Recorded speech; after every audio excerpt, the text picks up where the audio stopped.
ABC Sport. We begin this broadcast by acknowledging the traditional custodians of the land on which this match will be played today and pay our respects to their elders past, present and emerging. We extend that respect to Aboriginal and Torres Strait Islander peoples listening.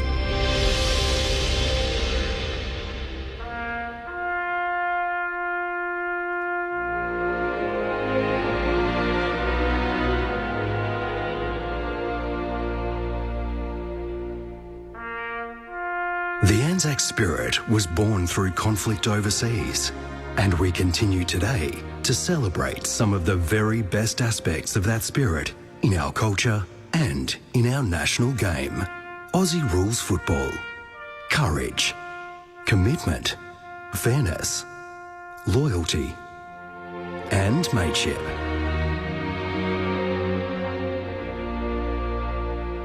The first modern Anzac Day match was created by then Essendon coach Kevin Sheedy in the mid-90s. Having served 2 years in the Army in 1969, Sheedy wanted to pay tribute to Australians who had served their country. The match, played at the MCG, was so eagerly anticipated that a crowd of some 20,000 people were turned away. Yeah, I think Buckley, by not shooting for goal, probably half made the game. Scores are level. Collingwood 17-9. Essendon 16-15. 29 minutes up on the clock. There's the ball up. Here's a chance for Buckley. Attacking side of the centre. He sets it up. The man of the moment, Rocker, is there. Punched away from him. I didn't think the game was going to be as big as what it is. You know, there's no way knowing you'd think 110,000 people would turn up for the first game. Is that the siren? Yes, it is. It's all over. The thousands who couldn't fit into the MCG on the day ended up at Fitzroy Gardens, listening to the game on the radio. 3 running bounces, over halfway, sweeps a hand pass. He took on one too many. Ball comes out of the tackle, pokes it through. They got it there in the end, the Bombers. Welcome to ABC Sports coverage of the 2024 Anzac Day round. Essendon versus Collingwood. Campbell back to Lipinski to go. He says, leave it for me. He steamrolls in, comes back to Schultz, who knows where the goals are. Welcome to the Black and White Army, Lockie Schultz. The 2024 AFL Premiership season. Here it comes. He's got it on the logo. Broadcast side, turns, kicks inside 50. Cummins collects, stabs. He's got it. Through the centre of the ground. He wheels around. He's a man on a mission. He's unbeatable. Spills down Caldwell's way, shoots a hand pass to Menzie, gives it to Mick Martin. Essendon have the first 3. The 2024 AFL season. On your radio. Sport Digital. And on the ABC Listen app. Just look for the AFL button. Something big is coming, I know. It's a date never to be forgotten in our country. April 25, 109 years on. It provides an opportunity for Australia to do what they've done so often since that awful day. Come together. And the largest gathering is again here at the MCG, as it has been for the last 30 years. It is Anzac Day football between Essendon and Collingwood on the most solemn day in our country. April 25, 2024. Corbin Middlemass with you from the ABC broadcast box. We have overcast skies, a top of 16 degrees. There is no late change for the Bombers and the Magpies. The coaching icon Mick Malthouse to join us shortly, and Tim Hodges with a very special guest standing by on the boundary. Kelly Underwood's here to call the footy with me. G'day, Kel. G'day, Corbin. What a privilege to be here, to say that you're off to work, and for both of you and I to drive to the MCG, park in Yarra Park. It sort of feels like grand final day, heading in, and then you get to the concourse and there's the red and black and the black and white, the scarves, the beanies, the Guernseys, and as you said, quite cloudy above. The lights just coming on at the MCG. April 25, it's just got that feel, that vibe about it. And my grandfather Malcolm served in World War II in Papua New Guinea, funnily enough, in radio operations. So he was lucky enough to return, and he passed away at the age of 90. And I just think we all, in one way or another, are touched by Anzac Day. So it's super special, and I feel completely honoured to be here in this commentary box, particularly with the icon in Mick Malthouse set to join us. At the time, Australia's last major military conflict ended in 1972. Over 31% of all VFL footballers served in the Defence Force, which is a phenomenal number. So to think virtually 1 in 3 footballers up until that point in our country's history were serving the Australian Defence Force. Cameron Ling is here, the 3-time Premiership Cat. He's also a Premiership Captain and is a voter today on the Anzac Medal. G'day, Lingy. Hello, Corbs. Hello, Cal. And it'd be great to spend this day with Mick and Hodgie when they head up a little bit later on. I echo your sentiments, both of you. You said it so well. I'd never been to Anzac Day clash when I was a kid, when I was a player. It was something you watched on TV. But when I finally got the chance to come here to work in the media and my media commitments, I saw just how special it was. It was more than just the game of footy, and it's provided an opportunity for me and for a lot of people to have conversations with their kids about what Anzac Day really means. And it's certainly not a game of footy, and it's certainly not great jumpers and things like that, as special as they are. It is so much more than that. So that chance to have those conversations and just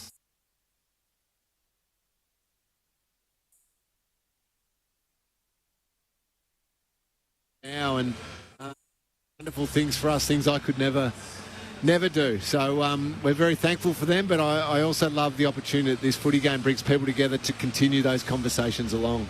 One man who's about to write a little bit more history is downstairs with our own Tim Hodges and Mick Moldhouse. Hodgie. Corbin, what a treat to be down here on the MCG on this day, but with Collingwood's longest-serving player, the longest-serving coach in the game's history. Mick Moldhouse is here with me. Scott Pendlebury, just on 10,000 first, 4 possessions today to get. I know you're a big basketball man, you're big on stats. What does that mean to you to hit that unbelievable mark?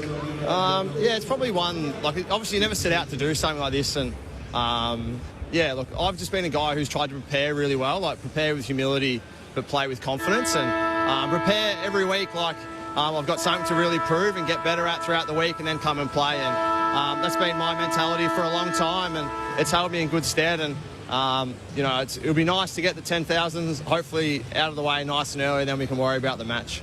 We were just joking before, I'm going to get anxiety for you when you've got 3 possessions. You want to make that 4th possession, number 10,000, sort of count. You don't want a clanger. You want a nice goal would be really, really good.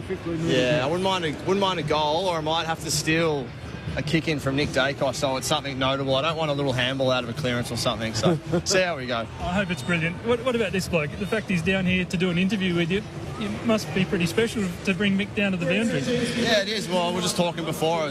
My first game was out here. Mick gave it to me 2006 against the Lions in round 9, and yeah, I'm forever indebted to Mick for giving me my start. I'm not sure if he remembers, but he took me off the wing out at Werribee in the VFL and told me I was too slow and I'd never make it if I didn't learn how to play in the middle. So I think I've gone okay.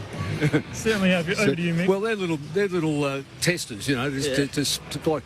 Scotty, we were just talking about before our first pre-season together was way back, and we went down the lawn and you learned a few lessons in regard to swimming out, going out in a little canoe, looking for glasses and understanding fellow teammates. Yeah, that's right. Well, our first ever, my introduction was Mick. We went down to lawn and did a camp, and we went out the back in these little canoes, and Mick got smashed by a wave and then lost his brand new glasses, and then Daisy jumped in to try and find them, and I remember I just sat in my boat and just thought, I'm not going in there. There's sharks everywhere, probably.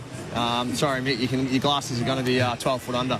Well, I just think I can't believe that I actually waited 9 rounds to play here. So let's go back to your first Anzac Day game. Memories and how'd you feel and where were we on the ladder at the time? I think the biggest one that ever stood out to me was the first one that I didn't actually play in. Yeah. Sitting up in the stands. And that was probably the first time I had that really strong feeling of I want to be part of this so bad. Look at this game. And I remember obviously Daisy playing really well, and then my first one, just getting the opportunity to go in and play, and all the learning you do throughout the week, and obviously you were fantastic in educating us young boys who were pretty self-consumed at the time about your own life and what you're doing. And then I just remember always, and Mick, you drove this as hard as anyone, that it never mattered where sides were on the ladder on this day. It's like a final, and it's an absolute privilege to play in it. And the other thing is too, I always, as you know, I always judge people on the big stage. Anzac Day is a big stage. You've won how many Anzac medals? 3. Yeah. So I mean they're pretty special. To think over your career, it doesn't matter, I know it's how many years you play, but to win 3 of those against sides that, as you say, like, it doesn't matter about the ladder, it's about the equipment that you go out with and how you play, and just remembering, of course, the Anzac. So those special days, those 3 that you won, can you give us a bit more of an insight into those? Yeah, well, I think it's just every game that I've been able to play in out here, it's funny, I've always found that the bigger the occasion as a player, the more basic you need to keep it. Yeah. Don't fumble, just be clean, give the first gives, don't overdo it. All the little things that, yourself and guys like Alan Richardson, my development coach at the time, always drilled into me. And I always just try, on this day, you never give more than 100%, but you try to on a day like today, and mateship and being a really good teammate, things like that. And as I said earlier, I'm just extremely grateful to be able to play in it. I know you said your first one was sitting in the grandstand. If you had one moment that was either your moment or the club's moment or an individual's moment, maybe an Essendon player, is there something that stands out? I love Jared Blair's moment, Anzac Day, down this end. I think we're 4 points down. He crumbed it and got his little leg to it and just dribbled in. And as I said, it's really special. And just the way the crowd is on a day like today, just amazing. And the family all coming along? Yeah, the family here. My son's in year 1, so he's giving me the history of Anzacs. He's learned about it all week at school, which is amazing. Well, that's fantastic. It's actually really cool, and he's so pumped to come, and my daughter as well. And so they're all here today. Right, okay. Do you still get nervous? Is that a stupid question? Like, big game, 100,000 people here. It's the biggest rating game on television for the year. Is it a silly question? Like, do you still get nervous and a bit edgy before such a big game? I get edgy, like that anxiety. I don't tell myself I get nervous. I get anxiety, just anxious. I want the game to start. I want the warm-ups to start. And then when you're into it, you feel comfortable. I just slot into trying to do my bit for the team and see how we go. And Mick, I don't want to embarrass you, but I don't want to ask you about your favourite player, but your best player you've ever coached. Is this guy just about the gold medals? Right up there. Look, I try to avoid that over, I coached for 30 years and played for 12, so there's a lot of great players, but I don't know whether Scotty realises, but I'm so proud of him because, he's a young player that probably in many respects was a little bit torn between basketball and football. And, we realise his talent, so Derek Hine has a lot to play with this to bring him down and draft him so early. But the fact that, I did say that because Scotty's a loper, but you don't catch him. We didn't know that at the time. We thought, look, he's got to start to pick up his speed or just keep winning the football. We did both. His speed of mind and his football ability is outstanding. I'm so proud of him. I know Nanette is too. She's listening at the moment. So, Scotty, I just wish you all the best, mate. And the 10,000 possession is okay. That's one little part of it. It's what you've given the game. It's what you've given Collingwood. I think it's just outstanding. I'm just so pleased for you and your family, and your family back home. Your mum and your dad. They're here today. Oh, so, right.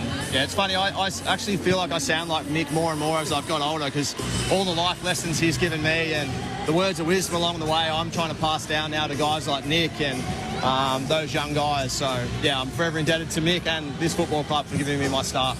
It's awesome. Great to spend a few moments with both of you. All the best for today, and we thank you for joining us so close to the bounce. Cheers. Thanks, mate. Thanks, guys. Cheers. There you go from Mick and Hodgie down on the boundary. Back to you, Corbin. Good on you, Hodgie. Appreciate that. That is a beautiful chat to have the coaching icon, Mick Malthouse, right there with the games record holder at Collingwood. Scott Pendlebury just 4 disposals away from becoming the first man to 10,000. It is Anzac Day at the MCG. Corbin Middlemass alongside Kelly Underwood and Cameron Ling in the broadcast box. Mick Malthouse to join us shortly, and Tim Hodges, as you heard, on the boundary throughout the afternoon. There is no late change. Nick Hind is going to start as the sub for the Bombers, so it'll be the land of the Giants up front for Essendon, while for Collingwood, Harvey Harrison, who's their only change from the team that completely tore apart Port Adelaide last Saturday afternoon. He will start as the tactical sub. Barbara Cullen, who is the author of Harder Than Football, one book that is very close by my side this time of year. She was also the Woman in Football back in 2006 and a life member at the Essendon Football Club. I'm very pleased to say she joins us in the broadcast box here on the ABC on Anzac Day. Barbara, really appreciate your time. Absolute pleasure to be here on this really special day. Frame it up for us. When Anzac Day rolls around every year on the calendar, what does it mean to you? Well, the phone starts ringing for a start.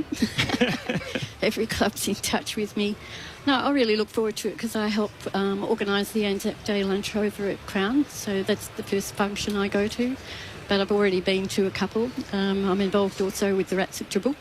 So they had their service a couple of weeks ago, and on Tuesday I had the privilege to talk to the new Bomber players and the new staff at the Shrine. And so when you talk to them, what is your message? What are you talking to them about? I started off with stats because they can relate to stats. There's 2,500 players who served. 100 served at Gallipoli. 4 were killed on the first day and 17 were killed at Gallipoli. I spoke to them about that and I related a couple of stories. The book's called Harder Than Football, and that came about through a letter that I found in a St Kilda player's file. And he'd written home from Gallipoli to his mum. And the last line on the letter was, "Mum, it's harder than football here." And I researched his 5 brothers who all served. One was killed at Gallipoli and he couldn't find his body and never did. Another one was killed at the Western Front and they never found his body. Stan came home after 7 games with St Kilda and died 2 years later from lung problems, basically. So it took you 6 years to research this book. I mean, Corbin, and my occupation is based on research, but 6 years of research into a book to find and tell the stories of the 2,500 VFL players who served from 1897 to the end of national service in 1972.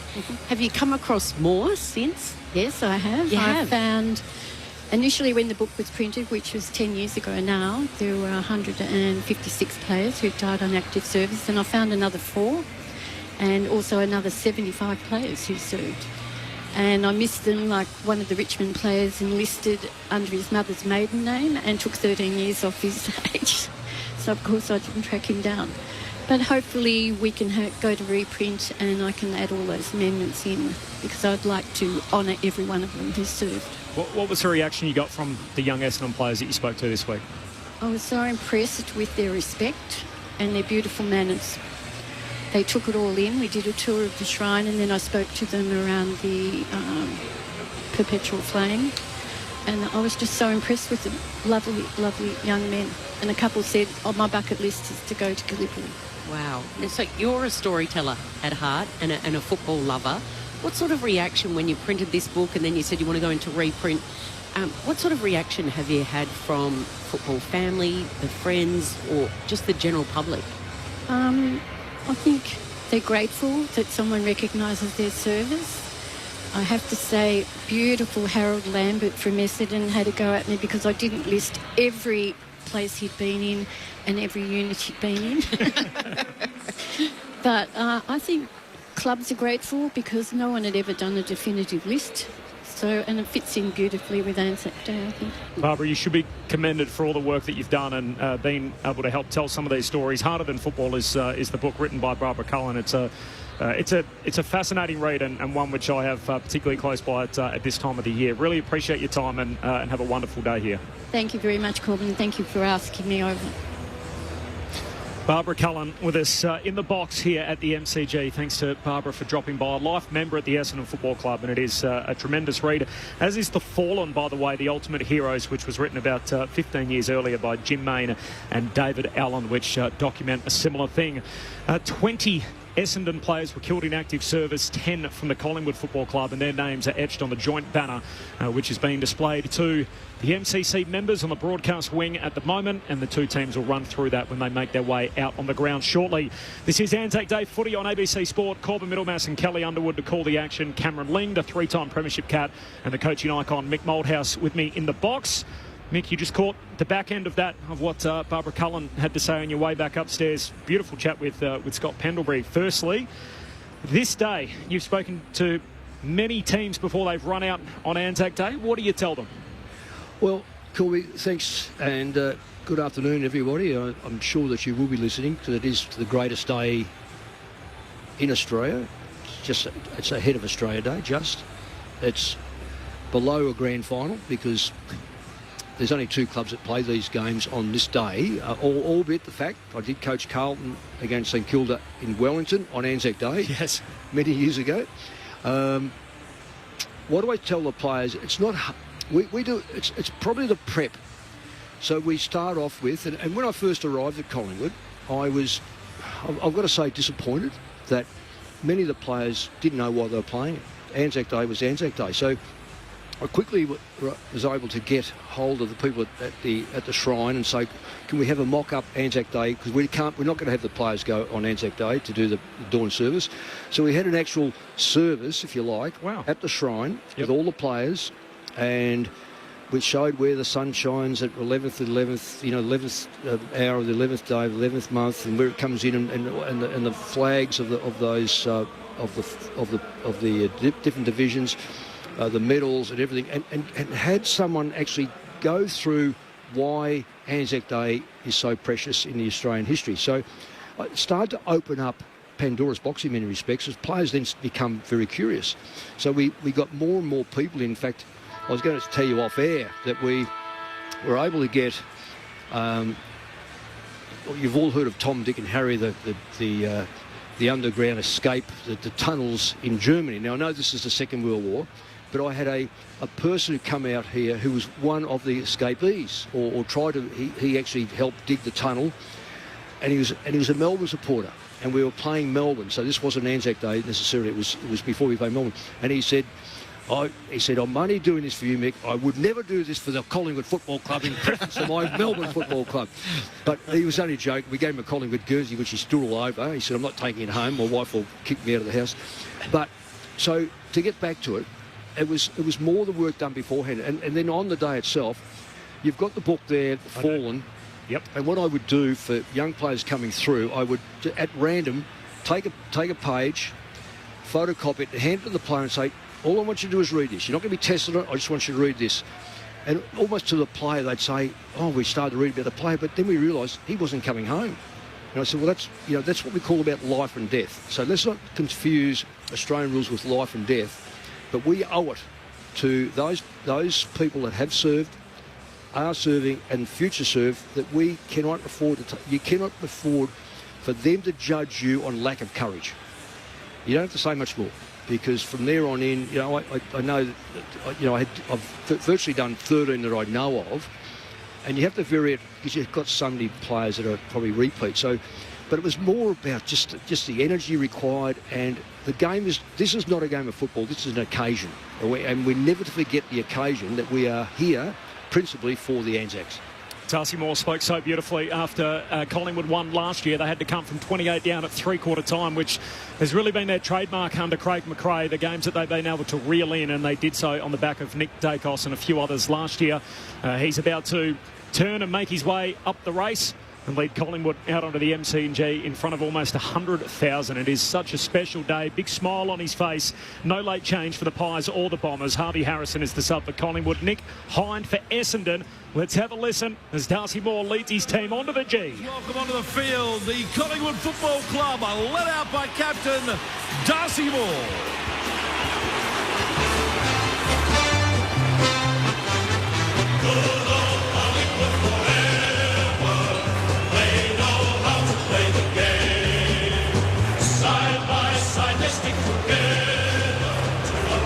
No banner to run through. There is a joint banner that is set up at the moment on the broadcast wing, which the two teams will go through in unison in a few moments' time.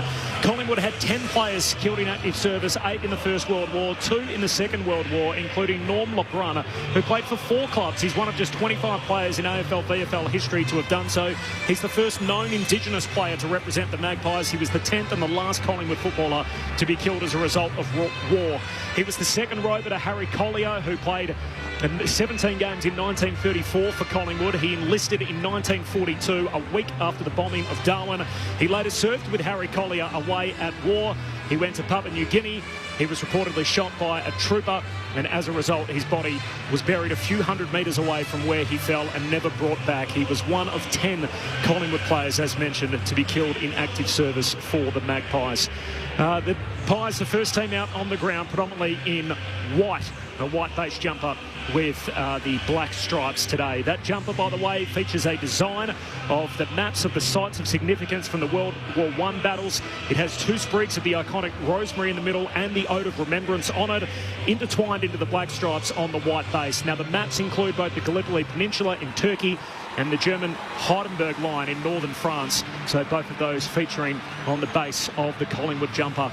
Lingy, if they play anything like they did last week in that 45-minute burst against Port Adelaide, they're going to be a tough team to stop. Oh, they were sensational, weren't they? That was how they won their premiership last year. They rediscovered it. They played great footy. They had their trademark smiles as they walked out onto the MCG. The big occasions they love and enjoy. They've played in some big finals. They're playing against a team that hasn't quite had the final success, but led by Zach Merritt, knows what this day is all about, and they haven't quite got the same smiles on their face, but they have game faces on, the Bombers, and they're going to get a big roar when they run out here.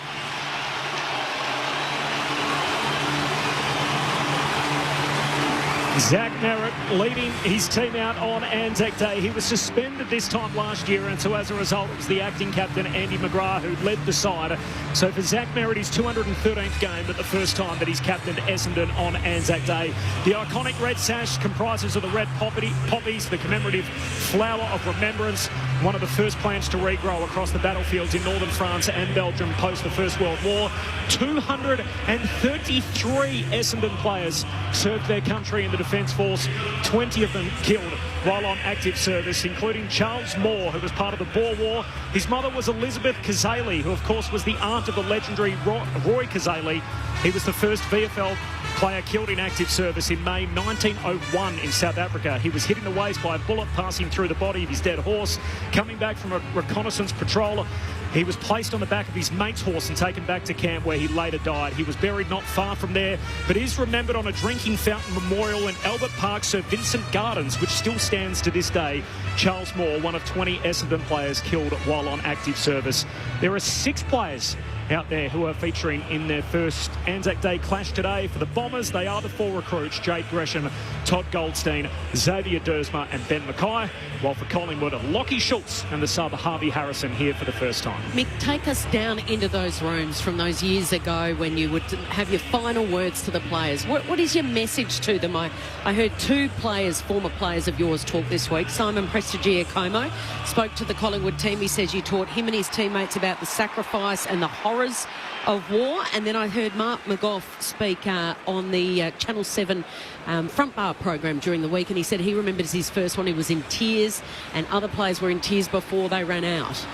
Kel, I think that just to sum it right up, the thing that you don't want your players to do is be embarrassed about their performance. And that means just never giving in. And that's simplifying it, but wouldn't it be a horrible thing for that to be embarrassed about your performance on Anzac Day?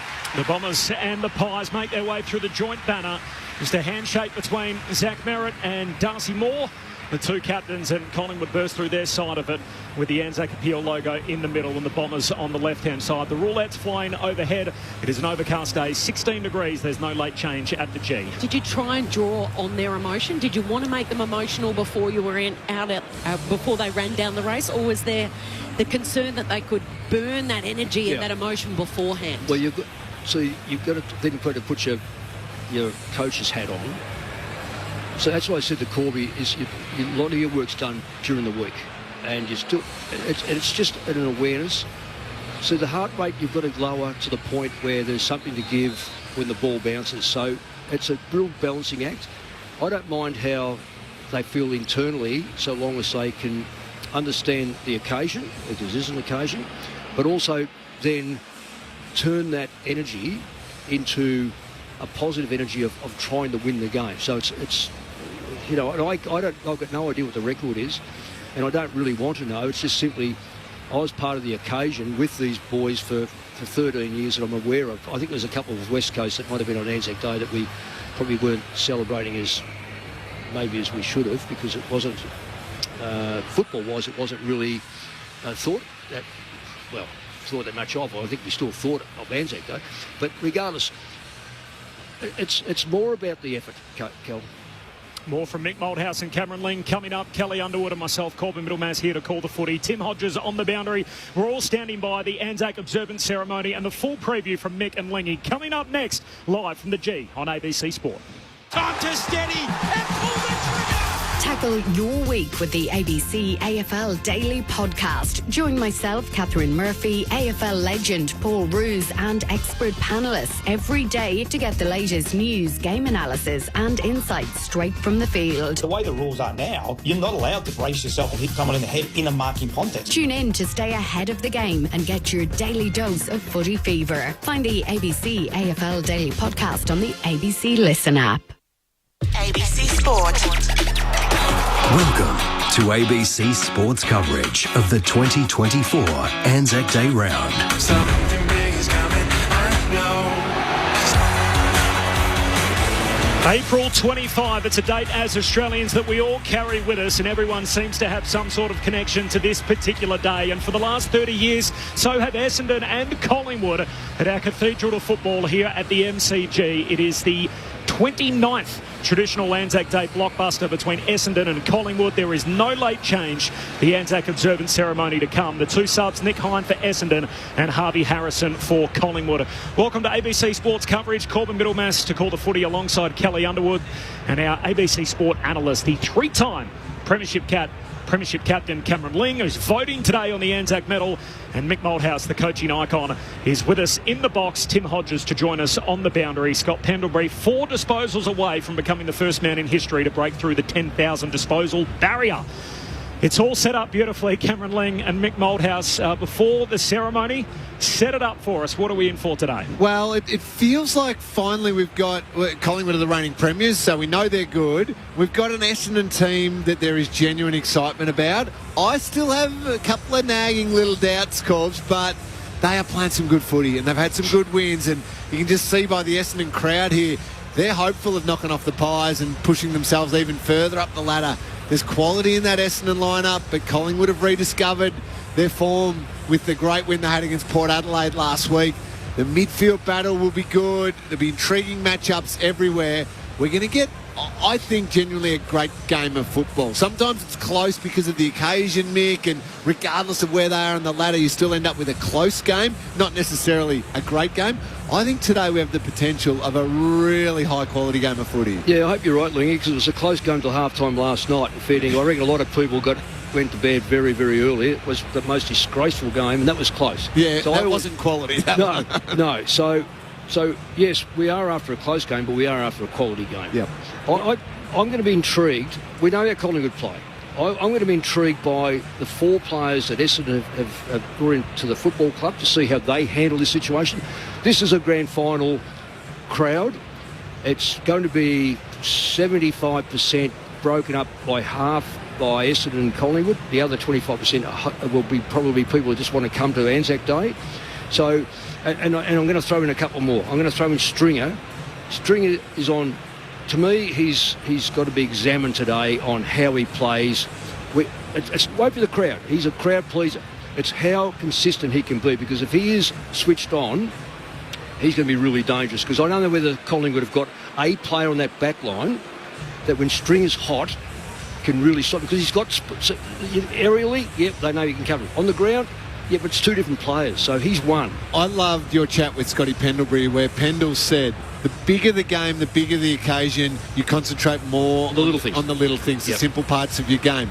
That, for me, should be Jake Stringer today. Absolutely. You don't need to kick the amazing goal from the boundary, but if he does all these little fundamentals really well, he could have the game of his life. If you missed that Pendlebury chat, by the way, it's available on the ABC Sport website and through the Best of ABC Sport folder in the podcast store. Yeah. Actually, I love that interview. He's just he's such an easy bloke, because he just knows he knows his stuff. So you mentioned the 4 guys for Essendon. So Mackay, Gresham, Dersma and Goldstein all playing their first Anzac Day clash. They are all senior players who obviously made their way to Bomberland over the summer. Todd Goldstein, Mick, plays his 322nd game today. This is only the 4th match that he would have played in front of more than 70,000. Yeah, and there's going to be 90 plus here. Yeah, and he's one of the players that will be instrumental in how he goes, because the Collingwood rucks are underestimated. Cox is not. We all know that you could probably... You think he's perfectly rated? I think he's absolutely perfectly rated. But Cameron is a very, very important player because he's a ball-getting player. What do you make of their lineup? So the Bombers have gone big. So Peter Wright comes back from suspension. Plus they've got Harry Jones, Stringer, who's a bit of a tweener, and then they've got the two genuine bigs in Draper and Goldstein. Yeah, well, they can only play one of those forward. So I don't think it's unbalanced if Stringer decides he wants to tackle and chase. So that's not unbalanced. So it only becomes unbalanced if they start to feel sorry for themselves and don't do the hard work. Because Collingwood run the ball out. All with the fact Collingwood aren't running, they haven't got as many runners in the back line as what we think. I reckon it's the back line. I think the midfield get back and help to run it out. Mitchell's not quick. Scotty Pendlebury's not quick. Sybrom's no longer quick. So a lot will depend on Quainar, Noble to be able to run that football out. If Essendon put pressure on, the ball will stay in the front half. If they don't, Collingwood will score because it's as simple as that because they don't defend through the middle, Essendon. So testing will be those four players, but also in Collingwood's point of view is how Mitchell plays, how that midfield goes up against Essendon midfield. No late change. Nick Hind is the sub for the Bombers, and for Collingwood it is Harvey Harrison. The two teams lined up. We've got the Anzac observance ceremony that is about to happen. Near 100,000 people in at the MCG. The two teams lined up looking at one another. Time for the Anzac observance. All those who followed them in service of Australia. Catapult party! By the right! Slow!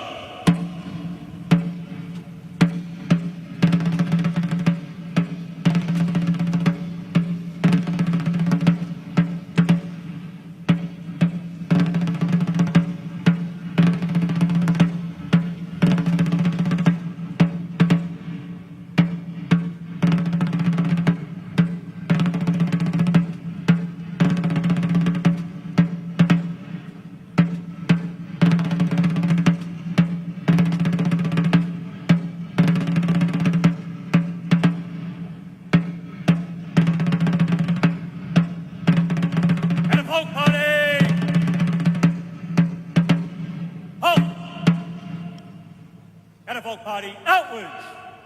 Done. Catapult party rest on. Out.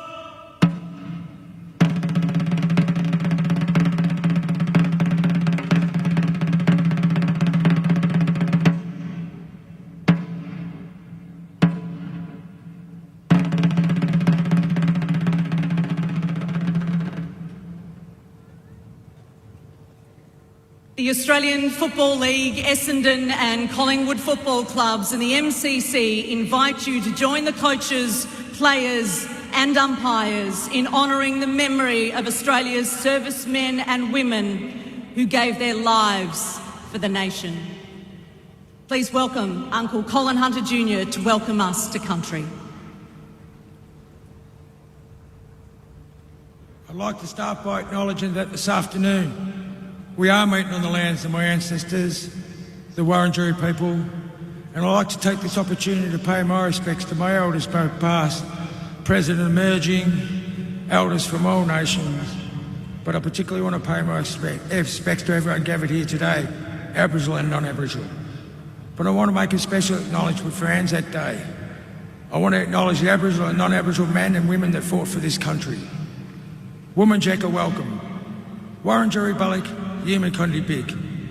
The Wurundjeri people welcome everyone to land today. Wurundjeri no Budumbo War, Kondi Nangnak Dubunum Big Bullock Bor Tilligan. The Wurundjeri people want to look after and protect the land as they did long before. Wurundjeri country extends from the inner city of Melbourne. It goes across the mountains of the Great Dividing Range, west to the Werribee River, south to the Modiella Creek and east of our Bor Bor. And the Wurundjeri people are part of the Kulin Nation and of the Warrong language group. And while you're on Wurundjeri country, you're most welcome to the traditional lands and the waterways of the Wurundjeri people. So Wominjeka, enjoy your day. Thank you.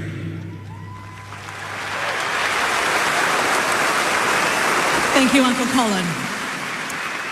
Our thoughts too are with those currently deployed. If you are able, would you please rise and remove your hats for the Anzac observance? We welcome today the President of the Victorian Returned and Services League, Dr. Robert Webster, OAM.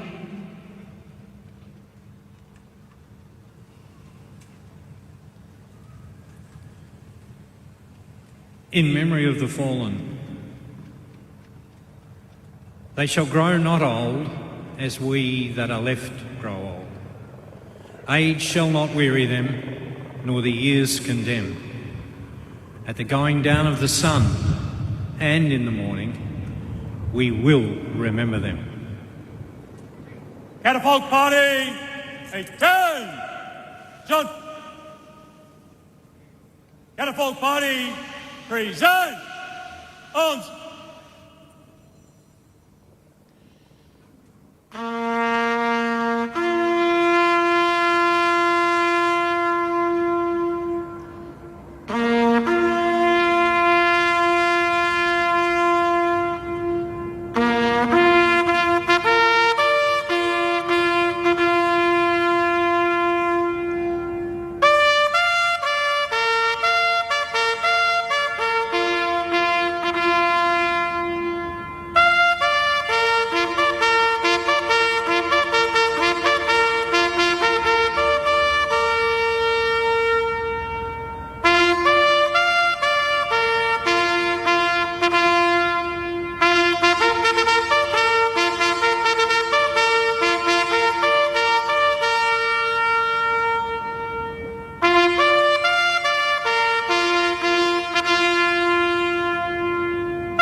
Catapult party, a turn! John!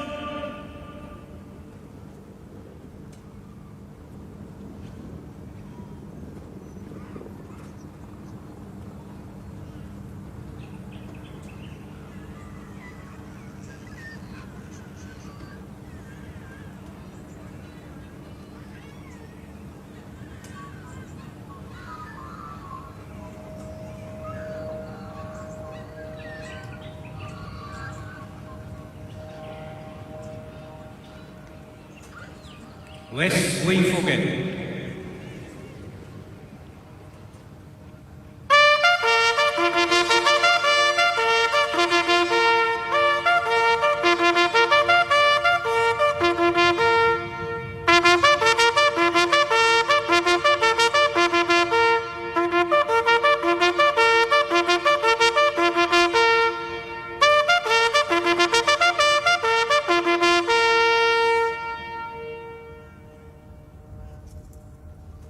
Please remain standing for the New Zealand National Anthem to be performed today by Private Hetty Adams from the New Zealand Army Band. Catapult party, general salute. Present! On! Oh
Please remain standing for the Australian National Anthem to be performed today by able seaman Laura Kendall from the Royal Australian Navy Band.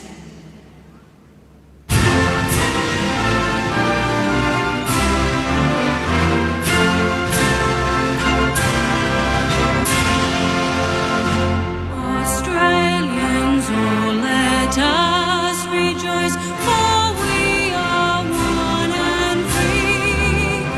We've golden soil and wealth for toe. Our home is good by sea. Our land abounds in nature's gifts of beauty, rich and rare.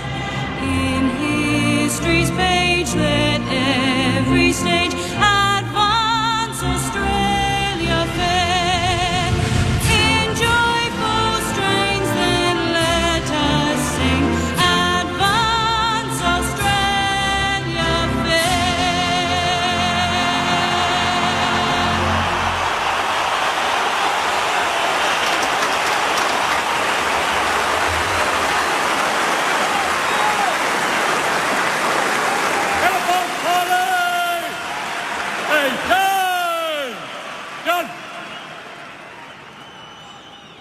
Catapult party inwards. Turn. Catapult party by the right. Greek arch.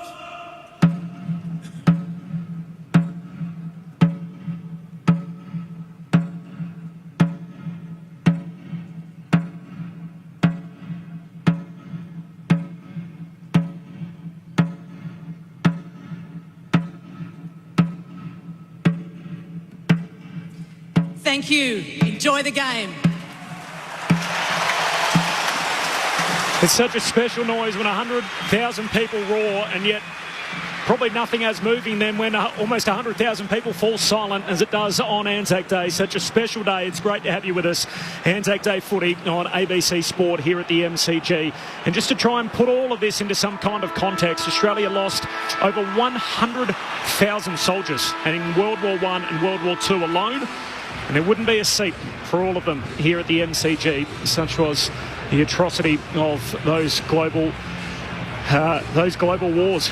This is ABC Sports coverage of Anzac Day, Essendon and Collingwood. There's no late change. Our focus shifts to on-field. Nick Hind is the sub for the Bombers, and for Collingwood it is Harvey Harrison. Corbin Middlemass alongside Kelly Underwood to call the footy. Cameron Ling and Mick Malthouse. It's always a special day, isn't it, in the Anzac observance, and I think you'd have to be made of steel not to be moved by all of that. I've been out there, Lingy, and I know you've been out there for grand finals and the national anthem is sung. How beautiful were both ladies who sung the national anthem. The New Zealand national anthem can't be forgotten. It was a great reminder for me when I was coaching Carlton and the game was in Wellington, that it's when you what does Anzac stand for?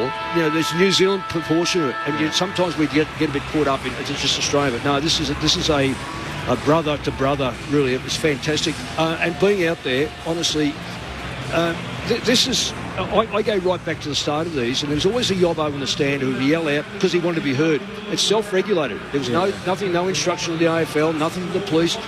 The people around him just didn't tolerate it. And you listen now, what you said, Corby, a pin could drop and you'd hear it because these people are showing so much respect for the day.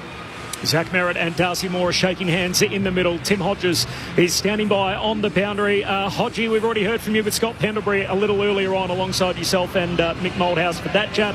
He's 4 disposals away from becoming the first player to break through that 10,000 disposal barrier. How are things out there, and how was the Anzac observance ceremony from ground level? Just amazing, Corbin. A win for Zach Merritt. The Bombers will kick to the City end. That's the right of screen if you're at home watching on the telly, listening to us. Just an amazing, an unbelievable atmosphere. It just feels like grand final day, to be honest. So special, a phenomenal occasion, and the crowd is just chockers. The AFL expecting between 94 and 96,000 people for this game. They figure that's how many tickets have been sold, so you're turning up if you've got them. The MCC itself is bursting. We're squashed in like sardines down here on the boundary.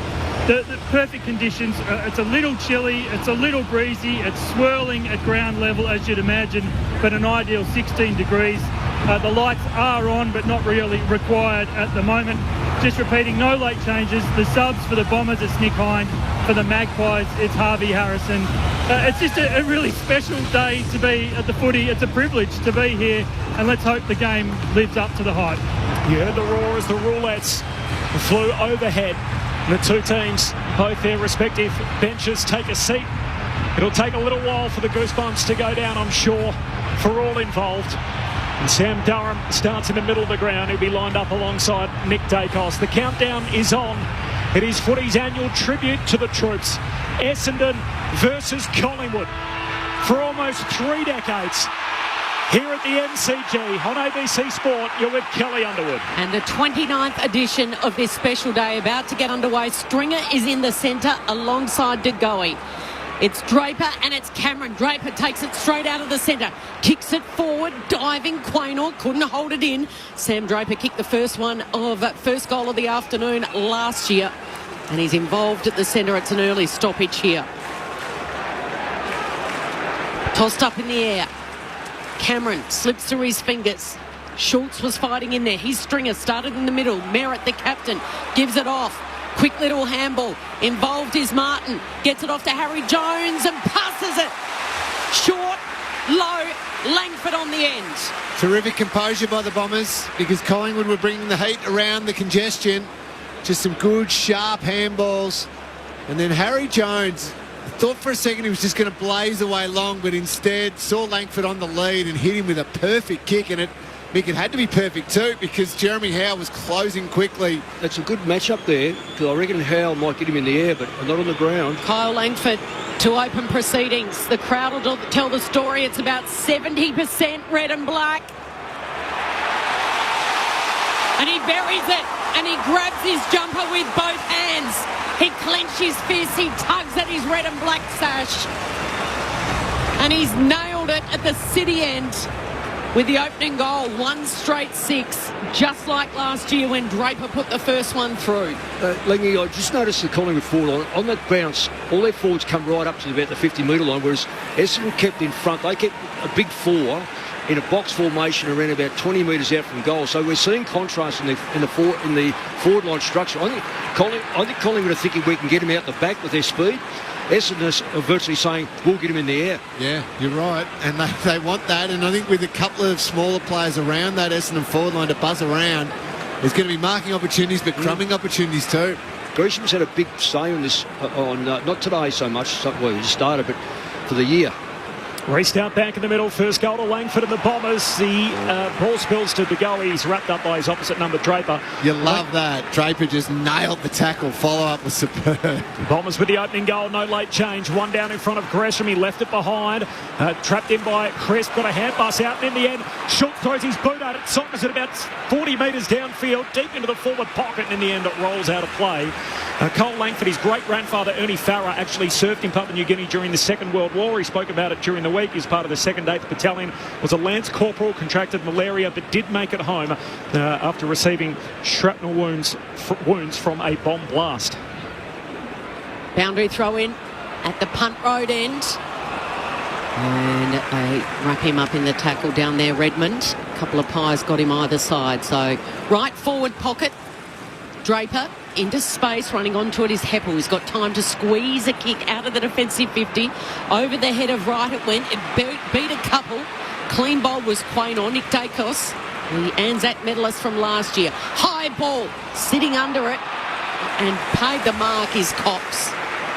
So this is Nick Cox for the Bombers. Goes short to Merritt. Collingwood got one back. In the defensive 50, kicks sideways to Mackay, who gives it off to the halfback, the running halfback in McGrath. He hits up Jones, Harrison Jones, right in front of the Collingwood bench. Decides to go short, give it to Martin at half forward. He spots a lead by Stringer long down the line and he goes in that direction. So Stringer, who started in the midfield, has taken a mark right where the 50-metre line meets the boundary in the right forward pocket at the city end. And straight away, Mick, he's taken his mouth guard out and said, yep, I'm going to have a ping. Well, it's interesting how they're keeping the ball moving near the forward line as opposed to banging it in the air. Stringer loves nothing more than a big crowd. Can he nurse this one through? Oh, Jake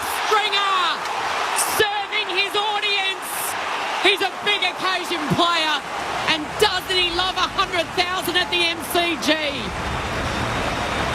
Well, that's an amazing goal. That is an amazing goal. How that come back, I can't see it. I don't think I've seen a goal come back on a right footer so much.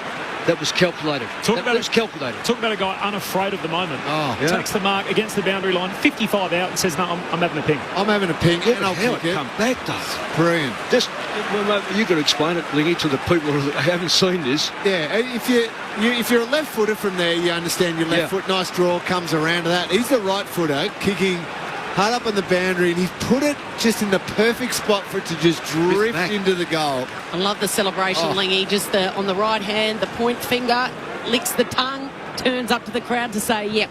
And back into the centre bounce. I like that too. Two straight 12, Essendon. The Bombers with the opening couple of goals back in the middle. Draper knocks it down. Pack forms at his feet and umpire circles and says he's in trouble. Josh Dacos, I think, on the bottom of all of that. Jeez, where'd they work? In fact, it was Nick Dacos, his brother, didn't release it. And the Adelaide fans can't see the humour in all of that as an early holding the ball call goes Essendon's way. So Zach Merritt, the skipper, leading the team for the first time on Anzac Day, goes wide to Nick Cox. There's another example of Essendon trying to keep the ball away from Darcy Moore and these blokes in the air. Hot start for the Bombers, lays it up deep forward. Draper in the pack, hits the deck, spills to Harry Jones. Essendon have the first three. What a way to jumpstart their day. The Dons playing from in front. 6 minutes in, Essendon 3 straight. Collingwood yet to score, caught flat-footed. 6 minutes in, Anzac Day footy on ABC Sport. Cameron Ling and Mick Malthouse. Mick's picked this early. The way Essendon are trying to use the ball, just keep it away from Darcy Moore and those intercept players.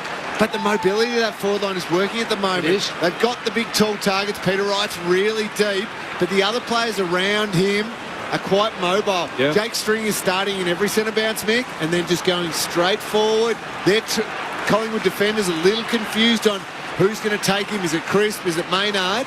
And because of that confusion, other players are getting off the chain. Yeah, absolutely. Even there, Draper went down into the goal line so he can actually contest the ball in the air. And that's the reason why the ball hit the deck. Goldstein's on straight into the ruck at this centre bounce. He tussles with Darcy. Here goes Stringer. Stringer bursting out of the centre. The tackle affected the kick. Nick Cox in a one-on-one with Nick Dacos. Quaynor comes in, sockers it off the ground. Is that deliberate, umpire?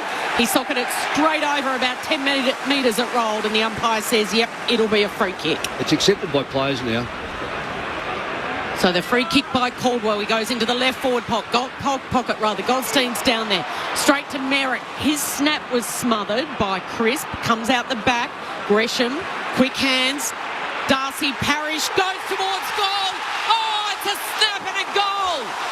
Parish buries it 25 metres out directly in front. It's the most explosive start you wish to see on Anzac Day. 4 straight 24 Essendon. Collingwood yet to score after 16 minutes of play. Well, I don't think I've ever seen an Anzac Day. Well, I haven't. You have to go back right through record books. 4 goals in 4 minutes of actual play. It's always set up by what's happened up front of the ground where the ball has come in. It's been heavily contested by Essendon, outnumbering in many respects the Collingwood side. Yeah, 9-2 contested possession Essendon's way, so they're dominating that, and then they're controlling it. 7 marks to 0 to start the quarter. Total control. We did praise Collingwood last week for their efforts. They did concede 6 of the first 7 goals, so it was Port Adelaide 6 goals to 1, but Essendon were up, kicked the first 3 last year, up by 28 at three-quarter time and went down as well. So you never know what might happen, Corby. The Bombers playing from in front today, though, and this is an explosive start. They're getting a free kick in the middle. It's coming to Todd Goldstein. One of 4 Bombers in his first Anzac Day clash. 17 disposals to 3. Essendon have kicked 4 goals. Collingwood have had 3 disposals. Kick goes inside the forward 50. Right hands to it, no mark. Falls down to Tom Mitchell. Hand pass to Nick Dacos, who says, let's trot. Goes off half back. Hand pass away to Schultz. He gives it to Noble on that southern wing. Kicks down to half forward. Myercheck takes the mark. He's 70 metres out. The son of a Bomber as he kicks a high bomb inside the forward 50. Fist on it from Dersma. Essendon want the safety. The boundary line, it won't get there. Laverty keeps it in. In fact, he's out. He was just shoved out by Lipinski, and we'll have a boundary throw in deep forward for Collingwood. What a start. If you've missed the first 9 minutes, Essendon have 4 goals already. 4 straight. Collingwood yet to score. Anzac Day footy on ABC Sport. There was a beauty of Collingwood. They will fight back. Yeah, that run off half-back, wasn't it, Mick? Yeah. Deep inside 50 here for the Pies. Goldstein palms it down. No one can take it cleanly. Merritt put his body on the line. Weaving is Nick Dacos, rather Josh Dacos. And up and under the tackle. He went for the snap and he misses everything. Out of bounds on the full, right in front of the Bombers cheer squad. Oh, the kick was offline. It was messy. It's a calamity here for the Bombers. An absolute calamity because my Turks got on the end of it and snapped the goal. Their first for the afternoon. 1 straight 6. After conceding the first 4 to Essendon, 4 straight 24. I think it was the kick from Martin. Yeah. That was a little wayward. It was only about a 15, 20 metre kick, Mick, but it just hung in the air for an anxious moment and allowed the Pies to come and pounce. Yeah, it wasn't a bad kick if the Collingwood player wasn't within 1.5 metres of it. It's one of those ones where you sometimes question the player's ability to peripherally look around if he's going to intend to take it 15, 20 metres away, then you've got to understand what's around you. He clearly coming in. But one of the things about Collingwood is that if you make errors in their front half, they'll punish you. And sides that have beaten Collingwood get the ball out of their back 50 and the errors can be made up the ground, but not certainly in their front half. Anzac Day footy on ABC Sport. An 18-point lead for Essendon early. They kicked the first 4 goals. My check on the board now. Back in the middle, Caldwell hand pass to Hobbs. He's taken high. And the 20-year-old will get the free kick in the middle of the G, which is heaving again today on Anzac Day. Kicks to the hot spot. Harry Jones leaps out at it. Knocked away by Howe. Howe follows up on ground level for Collingwood. Hands it to Cameron, to Moore. Now to Noble. Hand pass releases Pendlebury. Dishes off the hand pass to Mitchell. He swings a sweeping hand pass out wide to Bobby Hill. Ready to thrill again today. Sends a left footer down the wing. Turns it over. And Jake Kelly takes the intercept mark. The son of the Collingwood CEO for Essendon. Goes back to McGrath. Cuts the angle inboard, wants to use Gresham.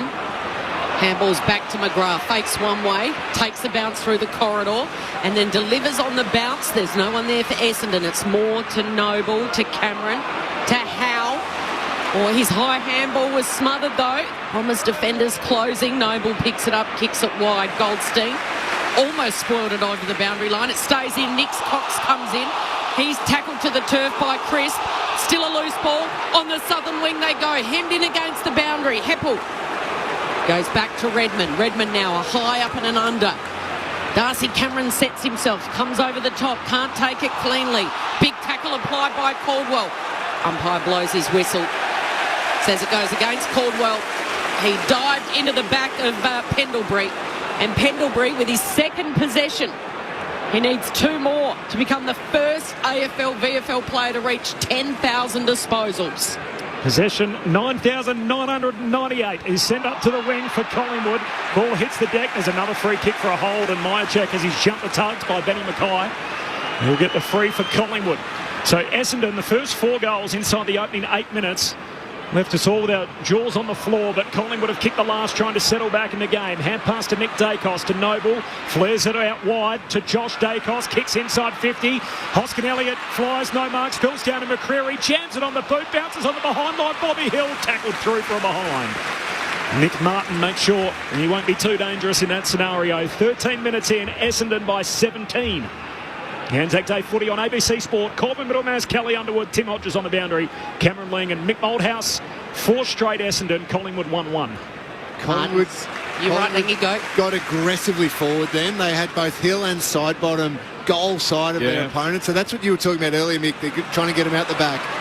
So he gave it to Durham, who went down the line. It slipped through the fingers of Cox. Now the turnover. Nick Dacos inside 50. Jamie Elliott launch. Waiting was McCreary. He dropped it. He fumbles it. And Essendon comes in, and the defenders surround him. Durham with the kick out of the danger zone. Almost marked miraculously by Dacos. Off to Elliott. Elliott snaps towards goal. Wow. It's all happening. The fast and the furious. It was a miss. are behind, and now Essendon can reset again from the defensive goal square at the punt road end, right in front of the red and black army. I'll tell you what, umpires are umpiring this like a grand final too. Yeah. They're not, no tiki-touch ones there. And good. It's McGrath kicks along to the wing, and here's Peter Wright. lucky no one was coming the other way. He would have got 4 weeks. He takes the mark. He's missed the last 4, of course, through suspension. Back for the biggest home and away game of the ball. Hand pass to Hobbs. He's caught by Pendlebury, holding the ball. And isn't there an age gap there?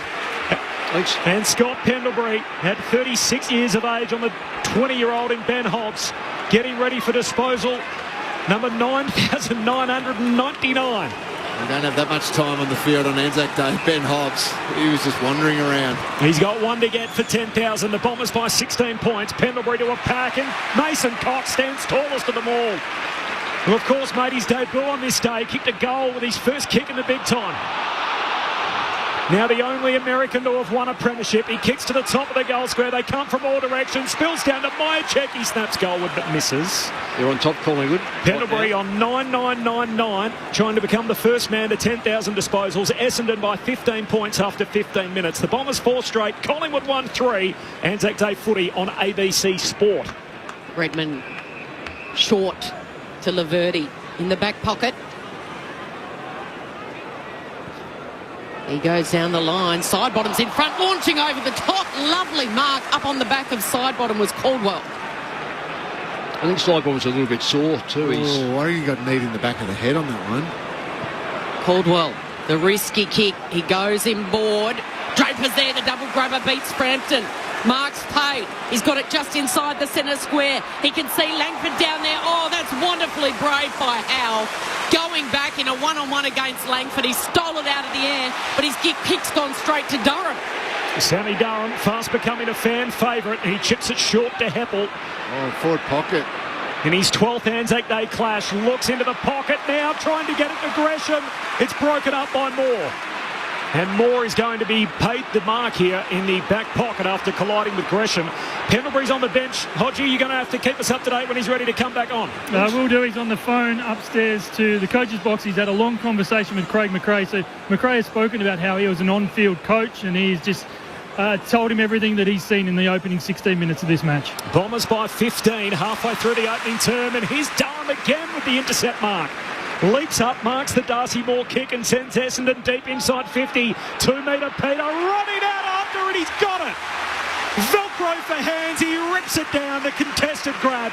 And he'll shoot from about 15 out, just left of centre. That was a good kick in, that one, Mick. Beautiful kick. Because it wasn't long and high and didn't allow Darcy Moore to help Frampton there on Peter Wright. It was a long kick, but it got there quickly. Yeah, Frampton did nothing wrong. As a defender, he'd come out and played the exact way you'd expect him to play, but because it went like a bullet. Yeah, it went like a bullet. Let's see how the kick goes. Rested or rusty? He's ready. Through the middle. And Essendon aggressively build an early lead. 17 and a half minutes in. The Bombers are 5 straight. Collingwood are 1-3. Pendlebury on the precipice of 10,000 career disposals. The Bombers by 21 after 17 minutes. Mick Malthouse, Cameron Ling on ABC Sport. I'm just interested in the marks. Inside 50, it's 11-6, but the marking, am I reading it right, 19-4? Yeah. And I reckon there have been a lot on the back half. I know that. But there's been a considerable number taken in the middle of the ground going forward where they are lowering their eyes to find the target, and as you just said before, not allowing Moore to be the influencer in the air. And I think Collingwood, their style of play is more chaotic and surge and run and handball. We're seeing Essendon just pick them apart a little bit. 6-1 in the opening 18 minutes. 5 to Essendon. There's a hold in the ruck. Play on advantage. It goes Collingwood's way. Mitchell grubbers the kick to centre half forward. Martin and McCreery tussle. Martin tackles McCreery to the turf. Umpire blows his whistle and crosses his hands. It'll be a ball up at centre half forward here for the Pies.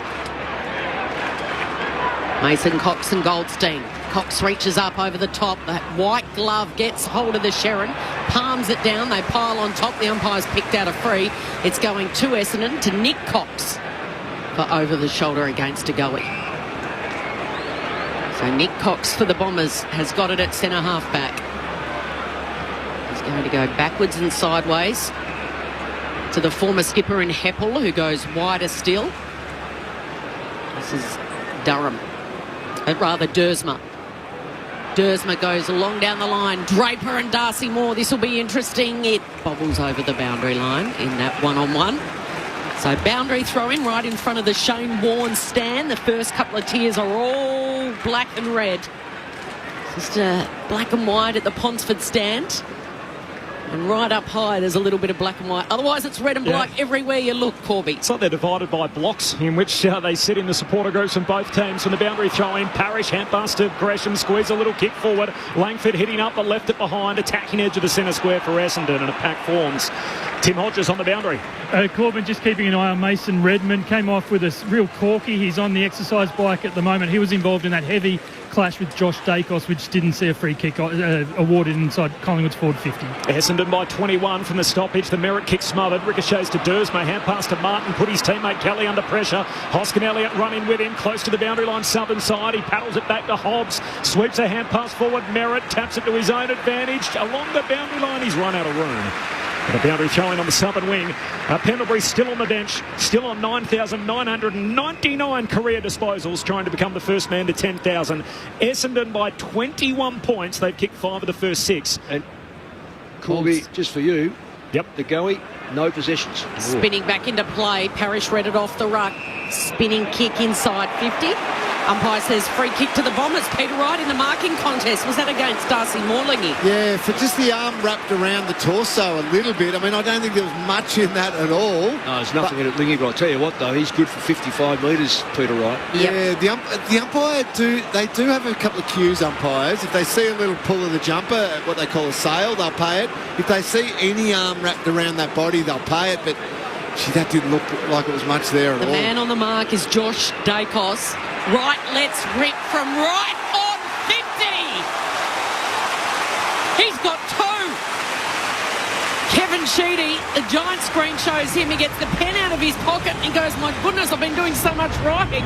Goal number 6 for the Bombers. Kevin Sheedy would have a smile on his face. 6 straight 36 to Collingwood 139. The most frantic and furious 21 minutes to start a game you could ever wish to see, Cameron Lee. It's been a brilliant start by the Bombers. They've hunted around the footy. Their pressure's been good. Their ball use excellent and they're capitalising. Now it turns over to Collingwood's experienced players, Mick. Yep. You mentioned Jordan De Goey hasn't touched the ball. De Goey, Sidebottom and Jack Crisp between them have had 1 disposal. And throw Maynard in, who's generally a ball-getting player. Hoskin Elliott's a ball-getting player. Scotty Pendlebury is back in the middle, though, so watch out for that 10,000s, Corp. 6 goals to 1. Pendlebury at the centre bounce. Draper wins the hit out. It bobbles, though, to Merritt. Hand pass away to Durham for the Bombers. Swings a hand pass to the members' wing. To Heppel. Links up with Hobbs. The youngster tumbles a kick to half forward. Punched away from Caldwell. Maynard does well on the spoil. Lipinski shortly taken high. Hump says play on. Schultz. Handball to Crisp against the boundary line. Hump says keep going. And Maynard's mowed down. Holding the ball. Free kick for Caldwell in front of the Essendon bench, and they will roar their approval for all of that. The Bombers by 27. Same stage last week, Collingwood. First 24 minutes, 6 goals to 1 down, came back to win. This pressure is elite at the moment. The tackling is incredible. And the field kicking's not bad either, as Caldwell goes 40 minutes from 40 metres straight down to Durham. Launches in the pocket. Right, came out the leaper in the pack, but it's off hands. And over the line for a boundary throw in, right forward pocket at the city end. Kel, you mentioned about tackling. It's 9 to 8. It appears hectic, but there's not a lot. Hasn't been a lot of tackling. I think it's more just the intensity at the ball. Cameron in front, but palming it down was Draper as far as Gresham. Standing start, high ball, right at the top of the goal square. Under the pump here is Josh Dacos. Cool head, Quaynor. Back to Josh Dacos. He goes by hand to Pendlebury. Pendlebury with a handball hits the target. And the 36-year-old Scott Pendlebury, the first ever player to reach 10,000 disposals. He's in rare air. He's an NBA fan. He's just in his own LeBron James moment. But it doesn't matter because he wouldn't care about this warm applause, even though there's a shot of him running across the ground on the giant screen. It's Essendon with possession and Essendon with a 27-point lead as Heppel goes looking for Stringer, who launched. Jake Stringer Bourne dropped it as he hit the turf, and Collingwood are away. Through to Goey, got it from Pendlebury, sends it to Bobby Hill, who's Bobby downhill as he turns and kicks down to half forward, bouncing in front of Jamie Elliott, can't control the bounce, and Laverty sees it out of play. So the first one to the land of 10,000 disposals, the first to arrive, and the first VFL AFL player in history breaking through that barrier, Scott Pendlebury. And he's got 5 for the day to put him 10,001. Essendon lead the footy game. They've kicked 6 of the first 7 on Anzac Day. We're only 24 minutes in. A ferocious start as from the boundary throw in Merritt hands it out to Laverty, kicks Essendon in, up down the wing in fact. Draper the target, spoil comes from Moore, Maynard whacks it out of play. And a little bump to Caldwell for good measure, a boundary throw in front of the benches. A bit of push and shove between Durham and Maynard. Caught in the middle, Mass Kelly Underwood, Tim Hodges on the boundary, Cameron Ling and Mick Malthouse. Anzac Day footy on ABC Sport, Essendon by 27. Flick back in. Cameron held. Free kick to him against Draper.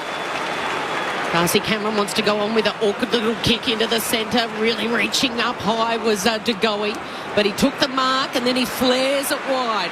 Right in front of Quaynor. Had to take it on the bounce, draw the defender, handball over to Josh Dacos. Poke the pass, very awkward down there for Schultz. He had to turn around, wheel around and jump on his opponent and make sure they lock this ball in. Umpire says it'll be a ball up. 60 metres out, heading to the Punt Road end, which is where Collingwood's kicking this quarter. 139 they've booted. Essendon 6 straight 36. The kick inside to De Goey was a good one, but then De Goey kept going wider. I would have loved him to have gone straight at the corridor. Collingwood free kick here though, at the ball up. Draper just lifted his knee up on Cameron, almost towards his quad, like he would cork him, and in the end the umpire said you can't do that. There's a free kick right on the hip of Cameron. He might have learned it from Mason Cox. Well, I was going to say this. They don't free kick that. It's more trying to get rid of him out of the contest, I think. Bombers by 27.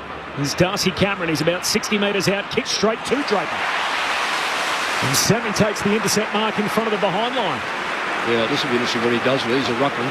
He's had a mixed week, targeted online by probably a few unhappy footy fans, particularly those out of South Australia, as he kicks down to half-back. Offhand spills to Pendlebury. Hand pass results into goal. He kicks outside of the right boot but misses. He's offline. So Collingwood 1-4. Essendon 6 straight. It's the second straight week Collingwood find themselves in this position, having conceded 6 of the first 7 goals. The Bombers by 26, approaching quarter time on Anzac Day. Martin on the kick-in duties. Dashes away and then delivers out wide, looking for Stringer. The spoil up over was Darcy Cameron. Got knuckle on it. Otherwise, Stringer was away. What a hot start he's had. Essendon hot, Collingwood cold. The fourth disposal, Cal, we didn't want a handball, did we? We didn't. We got one. We got one. We wanted sort of the slow, go back, take your kick. And it went straight to Essendon. Yeah.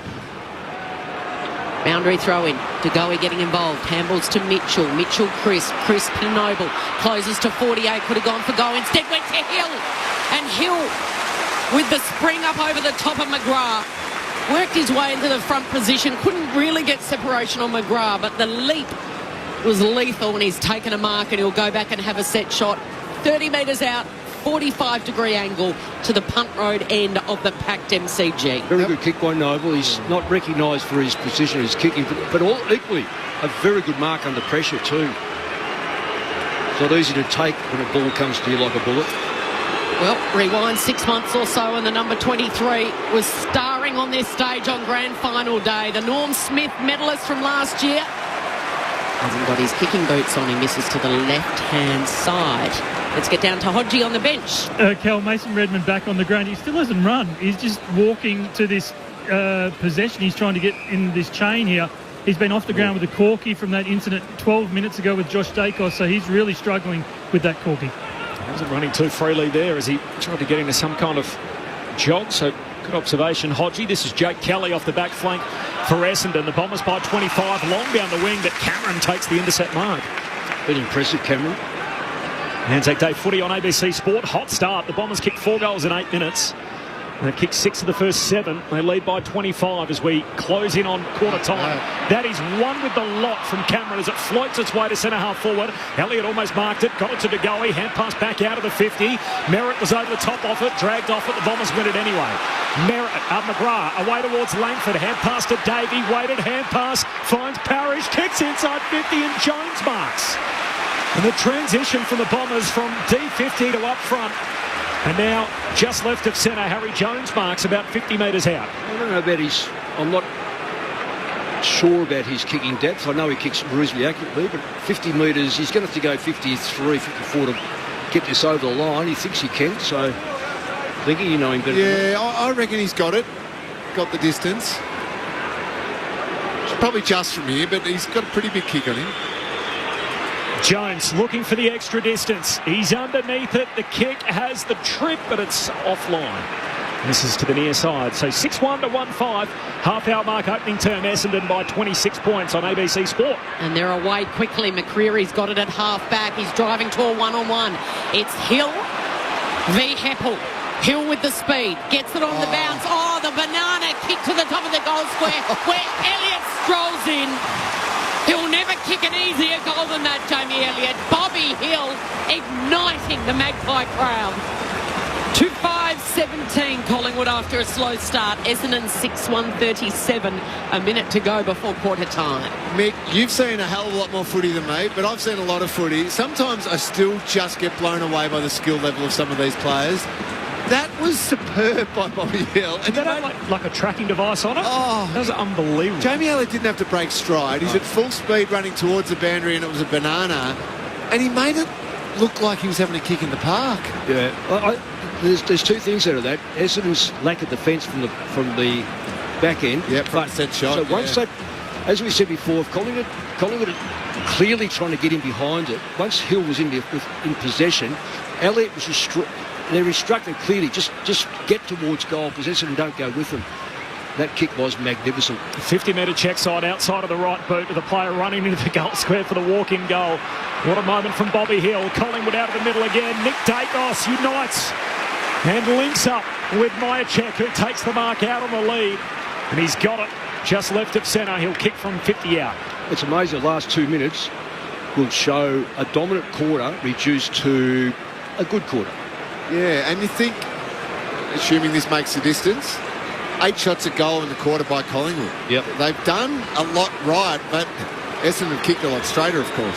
Son of former Bomber Jack Myercheck. This is Brodie, the Collingwood premiership player. His drop punt is out to the left and behind. His old man played more than a dozen games for Essendon back in the 70s. Kicked 3 goals last week, Brodie Myercheck, and pretty good bang for buck, if you ask me, as a really unheralded key forward in the competition. The Bombers by 19 points, 32 gone opening quarter. McGrath on the kicking goes short to Laverty and he goes long right in the contest. Darcy Moore with a little nudge that was legal. Takes the mark, seconds ticking down until quarter time. And the smother in that left forward pocket sees it over by McGrath on Bobby Hill. So that'll do us for the first stanza. Anzac Day football at the MCG. A crowd of more than 90,000 here. And it's just gone up on their giant screen. And the MC here at the MCG congratulating Scotty Pendlebury. He now has 10,003 disposals to his name, after Pendlebury led the Pies with 7 touches in that opening term. It's Essendon 6-1-37, Collingwood 2-6-18. At quarter time, it's a lead of 19 points to the Bombers. Peter Wright's got a couple. Parrish, Langford, Jones and Stringer all with 1 each, while for Collingwood, Elliott and Myercheck have their 2 goals. Off the SMS, CJ's not happy with the lack of players singing the national anthem. Question for discussion: how come the players don't sing the national anthem with pride? They do their team songs. Never even enough to mouth the words from CJ. So not too happy with that. Did you sing the national anthem, Lingy? I did, yeah. I didn't belt it out, but I always like to sing along with it. Yeah. And the high-placed team heading into this game has won each of the last 10. So keep that in mind. The Bombers enter as the higher-ranked team today. So they're 7th, and Collingwood coming in 10th on the AFL table. The thoughts of Mick Malthouse and Cameron Lean coming up. This is Anzac Day footy on ABC Sport. G'day, this is Becky Cole inviting you to join me each week for Saturday Night Country. For more than 30 years, we've been playing the best in Australian country music, as well as the overseas artists that you know and love. So whether it's the classic tunes that you grew up with, the best new releases, or the interviews of your favourite acts, you'll find it all on Saturday Night Country. Saturday Night Country. Hear it anytime on the ABC Listen app. The 2024 Anzac Day Round. On your radio. Sport Digital. And on the ABC Listen app. Stringer loves nothing more than a big crowd. Can he nurse this one through? Oh, Jake Stringer serving his audience. He's a big occasion player. And doesn't he love 100,000 at the MCG? Hot out for the Bombers, lays it up deep forward. Draper in the pack, hits the deck, spills to Harry Jones. Essendon have the first three. Gresham, quick hands. Darcy Parish goes towards goal. Oh, it's a snap and a goal. Parish buries it 25 metres out directly in front. It's the most explosive start you wish to see on Anzac Day. Back to Josh Dacos. He goes by hand to Pendlebury. Pendlebury with a handball hits the target. And the 36-year-old Scott Pendlebury, the first ever player to reach 10,000 disposals. Hill with the speed, gets it on the bounce. Oh, the banana kick to the top of the goal square where Elliott strolls in.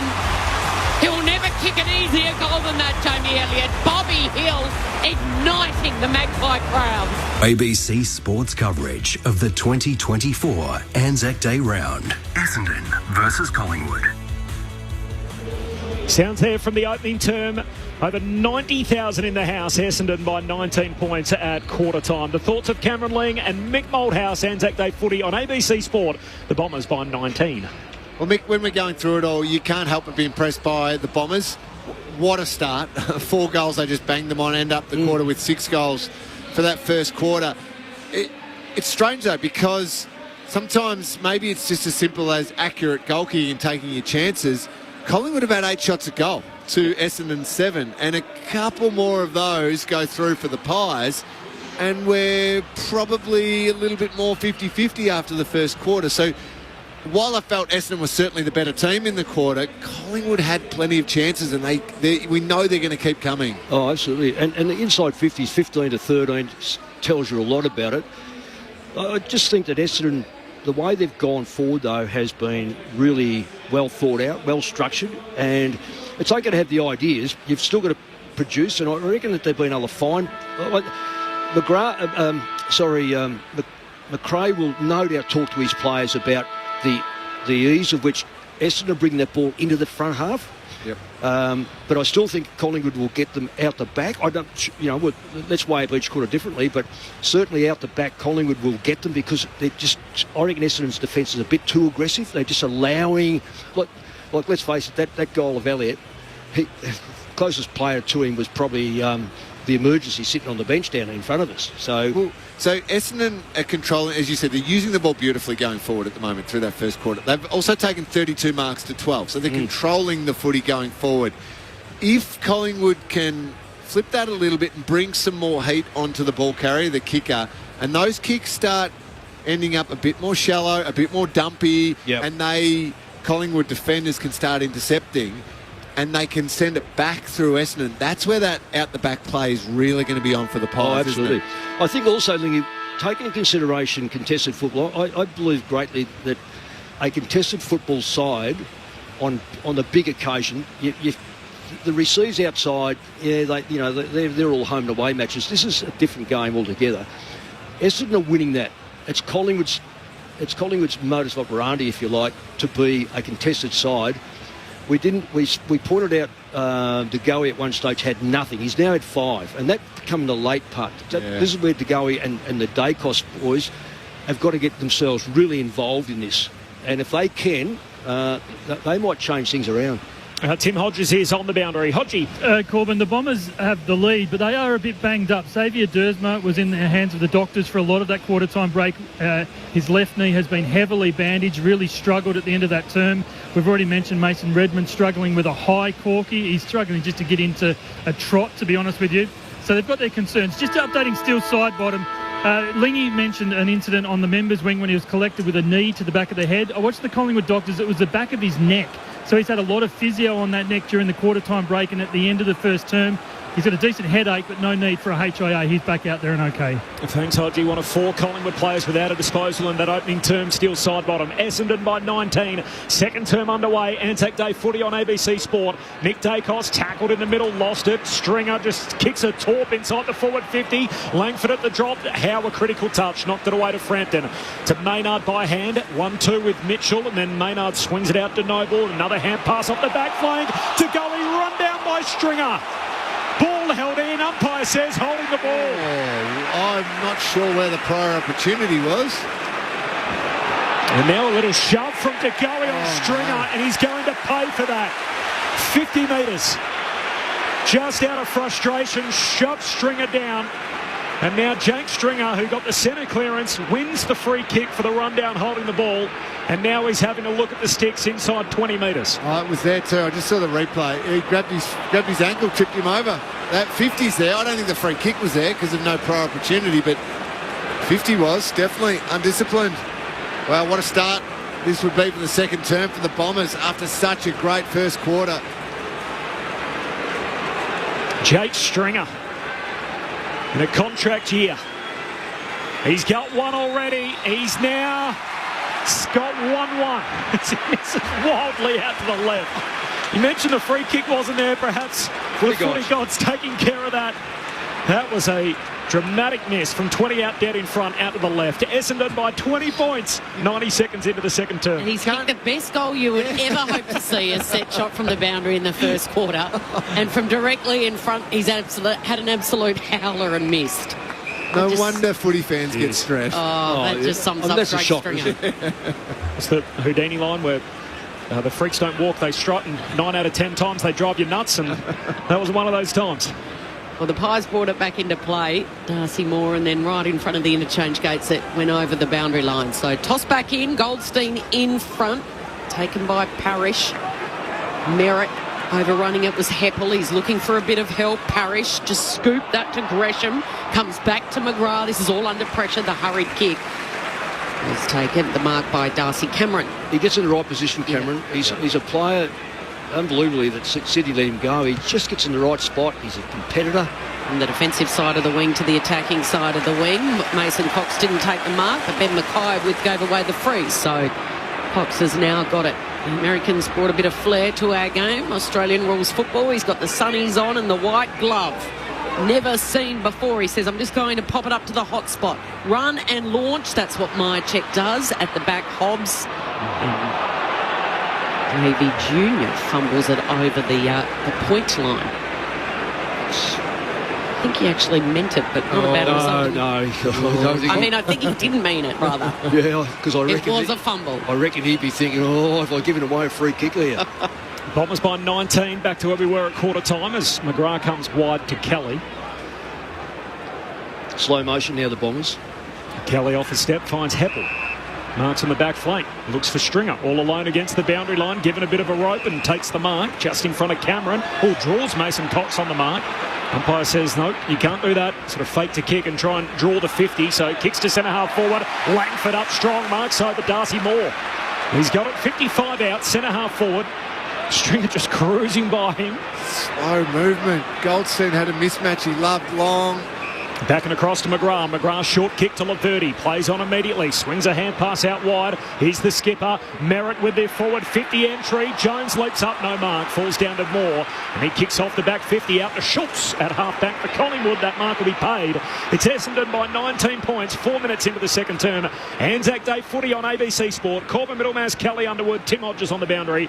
And the coaching icon, Mick Malthouse, the 3-time premiership cat, Cameron Ling. Schultz, one of 2 Pies who haven't played in Anzac Day before, and it's a nice looking kick, sets it up beautifully for Mychek to take the mark in front of Laverty. Laverty's given away a 50. Yeah, that's a good. That is a professional. Yesteryear that would have been a professional hold it up. The umpire's smart enough to know. They've got some good umpires here today. Yeah, that's you just can't do that, and. Probably no.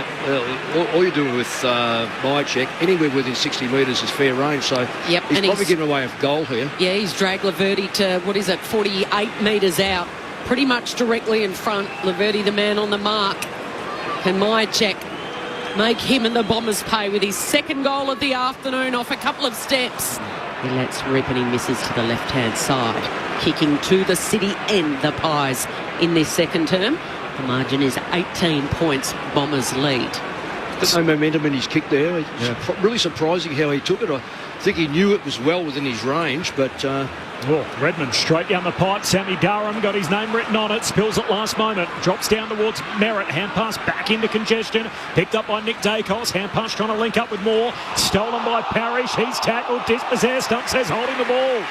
An advantage applied as Nick Dacos racing away with it. Gives it to the older brother Josh. Kicks inside the forward arc. Schultz the target. Spoil comes in the back from Laverty.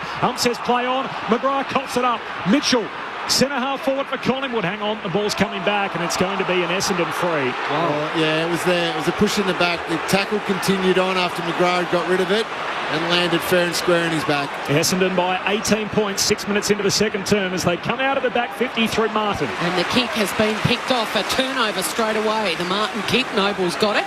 Puts the hands up, says let's slow it down. He's got the socks down, the fluorescent yellow boots right in front of the Collingwood bench. So he probably heard the message from the coach down there. Now goes long and strong, looking for Mason Cox. Got the white glove to it, couldn't pull it in. Jamie Elliott on all fours. McGrath, tackle by Mason Cox. It'll be a ball up. We were debating during the week, we did the game, the Collingwood-Port Adelaide game, about it looked like a golf club because it was all white, and he confirmed during the week he literally drove to Drummond Golf, picked one up, and that's the one that he's wearing. It is a actual golf club. He would have done it when he was cutting his nose. The kick from Kelly was hurried out of the defensive 50. It was a floating ball that Josh Dacos is able to take the mark. So he's got the job of the all-important inside 50. Passes on. Top of the goal square. Going back, unable to take it was Morrison. Lipinski pounces. And Lipinski's snap misses everything. It's some old-fashioned entries at the moment where it's just long to a big schoolyard pack of players. And isn't it? Everyone's trying to take hangers and then the Crummers are just getting there. And there was half a chance from Lipinski. Essendon by 18 points. Bombers kicked the first 4 goals of the game inside the opening 4 minutes. And what was... as hot a start as we've ever seen to this blockbuster fixture. Long ball down the wing. Crisp roves it. Gets a sweeping half pass forward for Collingwood. But Essendon first there. Martin squeezes out a kick to Merritt. Goes darting away. Hand pass to Durham. He fumbles. It's a hot footy in front of a big audience. Hand pass to Parrish. They work their way through. Stringer clever. Hand pass in front of Gresham. High bomb inside the forward 50. Side bottom over the shoulder on Langford. And a free kick for the Bombers. Langford to get it at left half forward. 45 out. Strange by Steele. He just swung the arm straight over the shoulder. He got there and did the work. Yes. He actually tried. I reckon he anticipated us. Oh, no, I can't give him any. Oh, that's just clumsy, isn't it? I can't help him out. Stringer darting around the back looking for the hand pass. Langford had the footy on the deck and adjusting his shoelaces. He's ready to go now. Cole Langford moves in, strikes his drop punt clean, but he misses. Ends up 5 rows back in the cheer squad. The Bombers by 19 points. So after the hot start of the opening term, we've gone 9 minutes in the second without a goal. Essendon 6-3, Collingwood 2 goals 8. The Bombers by 19 points. Anzac Day footy on ABC Sport. Howe goes straight down the centre. Straight down the centre to Moore, who marks uncontested at centre half back. A little give. Nick Dacos is involved. Off to Scotty Pendlebury, who goes long and strong. Floating in was Myercheck. He's almost taken a screamer. Has he been paid that mark? No, it's front on contact. Oh, right, okay. It's Ben Mackay. Yep, so it'll be a free to Myercheck. Actually, he launched up onto the side and Ben Mackay turned his back at the last minute. Well, look, I'm just going to say we're taking out the courage of these contests. Yep. He did interfere. His sole goal was to spoil the ball. I know that if you take your eyes off the football, yes, I can understand that. But not in that case. So Myercheck lining up for his second to the City end. 40 metres out directly in front. No angle, no problem. He's got 2. Collingwood's got its third. 38-26. They eat into the margin. It's back to 13 points. Essendon 6-3, 39. Should we ask a lot of players, don't we, Mick? Because Ben McKay, you almost don't want him to go there because he is wide open and just could end up knocked out. He's going to be the one that's going to get hurt. Yeah, he could be out of the game with that one. But then the moment he doesn't go, we say, he's got to be harder than that. Got to commit his body more. So what's he meant to do, Lingy? Well, he's supposed to do what he did, but turn at the last second and somehow rediscover where the ball is.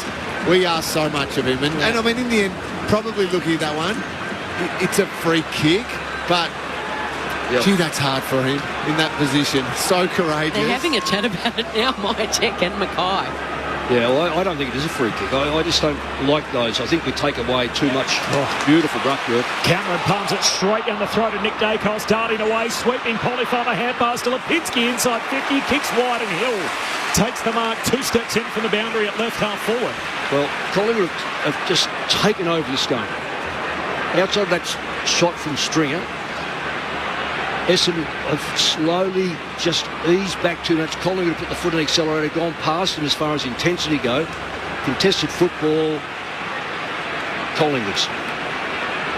So it's 2 goals 5 to 3 behind since Essendon kicked 6 of the first 7. So that tells a little bit of a story. As Hill, the right-footed drop punt, misses near side. Norm Smith medalist, kicked 4, of course, the last time there was this many people here at the MCG. Back on grand final day, the last Saturday of September last year. Essendon 6-3, Collingwood of 3 goals 9, 11 and a half gone second term, the Bombers by 12. 12 scoring shots to 9 in the Pies' favour. Big launches, that long kick in came from Howe. In the end, he was happy to fist it over than take the screamer. 6-3 Essendon, 3-9 Collingwood. That first 4 minutes was insane footy, wasn't it, at the start of the game? And Bombers 4 goals on the board before you could blink. And since then, Collingwood have worked their way right back in the game. It's a pulsating start. Wow. Just feeling a little comfortable, both these two sides. Getting their structure set. Boundary throw in. And as soon as the ball hits the deck, Hobbs has paid the free against side bottom. Wants to go on straight away. Handballs to Caldwell. Handballs to Zach Merritt. Then over the top to Draper. Marks uncontested, going back with the flight. Well umpired. Maynard took the ball out of his hands. They wanted 50. He said no. He gives it back to Merritt. Merritt drives it long. Forced to spoil was right. Gives it to Gresham and has a snap. Couldn't bury it over his shoulder. Jade Gresham, one of 4 Bombers, playing his first Anzac game today. Essendon by 13 points. Bombers' last 4 scoring shots all behind, so Howe plays on from the kick out, gives it to Noble, hand pass to Nick Dacos, who's been busy, kicks down the wing, and McCreary was taken high. He'll get the free. The kick-ins are a worry to Essendon because Collingwood are getting the ball well and truly past. Well, in this case, it's a free kick without. This will go to the half-forward line. Essendon haven't touched the football, so they really dropped off in their intensity, the Bombers. McCreary goes inboard to centre half forward. Elliott flies for it, no mark. Mackay follows up, paddles it away to Merritt for the Bombers.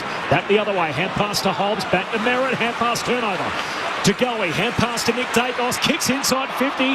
In the end, landed McGrath on the full, he couldn't mark it. Spills out to Nick Dacos again. In fact, it's Crisp, he's tackled, got a hand pass away. The Bombers win it back. Nick Cox, hand pass to Hill. Hill was taken down without the footy, surely. Hump says no. We're going to have a pack and a ball up in behind that. And the umpire to throw it up at centre half forward for Collingwood. The Pies with momentum, but Essendon lead the game by 13.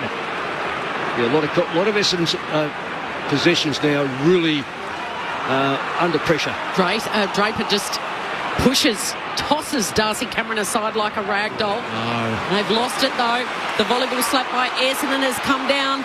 Nick Dacos zigs, zags into the pocket. The spoil from Redmond will go over the boundary line. Josh Dacos can't get there in time. And that was Laverty who just wildly tried to hit that. You can't do that there against Collingwood. No, You're better off taking possession, getting tackled, and getting a ball up, reset it. As soon as you wildly hit it away, those Collingwood numbers through the corridor are going to swarm onto it. Boundary throw in the right forward pocket. Draper tried to take it out of the air and then he fumbles. Schultz comes in. He's on the bottom of this pack.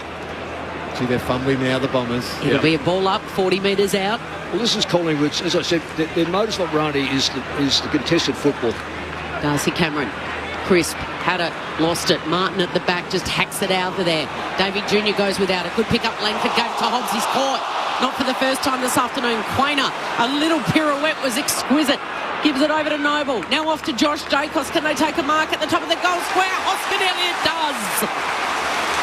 The turnover.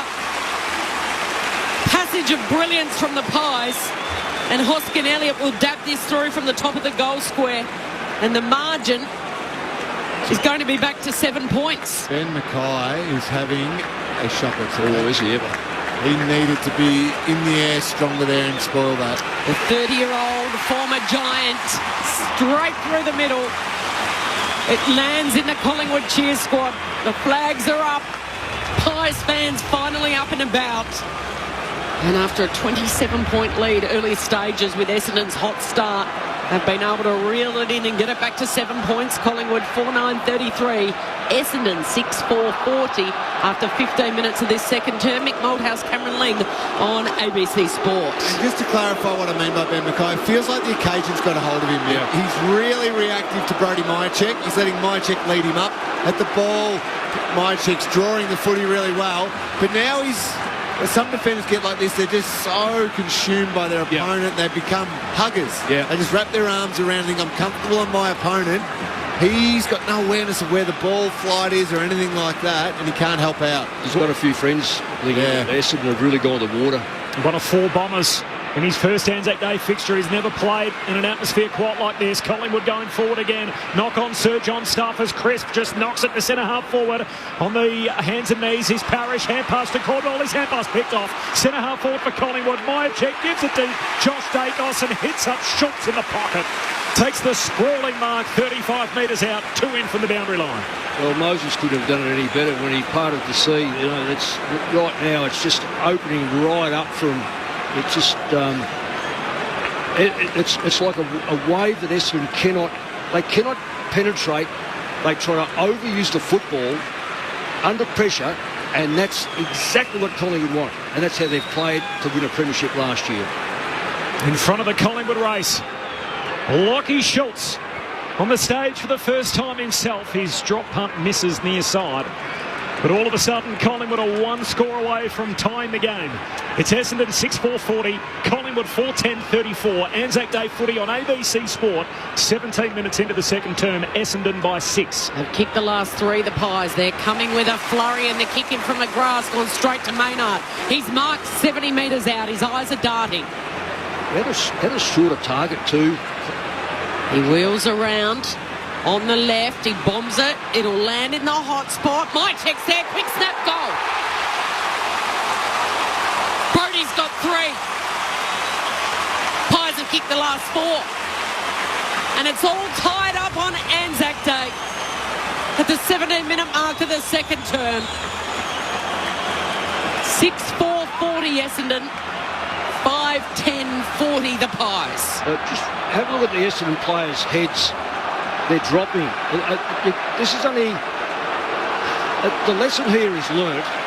Collingwood last week, Collingwood again this week, have fought back from 4 or 5 goals down because they've kept their pressure on. Essendon have got to learn, if they're going to stay in this game, it's not a matter of how many times you touch the football, it's what you do with the football. Correct, Mick. And they're actually handing it to a side that gobbles up inside pressure. So the only way you beat Collingwood is...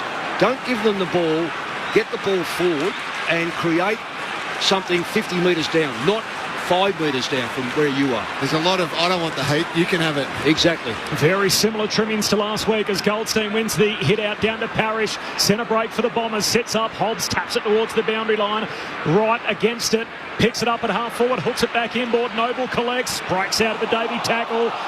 Redmond locks him up, got a hand pass away though, the Pies still with it. Frampton, hand pass to Mitchell, high up in the air, the kick smothered and knocked out of play. And we'll have a boundary throwing 35 out from the Bombers goal. Tim Hodges on the boundary.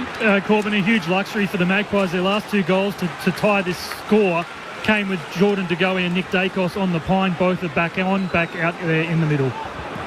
Right in the goal square, boundary throw in inside 50 here for Essendon at the city, by the punt road end rather. Cox just thumps it right up to the line where De Goey's able to gather it, give it to Mitchell. Handball, hospital handball for Still side bottom. He's got his eyes on it, but it's stolen by Martin. Gives it away to Merrick. Kicks on the outside of the boot, and Moore playing in front of Draper takes the mark. Darcy Moore with the headband and the ponytail. Flares the kick wide to Maynard, short to Mitchell. Controlling the tempo of this contest at the moment. Mitchell's got a defensive side of the outer wing. His kick is short to Nick Dacos, who goes to DeGoey. Strong mark in front of Martin. It's marked on the southern wing. Handball puts Noble under the pump. He's able to regather and give it to Pendlebury, who marks in the bullseye.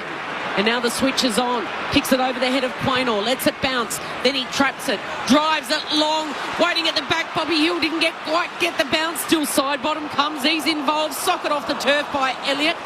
And it's a live ball right on the last line of defence. Zach Merritt, the captain, is there. Hasn't cleared it though. Langford's taken it, the ball rather. He's dispossessed. Quaynor's down hurt. In the meantime, Nick Dacos says thank you very much. Closes to 40 and snaps the goal, driving it straight through the centre. Pies hit the front for the very first time. They lead it by 6 points in the 21st minute of the second term. 6:10:46. Essendon 6:4:40. I know my job here for the ABC is to say what I think, but I'm not going to name these players because I can't name them. But Essendon have got 2 or 3 players that the occasion has got to them. They have demonstrated under pressure that they have run under the ball. They've fumbled the football. They look like scaredy cats. Yep.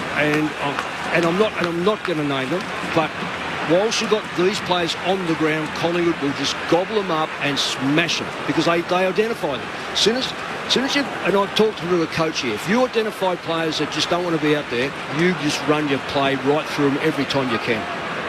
Back in the middle, all of a sudden Collingwood by 6 points, having trailed by 27, but it's an Essendon centre break. Stringer, hand pass away to Hobbs, feeds it forward to Caldwell, handball on to Harry Jones. As he's being tackled, he sprays his kick out on the full. And again, the Pies have taken their game to the next level and they've burnt off a would-be challenger. So last week, 31 points down early in the game, Collingwood. They'd levelled the scores by the 26-minute mark of the second term. Today, 27 down. And by the 17-minute mark of the second quarter, they've got the scores back level. Now they're in front. The Pies up on half-back. Here's Mitchell, high up and under. Hill leaping for it, no mark. Falls down towards Cameron. Head pass out wide to side bottom. Kicks down the wing, and here's Meyer check for Collingwood. Kelly holds him up before he's able to shake him free. Drive it long. Mason Cox in from the side. There's Pies numbers everywhere you look. Lipinski can't pick it out. It's flicked out of there by the Essendon defender. Still a loose ball. It's centre half back. Merritt had it. He lost it. The handball comes back inside 50. Hobbs is sitting on it. He's got to get rid of it. Dersma, tackle, goes to ground. That is why they're the reigning champs. 3 Collingwood players jump on top of him. This is relentless. This is great footy by Collingwood. There is no room to breathe if you're wearing a red and black jumper out there at the moment. Ball up inside 50 for the Pies. Goldstein down to ground. Kelly's on it. And again, they pile in on top of him.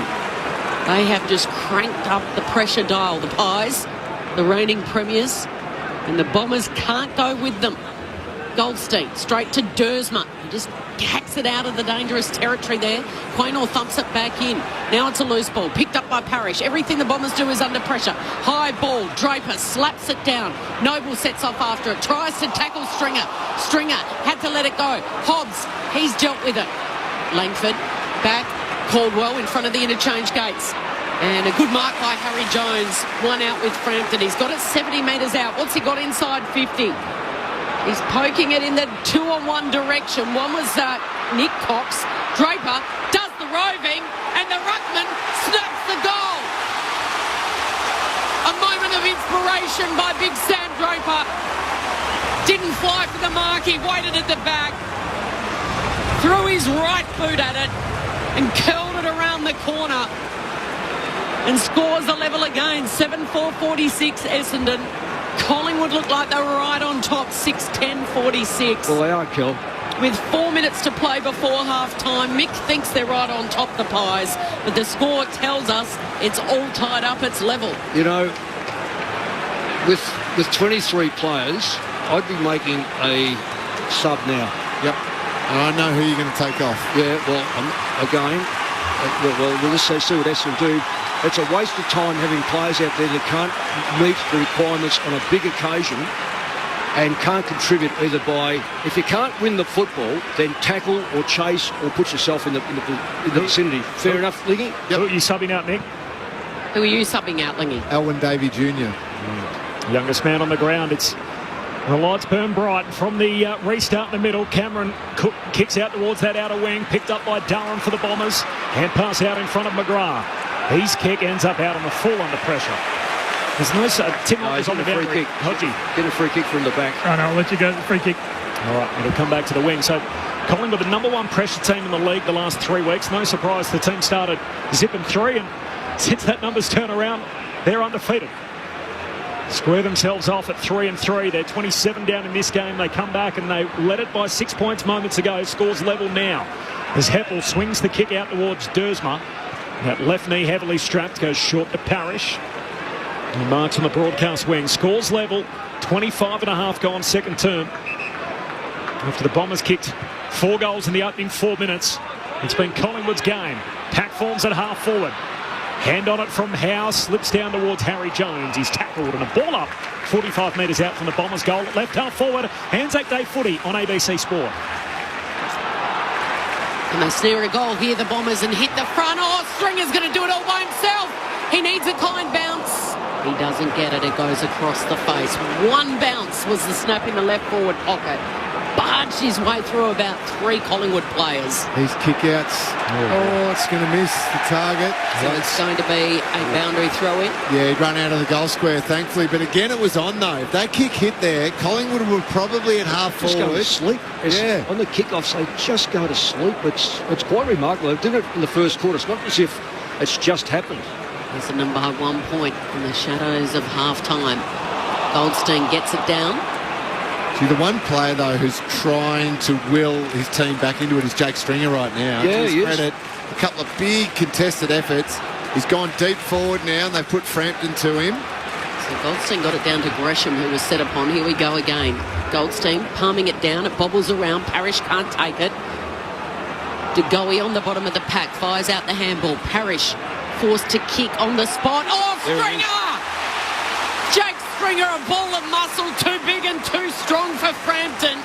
He held him off and then right at the last minute was able to grab the Sherrin just a centimetre or 2 off the turf.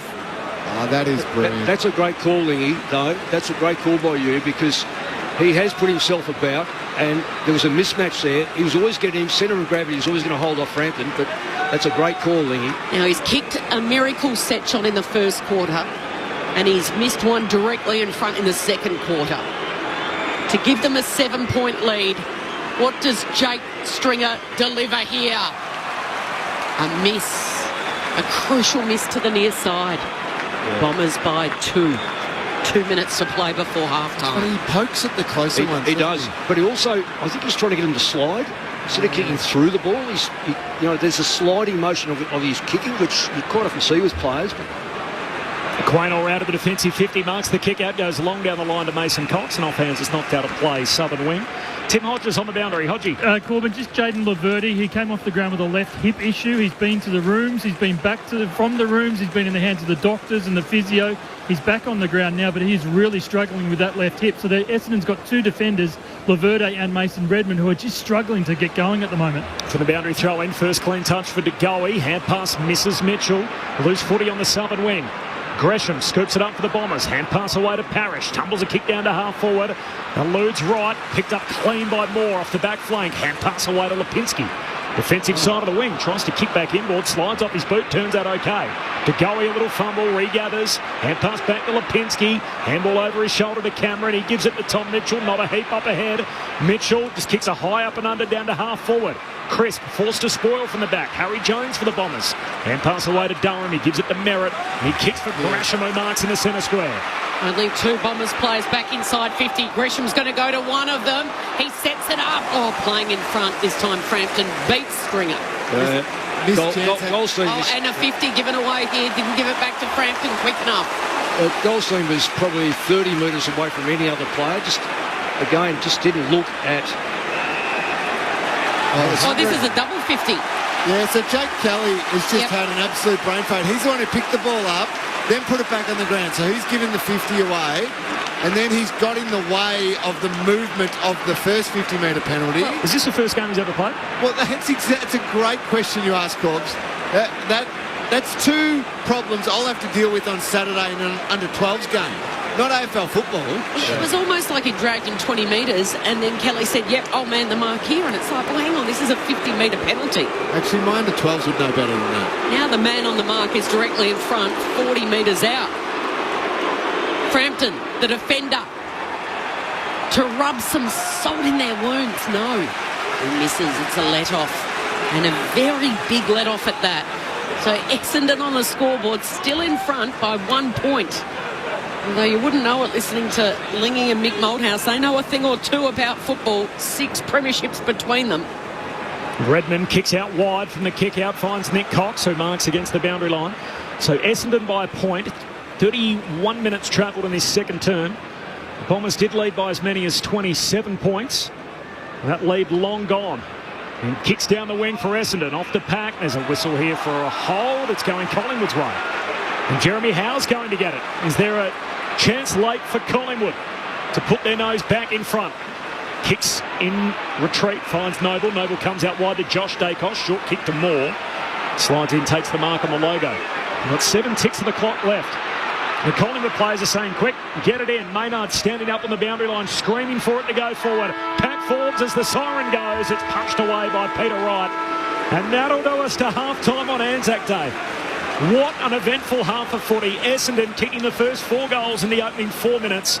They led by 27 points time on in that opening term, and then Collingwood put their foot down. They found their premiership selves as they kicked the next 5 in the game. Collingwood hitting the front for the first time before the Bombers wrestled back the lead late, courtesy of a Draper goal. It is Essendon by 1 point at half-time. We had 2 lead changes, both of them coming in the latter stages of that second term. Essendon 7-6-48, Collingwood 6-11-47.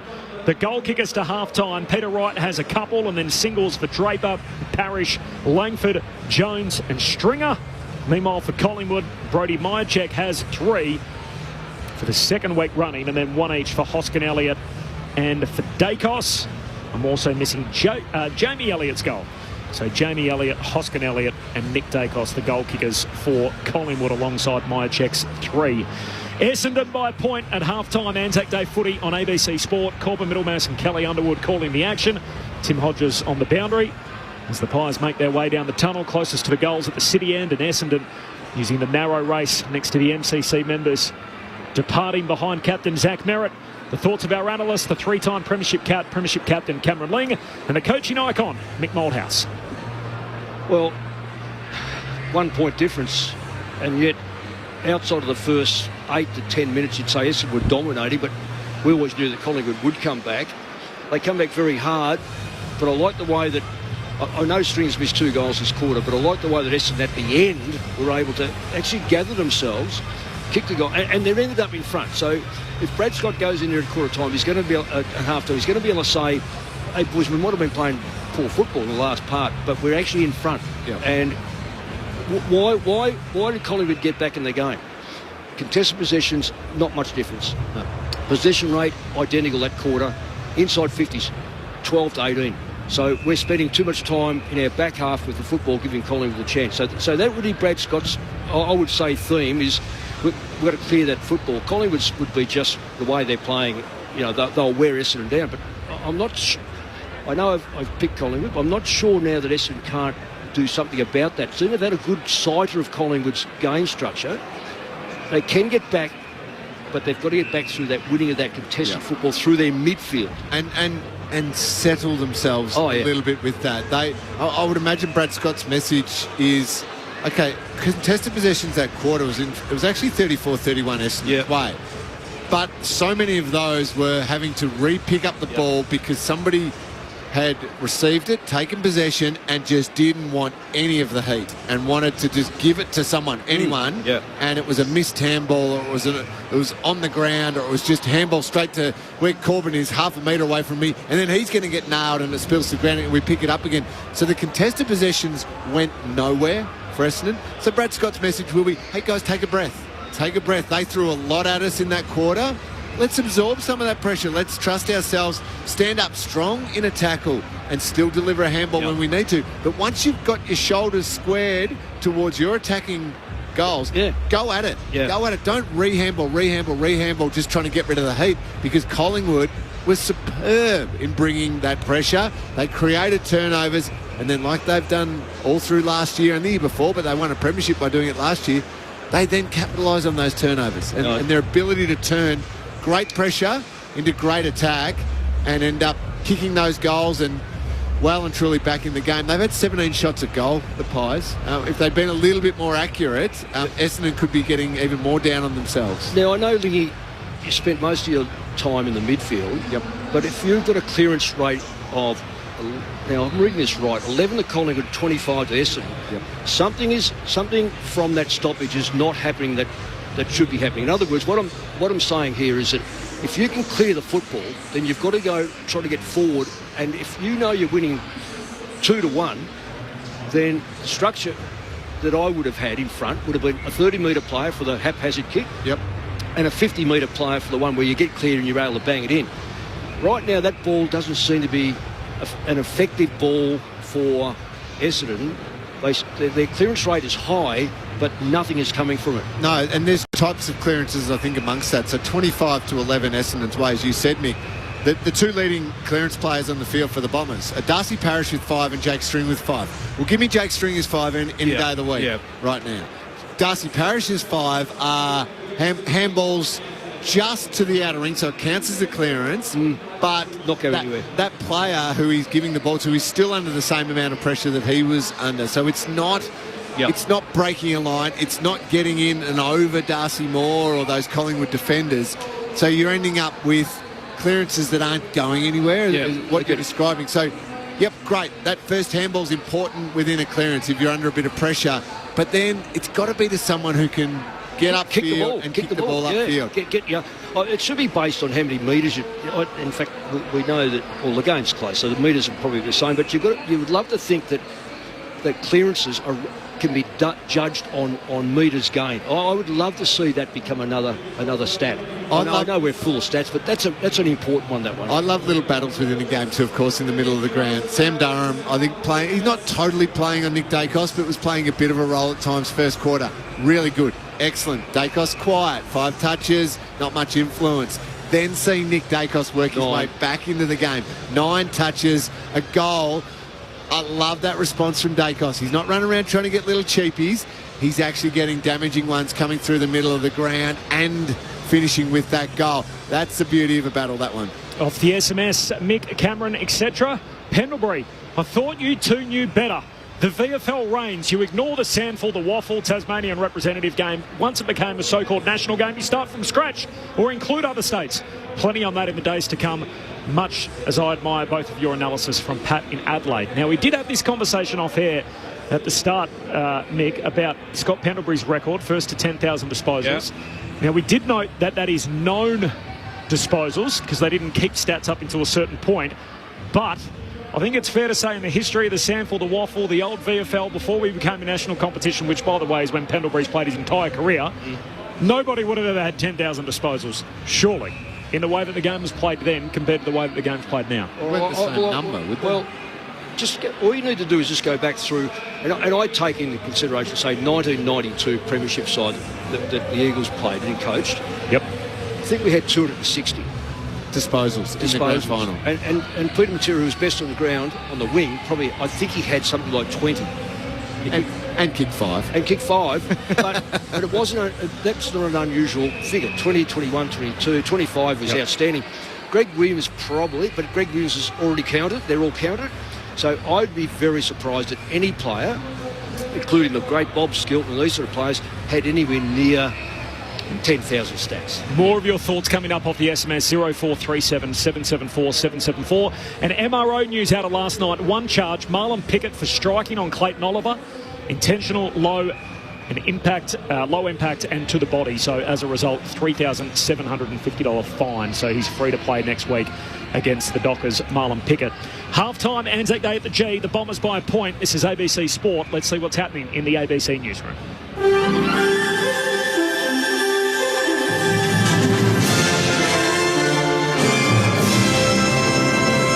ABC News with Satya Weinstein. A dawn service has been held in the north of France at the Australian National Memorial at Villa Bretonneux.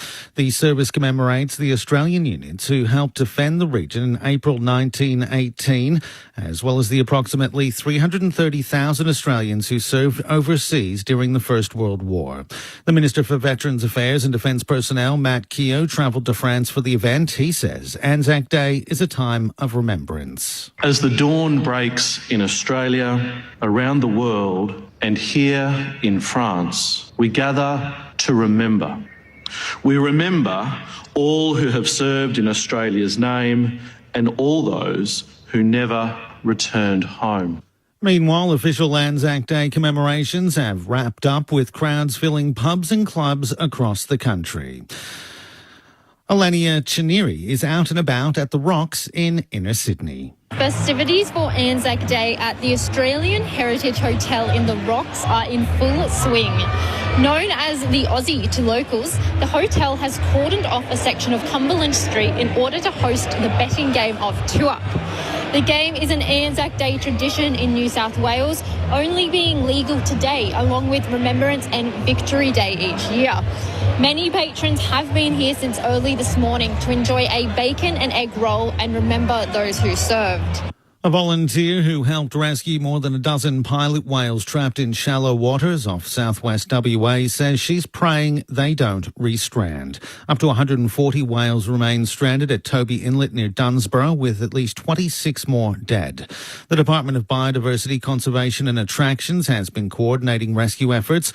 Volunteer Sasha Boundy says it's been emotionally and physically exhausting. Our group managed to get 9 out together, and then we moved further down and got another 4 out together, one of which had a baby. It's like really euphoric, but it's really heartbreaking because you turn around and there's more dead ones. There was a lot of people praying over the whales, crying over the whales. There are fears strengthening bail laws won't do enough to help protect women from domestic and family violence. An urgent review is underway in New South Wales after a childcare worker was allegedly murdered by her ex-partner.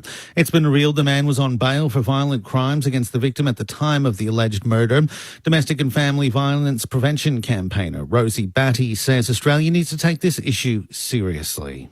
I meet women across Australia who've had to change their names, change their identity, move interstate away from their family and communities, live anonymously in fear and always looking over the shoulder because they know he will never rest until he tracks them down. A man has suffered critical injuries after falling 20 metres from a wind turbine in central Queensland. Emergency services were called to the scene at Lake Proserpine, north of Mackay today. Paramedics assessed the man in his 30s at the scene.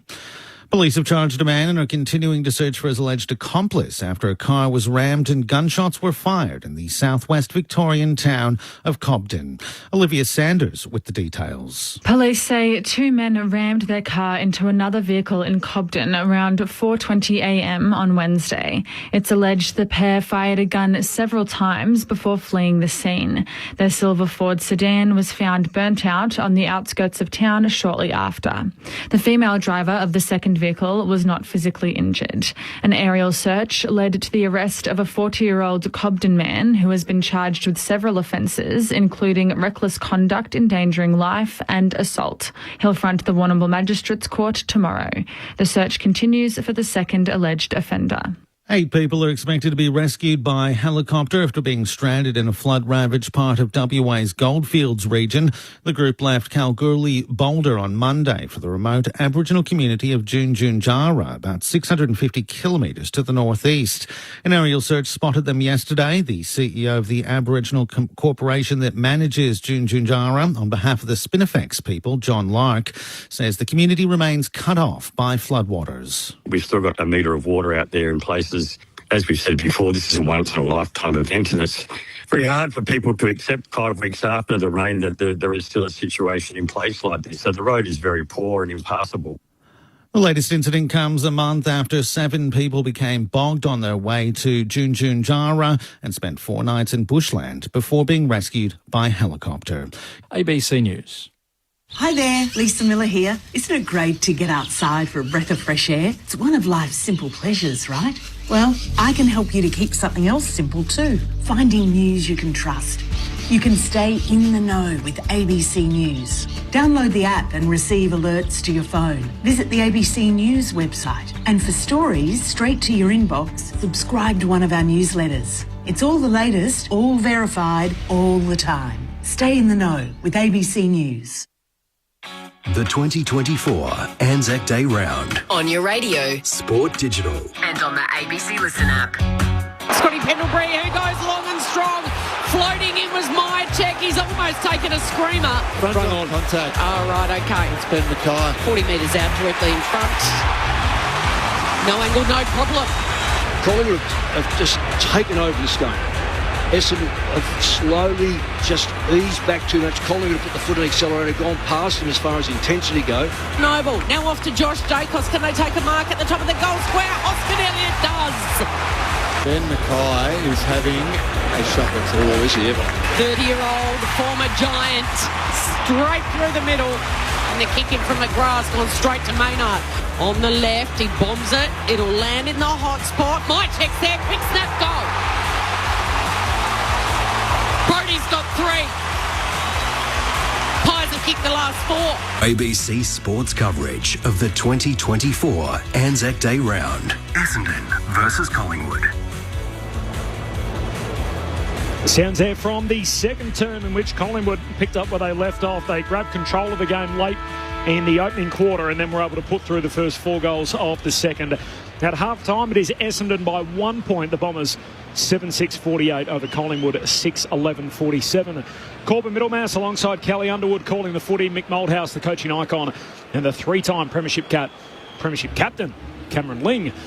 Tim Hodges is with us as well on the boundary. It's been an eventful first half. The Bombers kicked the first 4 goals of the game inside the opening 4 minutes of game time. It was 8 minutes of real time, and really at that stage everybody was thinking, what on earth is happening here? So Essendon led by 24 points out the gate. They kicked 6 of the first 7 to lead by as many as 27 points, and from that point on Collingwood have been able to work their way back. They actually hit the front on the back of a Nick Dacos goal late in the quarter, as you heard there, before Essendon snatched it back. So 2 lead changes, both of them coming after time on in that second term. This is ABC Sport. Great to have you with us wherever you're listening across the country. A little more off the SMS 0437 774 774. Phil from Victoria. Hi team, enjoying the call. I can hear more Pies names this game instead of the last few weeks. Can you tell me, are there any other Pies players waiting in the wings to get games, especially if there's any injuries as the season progresses? They do have one of the best injury lists in the competition. There's 6 on it, including 5 guys who are outside of the best 23 and really probably the best 30 on the list. So Dan McStay is really the only first-choice player unavailable to Collingwood at this time. Yeah, McRae's probably the one we're going to... Do we see more of him throughout the year? I mean, so he's glimpses. He's not even an emergency anymore. So Finn McRae, who had played well throughout the pre-season. There are emergencies today. Reef McInnes, who was the sub last week. Yep. Oleg Markov. Oh, yeah. So he was obviously a premiership player with them last year. Markov, Ginnivan and the recently retired Nathan Murphy are the only 3 guys that aren't there from their premiership team. And the 3 new faces of the sub, Harvey Harrison, Lockie Schultz, who of course has come in from Fremantle, and John Noble, who played almost all of last year, but not the final series. Well, you can't play Noble and Markov together. Yep. Noble's been good today. He's been very good. Very, very good. Schultz, you say... I look at Schultz and go, lots of impact. He's kicked 7 goals in the games he's played, so he's actually kicked, I think he's had 14 shots on goal. So he's thereabouts. He's not changed the dynamics of the side, though. That's fair to say. And I think he's still feeling out exactly where he fits and where he needs to run. And it is a new thing to fit in. Okay, so Myercheck's doing this. Mason Cox is doing this. Jamie Elliott likes to lead there. I need to find my spot within that group. Yeah. Where the Bombers, Lingy, can we... Yeah. I was going to say, they've got 2 players on their back line that are a bit sore, so that's probably going to save changing the side. But I reckon you either go for broke or you a death by 1,000 cuts.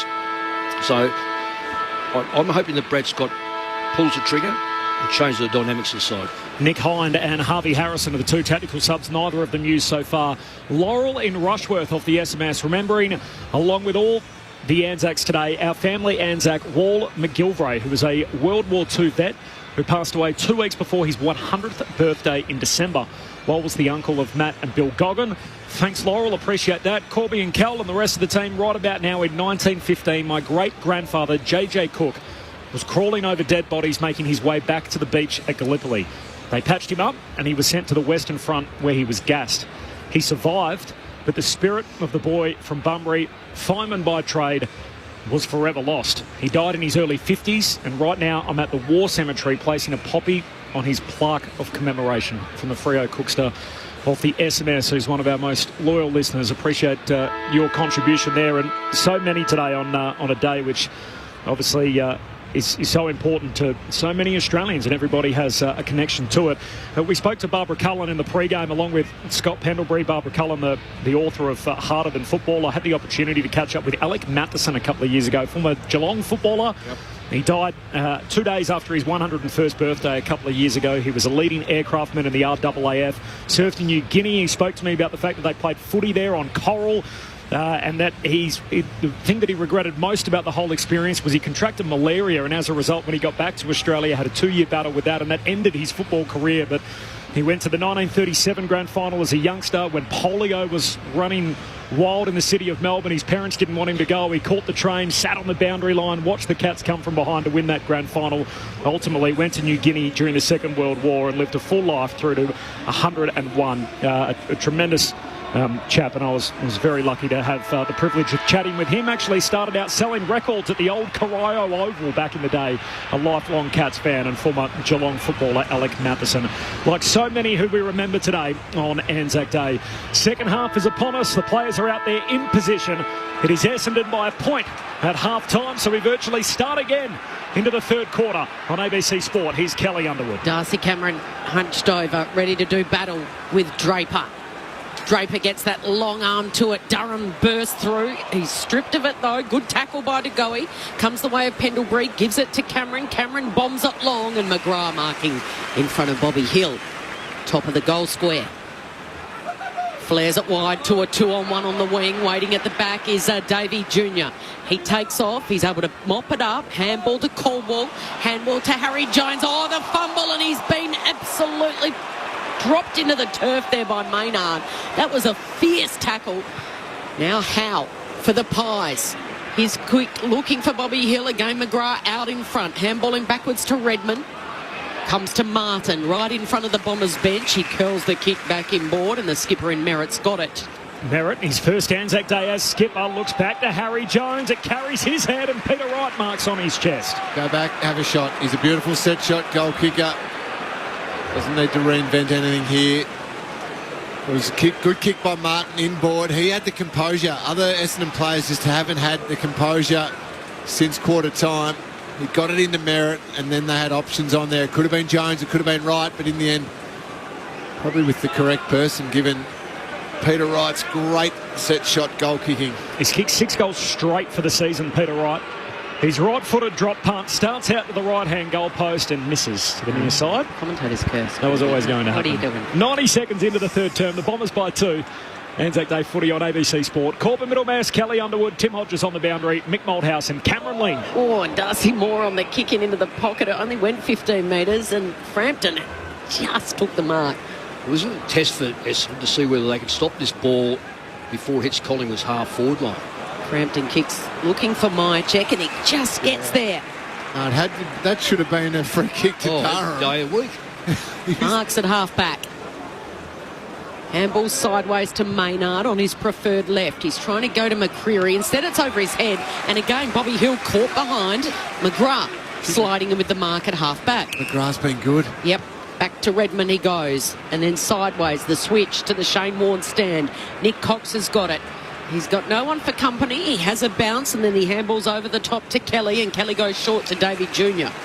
Jr.'s got it right on the wing. Back inboard, it's a risky kick. Heppel had to wait, and coming and closing late was Lipinski. He takes the mark. We've got the tools forward, Draper and Wright. Inside the centre square. He goes looking for Jones. And there is Darcy Moore. The experience. Oh, he's handballed straight to Tom Mitchell, who wasn't looking and running the wrong way. Mitchell's able to get it, regather, give it to De Goey. De Goey gives it to Elliott, and Elliott in the centre. He's lost it too. Nick Martin invited in for Essendon. Grabs it, kicks into space on the wing. Here's Maynard, collects on the bounce. Hand pass inside to Mitchell. Shoots a hand pass through to Pendlebury. Went past 10,000 disposals in the opening term. Gives it to Josh Dacos. He ducks. He's then tackled high by Merritt, but the ump says play on. Ball up on the wing. Tim Hodges on the boundary. Corbin, it's dropped a couple of degrees and the wind has really picked up. Lingy might be able to explain just how swirly it is at ground level when you're out there in the middle. And you've seen how much of a difference it's made in the first few minutes of this third term. De Goey through the stoppage. Hand pass to Nick Dacos. Kicks inside 50. McGrath spoils down to Myercheck, and under pressure he puts it out on the full. Bombers by 2 points. Anzac Day footy on ABC Sport. 3.5 minutes into the third term. The Bombers by 2. The crazy thing is that the swirly wind affects the field kicking, but it shouldn't necessarily affect the goal kicking, because strangely here at each end it kind of sucks it into the goals a little bit. So Kelly goes long and strong. Oh, what about the mop-up? Was sensational there by Durham, one of the most improved players in the AFL. Getting a kind bounce with Stringer. He breaks stride to 50 after he lost his man and then squares the kick beautifully to Nick Cox. Cox should have gone back and had a set shot. Instead, he goes into the goal square, unable to take the mark. Was right. Davey Jr.'s there to finish the job.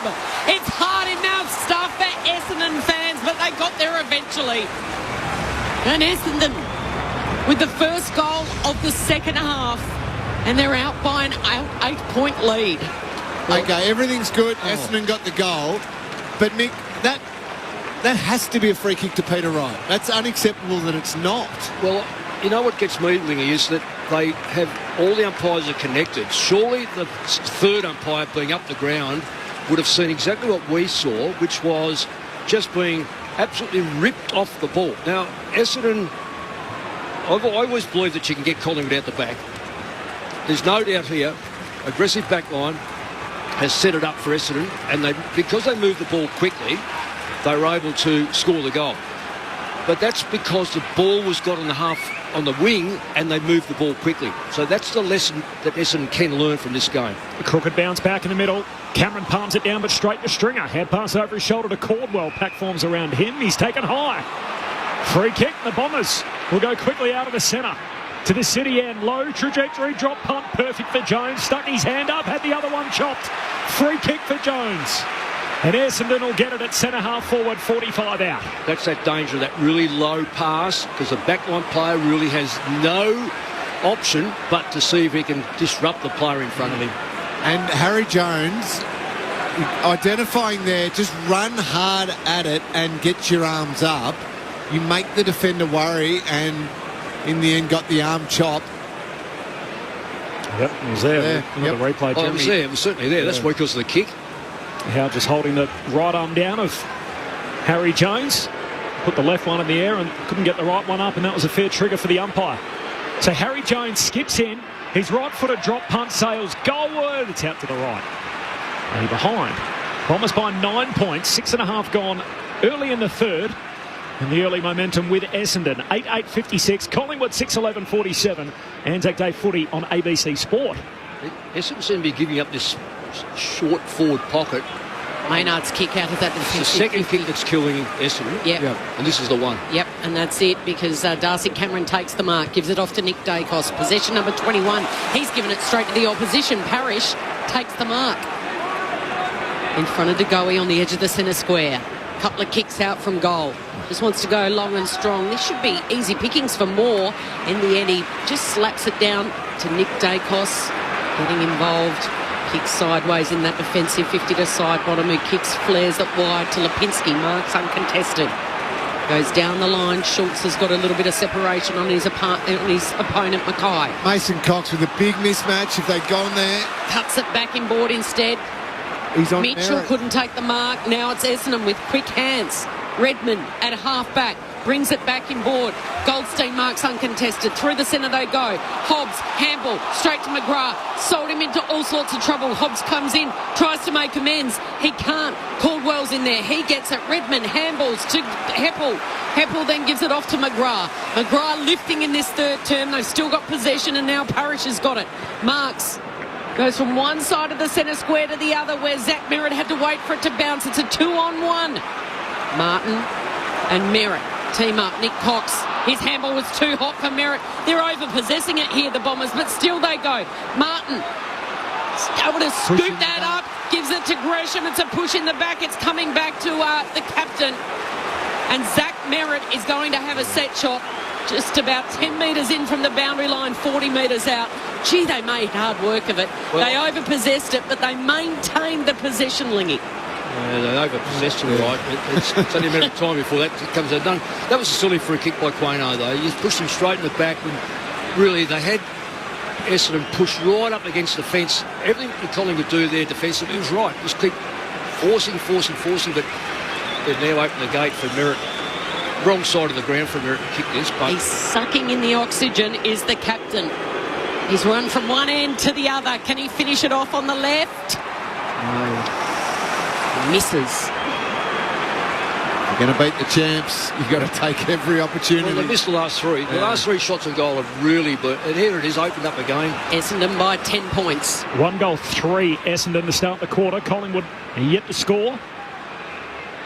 We've been travelling 9 minutes in the third quarter. Anzac Day footy on ABC Sport. Pendlebury with the current skipper in Moore. Long kick out to the wing. Here's Josh Dacos. Best and fairest in a premiership year. Pokes the pass to Degoe. Marks in front of the benches. Comes back inboard.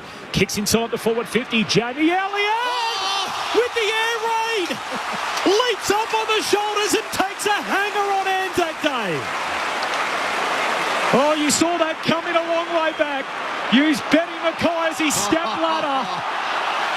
And Jamie Elliott with one for the ages. You'd have to have someone in the family in the Air Force, wouldn't you? Oh, what a beauty. If his nose bleeds, you know why, because he's up that high. Gee, Ben Mackay, that is not where you want to be. Now finds himself on a new glossy poster. Jamie Elliott with the finishing touches. Slams it right through the middle. And Jamie Elliott's highlight reel grows as Essendon's lead is cut to 4. The Pies 7-11-53, Essendon 8-9-57. The Bombers by just 4 points. Anzac Day footy on ABC Sport. Mick Malthouse, Cameron Ling. Well, what a great mark. Great mark, great finish. We expected that. He's just that sort of player you cannot give a run to because he'll just sit on your head, as he did. They're the ones that bring people to the game. They're the ones you just love. Collingwood players, Bobby Hill in particular, they're watching the replays on the big screen right now and just smiling and laughing, and that's the joy you got to have in footy.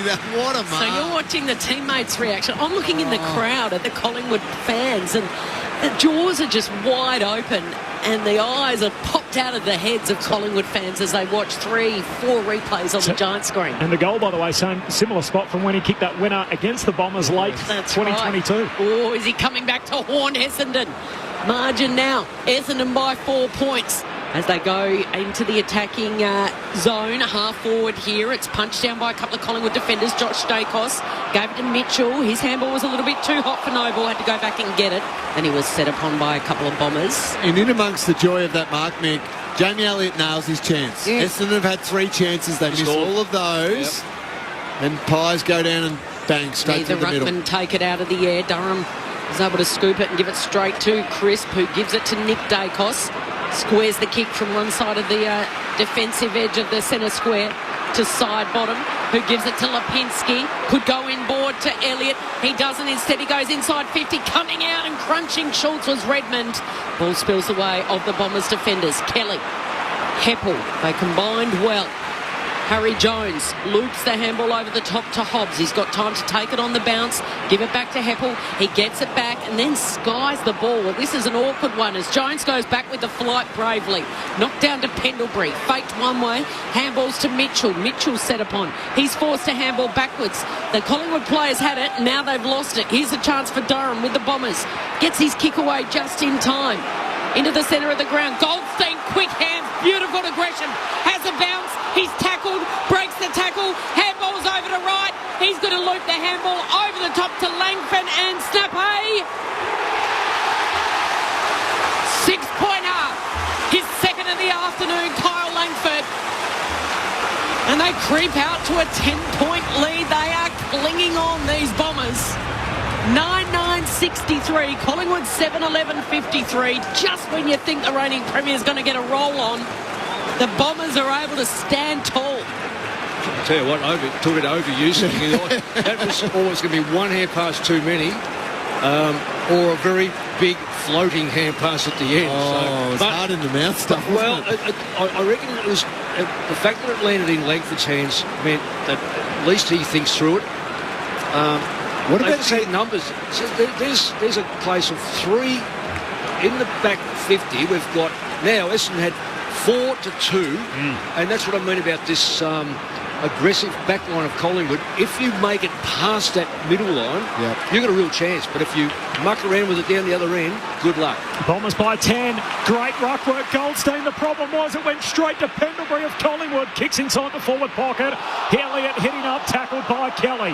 Lost it. Ball comes out. Heppel's hand pass back over his shoulder to Nick Martin. It's a hot footy. Gives it to Heppel. Hand pass to Durham, who covers good ground. Handball to Parrish. He's in real strife. Tried to bounce off Pendlebury. Schultz has got him. And he's caught. Free kick for Collingwood, left half forward. It was Nick Dacos the first time, and in the end, Schultz made sure he was going nowhere. Yeah, overuse. Yeah, when you face away from home like that, you just kick the ball, get 45 metres, 50 metres. Parrish coughs it up. Schultz with the footy. Bombers by 10. 14 gone in the third. Kicks into the forward pocket. Heppel back saves the day. Knocks it out of play.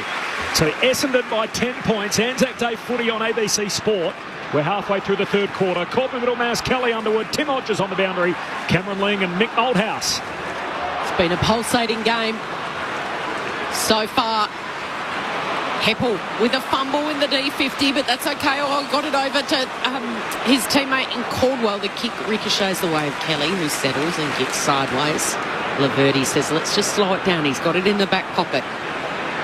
Kicks it sideways to Heppel. Well, this is all short, barely the required distance into the other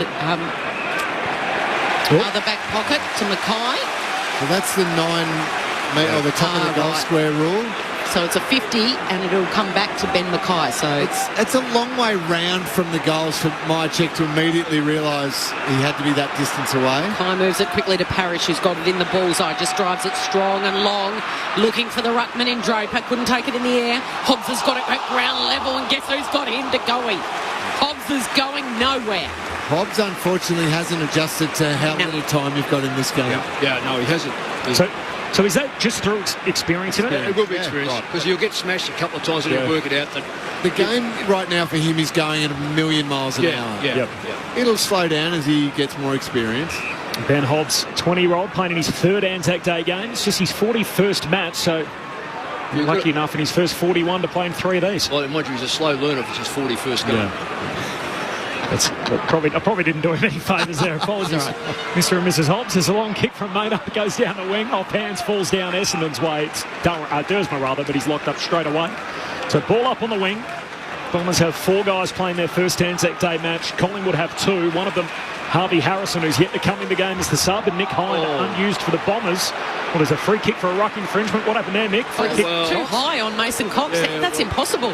Well, I just say 2 ruckmen were just fighting for the front position. How can you get up over the top of those huge shoulders? So Mason Cox sends it to centre half forward. Myercheck hits it hard, got his hands to it. Comes down to Pendlebury, a little up and under. Strong mark by Kelly. Outmarking McCreary. Wants to give it to Heppel. Pops up there. It allows Bobby Hill to come in, and then he goes the dribbler. That would have been absolutely brilliant by Bobby Hill. Can I just come in on Kelly? He missed it to the near side. He just did not look anywhere but where he wanted to kick it. He did not look at any lateral, any way at all. Verdi coming out of defence, just got it to Sammy Durham. Fan club growing by the week, by the way, for Sam Durham. A boy from Seymour, playing regional footy up to the VFL and midway through 2021 on an AFL list. Long kick to Goldstein, reaches over the pack, lays it off immediately to Stringer. Dumped in the tackle from Frampton, and he'd already got rid of the footy, said the umpire. Free kick to the package, loads up, kicks it inside 50. Nick Cox the target, lands out the back though. Collingwood's advantage, Moore jams it on the boot, and here's Bobby Hill with plenty of room to work into. Off the back flank, kicks down the wing for Collingwood, trying to transition the footy quickly. Jake Kelly chops it off, numbers with the Bombers, and they mop it up. Hand pass to McGrath. He can give it to Heppel, standing still against the boundary line. Hand pass back to Kelly, back to McGrath. The Bombers with it on the wing. They lead by 9 points. 18 gone in the third. Long kick down the line, and it's a turnover. And the champ Pendlebury intercepts, kicks to De Goey on the wing for Collingwood. De Goey loops the handball. Oh, that was casual. And it's sold Nick Dacos, the champ, into all sorts of trouble. He was collected either side. The umpire says, no, give it to me. It'll be a ball up. I'm not sure what De Goey was thinking then. Is he a little fortunate? Ball up on the southern wing. Oh, both right go to ground. The umpire says there'll be a holding, and it goes against Goldstein. Oh, my. Oh, well, I'm just seeing that, well, Mason Cox has got it again. To answer your one, just because it was a bad handball by De Goey didn't mean Nick Dacos had prior opportunity. Yep. So. I think he tried to fight the tackle, which I think is where the Essendon fans were unhappy. Cox has kicked to about 5 red and black players out there. The mark was taken, but the kick was terrible, and it's gone straight to Nick Dacos. Of all players that you could kick it to, he won the Anzac medal last year, and he's just might have recorded a goal assist here, because all by himself inside 50 is Lipinski. He's taken a mark directly in front. Yeah. Right at true centre-half forward, Lingy. Just a few Essendon players there. The moment's closing in on them a little bit in that, there was a mistake. Yeah, sure, bad kick. But then a lot of turning and blaming each other. And hands on hips. Couple just walking. Yeah. Got to straight away lock into the defence. Don't let that mark be taken. Pat Lipinski to the punt road end, directly in front to get them back within 3 points. He is all class, Lipinski. Essendon 9-9-63. They are clinging on by their fingernails here. Collingwood 8-12-60. Haven't stopped coming hard all day. And it's Essendon by 3 points after 20 minutes in the third term. Kel, just on what you're just saying, it's close, yes. Essendon have had 82 to 58 possessions, and I'm going to say that of the 42 hand passes, I would say half of them, and I'm going to say 20, have been panic, unnecessary hand passes. The way Essendon have got back in the game is through direct play to get over this 50-metre line, or this centre line that we've got, into the forward line. When they over-possess, Collingwood take it off them, don't need as many possessions to get back, and then there's the consequences. They are very efficient, Collingwood. Essendon, they're just not inefficient at the moment. Bombers kicked 6 of the first 7 goals. Collingwood have kicked 7 of the last 10. Back in the middle, it's Collingwood again. De Goey weighted hand pass, too much on it. Out in front of Lipinski. Kelly had it, lost it in the tackle, spills to Crisp. He too lost it as he's being tackled. Kelly a second go. Hand pass to Martin, he's tackled. Ball comes out. Now it's centre half back for the Bombers. Draper, hand pass to Merritt. Gives it to Heppel. Short kick out towards Dersma. A good option. Just take the heat off for a second, because those handballs were under enormous pressure again. Heppel, just get a mark, back in control. Just get the ground set up the way they want it. 5 minutes to play before three-quarter time. Short kick to Merritt. Merritt goes short back to Heppel. The Bombers by just 3 points. Now they're in a live ball situation. Hand pass to Dersma. He gives it to Parrish, turns and kicks down to half forward. Goldstein trying to move more out of the way, spoils the mark. More hand pass, stays alive. Gresham inside the boundary line. Hand pass back to Dersma, who keeps on moving. He got it to Durham, trying to get it back to Dersma. They've lost it now. Collingwood through pure pressure and number. Picked up by De Goey. Just bangs it into space down at half forward. Hill lurking on it. Mackay there first. Hand pass to McGrath. He goes short. Finds Heppel, the former skipper, at half back for Essendon. He's happy to steady it with a short, sharp kick to Parrish, who's got it at half back. Don't want to just keep going down the lines here. Darcy Moore's got it pretty well covered. Got to continue to be brave enough to take it off the line. Keep that Collingwood defence shifting. Well, even if they just go lateral and keep it wide, one way to the other, Lingy, at the moment they're so predictable. To Heppel, to Dersma, who's got it on the southern wing. He kicks looking for Jones, front position. Couldn't quite take the mark. Now Jones has got it. Oh, what a tackle by Nick Dacos.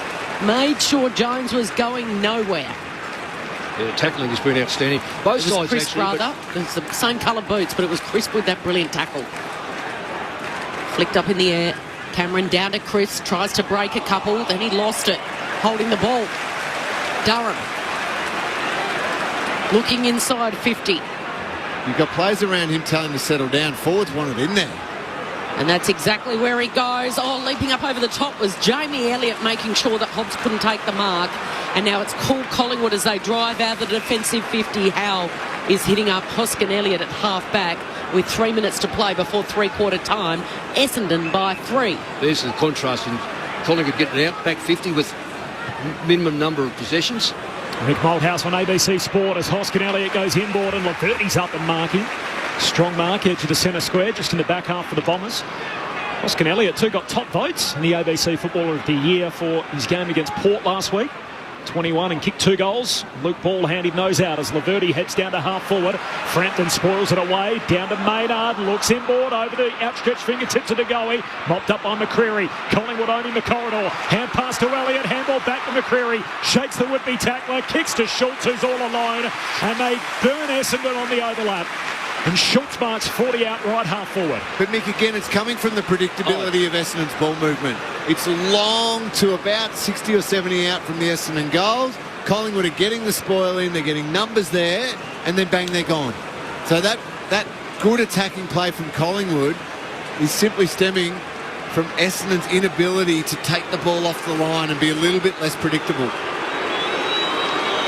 Schultz from right half forward. The Bombers' 27-point lead is long gone. Collingwood retake the lead. The Pies by 3 points. 24 gone in the third term. Collingwood 9-12.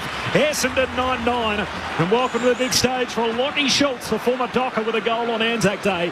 24 travelled in the third. Anzac Day footy on ABC Sport. The Pies by 3. Well, clearance is one thing you spoke about at half-time, Mick, and just perhaps evening it up a little bit for Collingwood. They were well down. 7-4 Collingwood's way in this quarter, so they've fixed that balance up. Essendon now are trying to move the ball not from a stoppage because they're not dominating the clearances. They're trying to move it from general play, but it's predictable, it's long, and Collingwood are counter-attacking well. Tim Hodges on the boundary. Kelly, just keeping an eye on Scott Pendlebury. He's been on the bench. He busted his rib a couple of weeks ago against Hawthorn in Adelaide in gather round. I reckon it's bothering him. He just put an extra, almost a pillow thing around underneath his jumper. So you see he looks a bit fatter just to guard it. Collingwood by 3 points, but it's Stringer out of the centre. Gave it off to Dersma, who kicks it into the pocket. Backing back was Langford looking to take the mark, but Moore made sure that there was none of that. And his spoil is over the goal line. First time Scotty Pendlebury's been described as that. I was about to say I wouldn't mind using that excuse. I'm to say, look, my ribs aren't going that well, so I'm just carrying around this extra padding. Here's this kicking again. So the first one goes to the pocket, which is predictable. This is where, if Essendon's done their homework, they should be able to stop this one or at least spoil the ball in the air. Noble goes long down the line. Pies by 2 points late in the third term. Punched away at the back. Mitchell, quick hands away to Quaynor. High up and under down the wing. They come from all directions. Elliott threw himself at it from the back of the back. Heavy landing. Couldn't come down with it this time. Redmond to Martin. He kicks out on the full. And Collingwood will get it back right on halfway. Gee, how did he attack that pack? Jamie Elliott. That was reckless. He basically landed on his head. He's already taken mark of the year. Settle down, Jamie. Took an absolute hanger earlier in the quarter. Jamie Elliott went back, kicked a goal on the back of it, sends it down to high half forward. Cameron the target, scored away from him. Kelly pulled down without the footy. Ump says play on. Nick Cox picks it up, drilled in the tackle from Josh Dacos. And a ball up in front of the interchange gates. Collingwood by 2 points. Collingwood by 2 points. 26.5 gone in the third term. 9-12 to 9-10. Anzac Day footy on ABC Sport. There are some exhausted players out here. The siren for three-quarter time can't come soon enough. So Tom Mitchell scoops it up, gave it to Dacos. Josh Dacos' kick was smothered, and now Essendon can bounce. Martin keeps it short and sharp and delivers to Langford. Straight down his throat in front of Darcy Moore, who really made him earn it. Attacking side of the broadcast wing, the northern wing. He goes long and strong and he's looking for right, got hands to it. Davey Jr. fires it out to Laverty. He's got it centre half forward. He's going to go back to McGrath. What does Andy McGrath spot inside 50? He spots Harry Jones in the left forward pocket. Jones takes the mark in front of Quaynor, and it's going to be a really tough, challenging set shot this. Yeah, someone's going to have to get to him. Yeah, it's good that he didn't try the quick kick around the body as the siren was about to go. Communicated that well to him. So Collingwood by 2 points. And the 23-year-old Harry Jones with a chance to put Essendon in front at the last change. He's already kicked 1 goal this afternoon. Takes a very deep breath.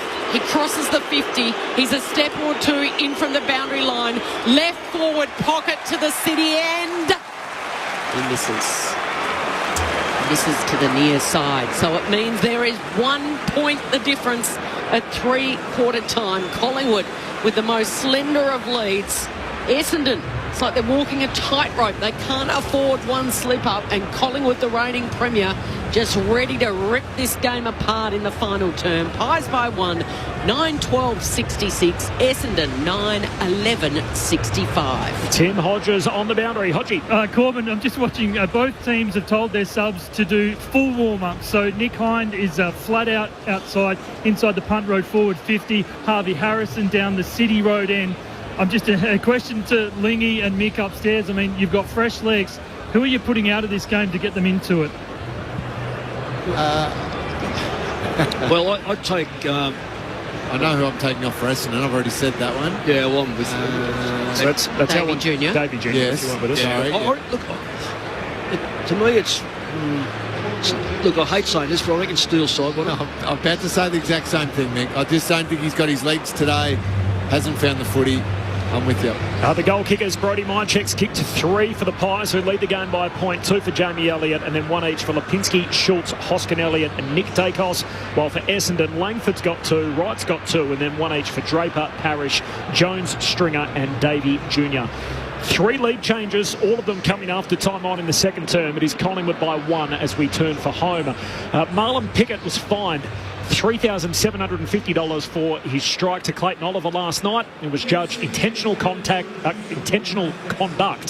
low impact and body contact. So as a result, just a fine for Marlon Pickett. He's free to play next week against the Dockers.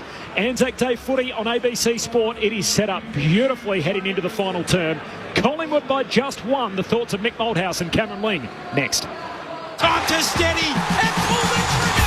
Tackle your week with the ABC AFL Daily Podcast. Join myself, Catherine Murphy, AFL legend Paul Roos and expert panellists every day to get the latest news, game analysis and insights straight from the field. The way the rules are now, you're not allowed to brace yourself and hit someone in the head in a marking contest. Tune in to stay ahead of the game and get your daily dose of footy fever. Find the ABC AFL Daily Podcast on the ABC Listen app. The 2024 Anzac Day Round. On your radio. Sport Digital. And on the ABC Listen app. Kicks inside the forward 50. Jamie Elliott with the air raid. Leaps up on the shoulders and takes a hanger on Anzac Day. Oh, you saw that coming a long way back. Used Benny Mackay as his step ladder. And Jamie Elliott with 1 for the ages. Jamie Elliott with the finishing touches. Slams it right through the middle. Pat Lipinski to the punt road end directly in front to get them back within 3 points. He is all class, Lipinski. Collingwood owning the corridor. Hand pass to Elliott. Handball back to McCreary. Shakes the Whitby tackler. Kicks to Schultz, who's all alone. And they burn Essendon on the overlap. Schultz from right half forward. The Bombers' 27-point lead is long gone. Collingwood retake the lead. ABC Sports coverage of the 2024 Anzac Day Round. Essendon versus Collingwood. Pies by a point as we turn for home. 3/4 time at the MCG. We're just getting started. It's the first of 2 games. There's another game of footy to come tonight from the nation's capital. It is GWS up against the Brisbane Lions. Brett Spriggy's there. Spriggy.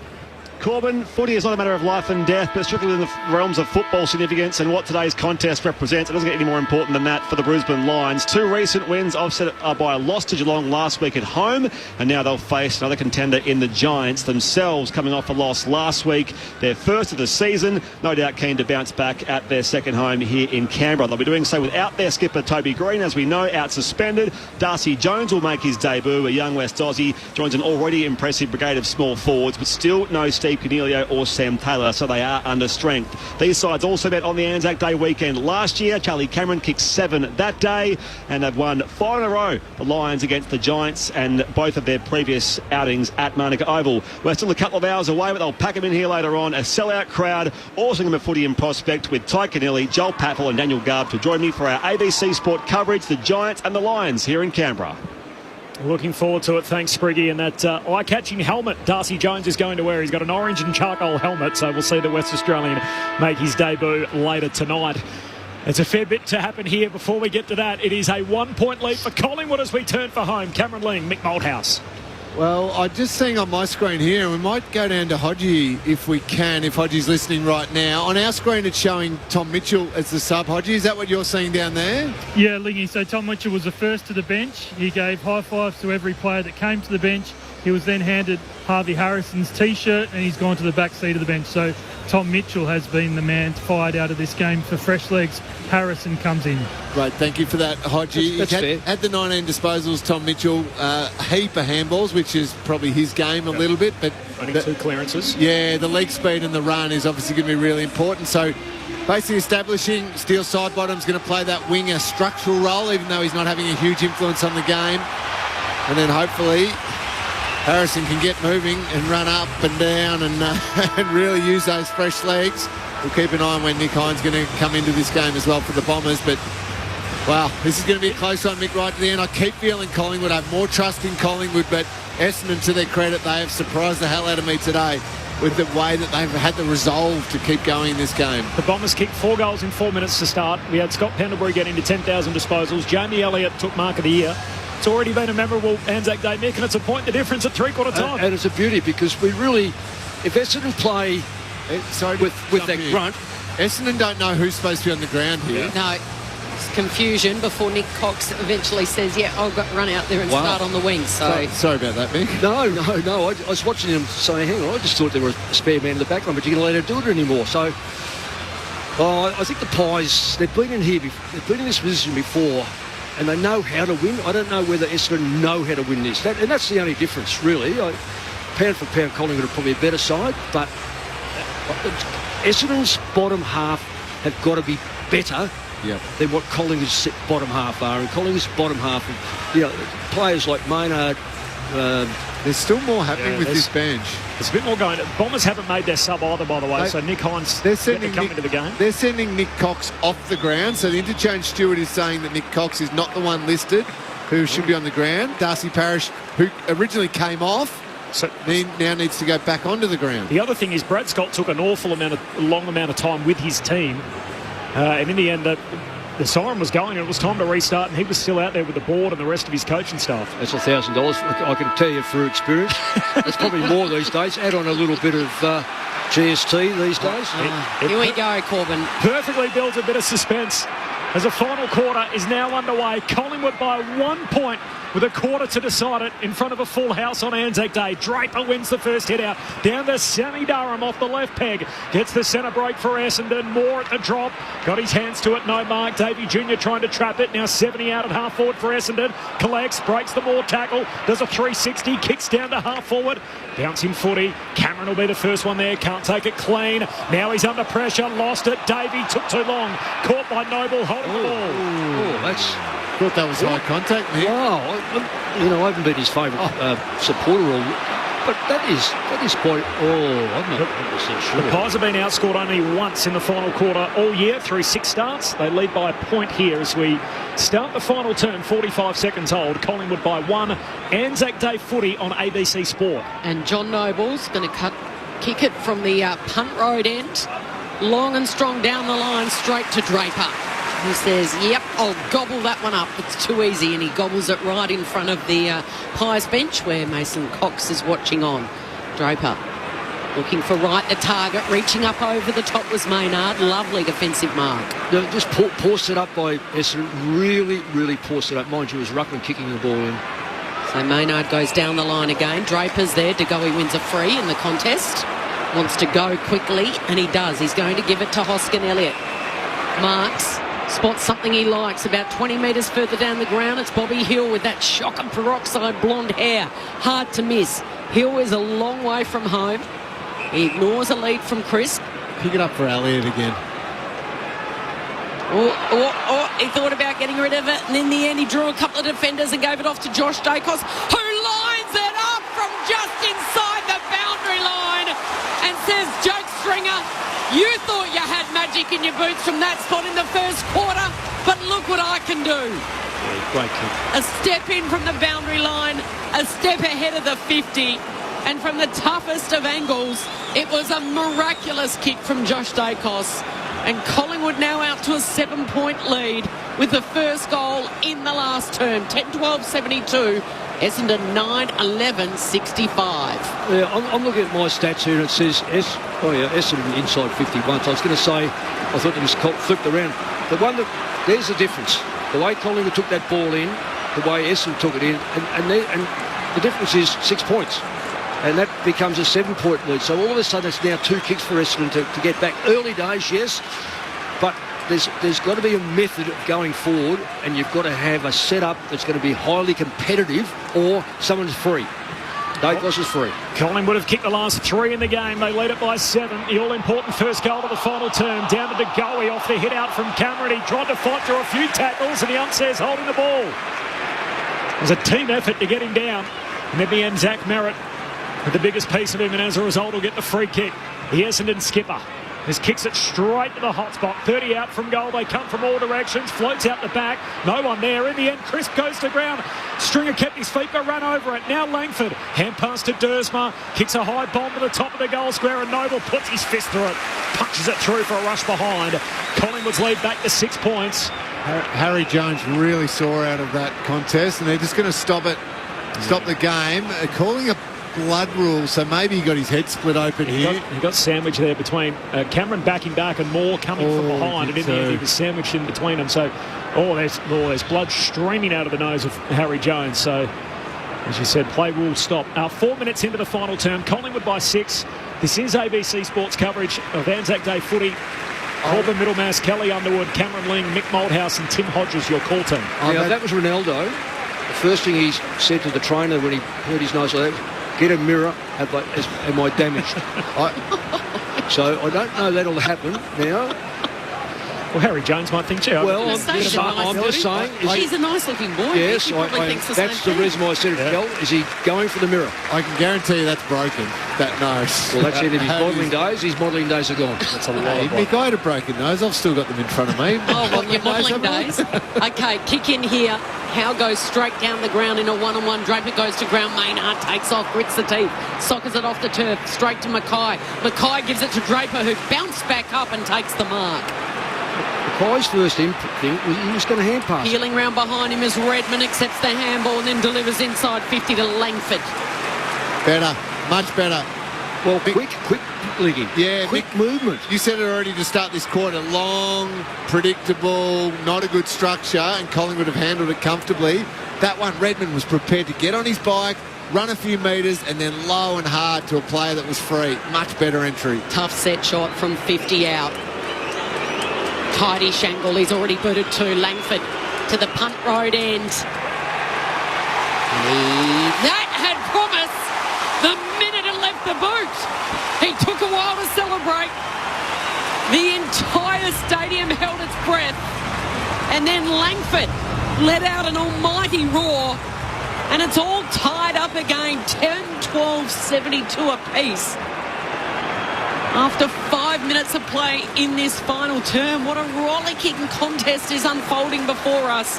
More than 90,000 in the house. This is turning into an Anzac Day classic. Mick, because of the quality of Essendon's clearances this game, except maybe the third quarter, but they're going to get their hands on the ball. They're going to get entries. It all comes down to the quality of those entries. It does, yeah. And not decide to hand pass it back, but I say this about any back line.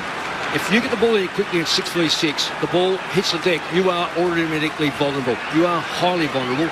If you muck around with it, the mids are back, the wings are back supporting. Scores level. early in this final term. No clean takeaway. Spills out towards Stringer. Back at the stoppage. 6 minutes gone. Final term. Scores level. Stringer to half forward. Noble spoils. Bit into the lap of Langford. 60 out. Hand pass inside 50. Gresham. Darting run. Hand pass to Caldwell. Clean pickup. Got it away by hand. To Martin. Trying to wrestle free. The go-ahead goal. Off the boot of Nick Martin. He kicked what proved to be the winner last week. We got a whole lot of footy still to be played yet. 7 gone in the final turn. Essendon back on top. 11-12-78. Collingwood 10-12-72. Lead change number 4. The Bombers on top. ABC Sport. Tim Hodges on the boundary. Essendon are about to make their substitute, and I think it's been forced on them. Harrison Jones was taken to the room. Clearly he's got a broken nose, but he was really emotional and in a hell of a lot of pain. So Nick Hind has now taken the top off. I think that substitution has been made while he's down in the rooms, and Hind is now into this game. So that's a big one for the Bombers. That changes them structurally too, because it's certainly not a like for like. But wow, great play, Nick Martin. The Essendon players in that forward line handled the pressure. Collingwood kept coming at them, nailed the goal. I'll tell you what, this could be a huge leap in the Bombers' evolution if they can find a way to win this one. Oh, there is energy crackling through the MCG at the moment. Back underway in the centre. Duursma giving it off to Heppel, who's run off half-back and delivers short. Caldwell's got it. That was 50 a year ago. On the edge of the centre circle. He's looking for Parrish. It went over his head. Here's Nick Martin. He's going to scoop on it just inside the boundary line. Pokes the pass to the top of the goal square, and the mark's taken by Langford. Yeah, he's a very hard player to match up with, Langford. Really hard. He's marked against a powerful marking player too. I think it was Jeremy Howe. Yeah. But Jeremy Howe isn't a great spoiler. He's a great mark. So Kyle Langford. Hardly any angle to speak of. To the punt road end. Over the head of Darcy Moore, and he's got 4. They were on the brink of defeat, the Bombers, but they've held their nerve all afternoon. And as we close to night time at the MCG with the lights on, they take a 12-point lead. 12-12-84, Collingwood 10-12-72.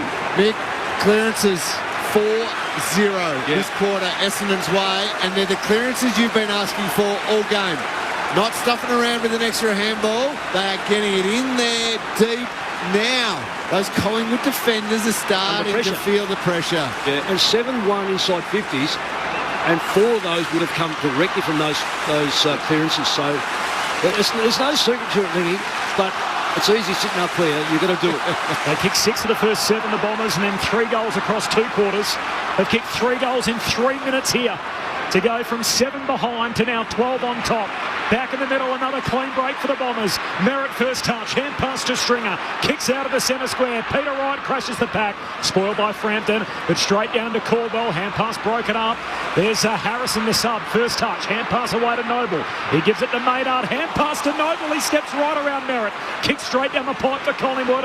Half volley pick up from Myercheck. He left it behind. Harrison cleans it up to De Goey. Shoots goalward, but he misses out to the left. Harrison involved twice. An 11-point lead for Essendon. 10 gone final turn. Tim Hodges on the boundary. Corbett, it's not good news for Harry Jones. Unfortunately, the paramedics have been taken down to the rooms, which means at the very least he needs the green whistle with that badly broken nose. But I think he's going to be taken to hospital to check on his face to see if there's any facial fractures. Redman on the kick-in. Had a little bit of a dash and then delivered lovely to Nick Cox. He's got it at half-back. He sends it along the northern wing. No one's there. Mason Cox with the sunnies on and the white glove takes an easy mark and then gives the handball off to Maynard, who goes inside 50. Hill was there. He was the meat in the sandwich. Myercheck gives it off to the sub. Oh, it's the super sub! Harvey Harrison, remember the name. First Anzac Day. He's come in for his first game of the season and he snapped his 4th AFL goal. Harvey Harrison And they're back to within 5. 11-13-79, Essendon 12-12-84. This has been a dramatic tug of war all afternoon, Lingy. Oh, brilliant goal. Fantastic finish for a player who's come on cold and just keen to get into this game. Only had half a step, but Essendon had that covered. Yeah. Ben Mackay has to be better than that. He's up against Bobby Hill. It's a high ball. Your job there is not to punch it and completely miss it and let it get over the back. You just got to mark that. That's a simple mark for a good defender. Oh, it is. It is. And it kills the ball. Yep. 4 lead changes. One of them already in this final term. The Bombers by 5 points. Collingwood the last goal. Caldwell out of the middle. Hand pass away towards Dersma. He gives it by hand to Redmond. Short kick to Heppel, not 15. Says keep rolling. And Dersma receives a hand pass. Kicks the Bombers out wide. Davey and Noble the one-on-one. Davey shifts Noble under the footy, but one bounce out of play. And a throw in between wing and half forward for the Bombers. ABC Sport, Corbin Middlemass alongside Kelly Underwood, Tim Hodges on the boundary, the coaching icon Mick Malthouse, the 3-time premiership cat Cameron Ling. Game on the line, 12 and a half gone, final quarter on Anzac Day, Essendon by 5. From the stoppage, jump and tug on Nick Dacos, and he's getting a free kick. Durham just pulled him without the footy, and Dacos goes short to his mentor in Pendlebury. Past 10,000 disposals earlier tonight, short kick to Maynard. Again, Collingwood coming from behind in the final term. Something they've done just about more than any other team in history under Craig McRae's short tenure, which includes that flag last year. Kicks to a pack at half forward. Spoiled by the Bombers. Hine slips over. Invites McCreery in to take the lead. He's got it. Collingwood in front. You must play the minutes. You sign up for 80 every time you front up against the black and white. Collingwood by 1, 13 and a half gone final term. Lead change number 5. Collingwood 12-13, Essendon 12-12. Cameron Ling, Mick Malthouse, ABC Sport. Well, it's the case of one of the things you get taught, and you'll be teaching your kids when you coach, Lingy, stay on your feet. Yep. You must stay on your feet. And you hit the ball flush on. One of the things about a moving football like that is, one, hit it with your body straight on. Don't try to turn too quickly. And as a consequence, once you give up the ground, you've only got 17 players in the ground, and you've virtually lost that contest. Yep. There's no side these days can win 2v1, 3v2. Collingwood by 1 point. The perfect bounce. Draper reaching up over the top of Cameron, and then Draper just hacks it out of there. Towards half forward, taking off after it is Martin, gets there first to Gresham, handballs back in ball to Caldwell, bearing down is Cameron. Caldwell gets a kick away. It's a real up and under. Langford's at the drop, so too was Quaynor, fisting it towards the safety of the boundary line. And it'll be a boundary throw in, 25 around from Essendon's goal. Tim Hodges on the boundary. Kelly, I'm really happy to report the paramedics have brought Harry Jones back from the Essendon rooms. I think they've got that pain under control. I reckon it might be his first time he's ever broken the nose, but he is back on the bench to watch the last 15 minutes or so. Subbed out for Nick Hind. Thanks, Hodgie. Collingwood by 1. Boundary throw-in, spills to Davey. Gang tackle, ball up. I just don't... Essendon's want to get the extra hand passes cost them probably 3 or 4 shots on goal. Yep. Forward 50 stoppage. Goldstein first hands on it. Down to Quaynor though with the Magpies. Hand pass out wide. Lipinski knocks it away to Nick Dacos, and he sees it out along with Nick Cox. Boundary throw-in. Left half forward for the Bombers. 55 out from their attacking goal. Coming home to the punt road end. Collingwood by 1. There's always a balance, isn't there, Mick? You want to be selfless, get it to somebody in space, but eventually, if it's you've got to take the responsibility and kick the goal. Absolutely, Lee. Spinning ball back into play. Goldstein right on the 50. Caldwell steals it out of his opponent's hands. Davey Jr. just an awkward little bounce. Tough for Wright to get down low. Frampton happy to pick it up. And over the boundary line for another boundary throw in. Frampton with the match up on right. And they trot back to the goal square. Deep in attacking 50 here for the Bombers. Inside 50s, 1 to 8. Would that be right? 1 to 8? Essendon cheer squad. Not too far away. 9 to 4. Looking to go up.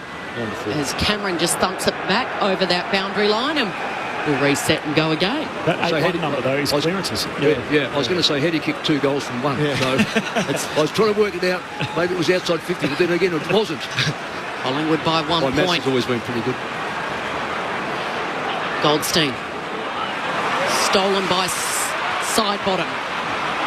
Streaming out of the defensive 50. He puts it on the southern side and the foot race is on.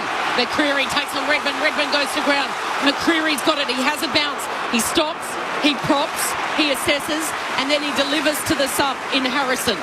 Harvey Harrison played his second game on a King's birthday match and now his fifth game here on Anzac Day. His first for the young season. Already got a goal in the last. Looks for Elliott in the forward pocket. No mark. Slips off his fingertips. McGrath for Essendon. Hand pass to Redmond. Handball to Dersma. Spin move. In trouble. Hand pass into open space. Elliott clean. Hand pass to the smooth mover. The savvy vet in Pendlebury. Kicks inboard. Carries over the head of Lipinski. Quaynor copped it on kind bounce. Gives it by hand to Schultz. Kicks a high bomb into the pocket. Myercheck arriving late. Takes the mark right forward pocket. This has come about because Essendon's want to hand pass and not kick. It's placed. Just fundamentals, isn't it?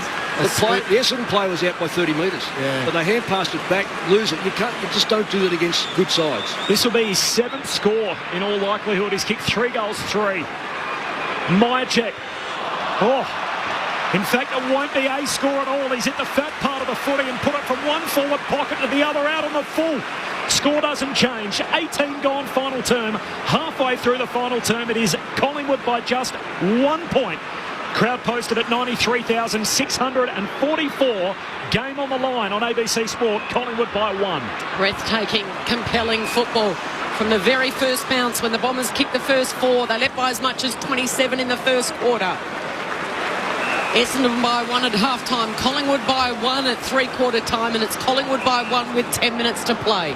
Essendon in possession. They work their way up towards the interchange gates.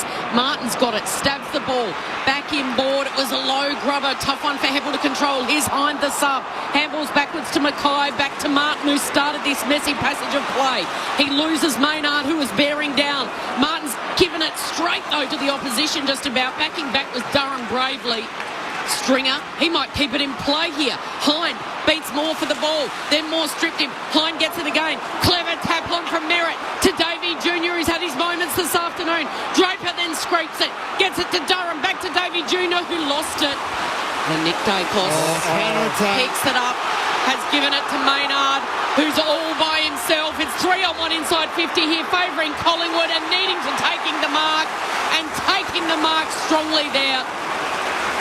In front of Andy McGrath was strong Myercheck. Sometimes it just comes down to tiny little moments. Essendon surging, just couldn't get the clean disposal.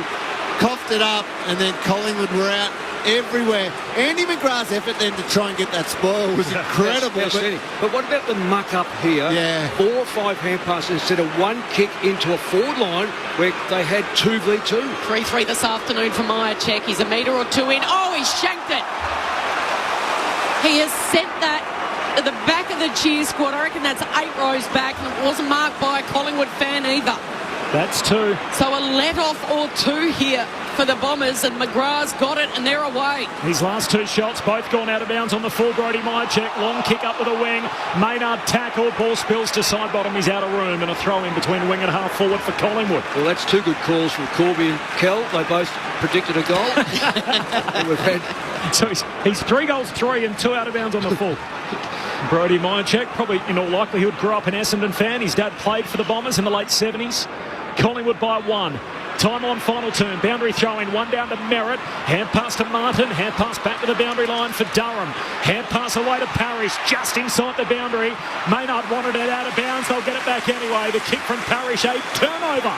And Howe takes the intercept mark. His kick isn't pretty. Skids away to Pendlebury. Taps it to Moore. They got the numbers advantage and they beat Hind. Moore gives it back to Pendlebury. Short kick to Harrison. How's the composure of Moore and Pendlebury then? Well, that's the difference. Oh, yeah. That is really the difference. Because there's only 2 possessions. 21 gone, final term. Anzac Day footy on ABC Sport. Collingwood by 1 point. Their last 2 set shots off the boot of Brody Myercheck have both gone out on the full.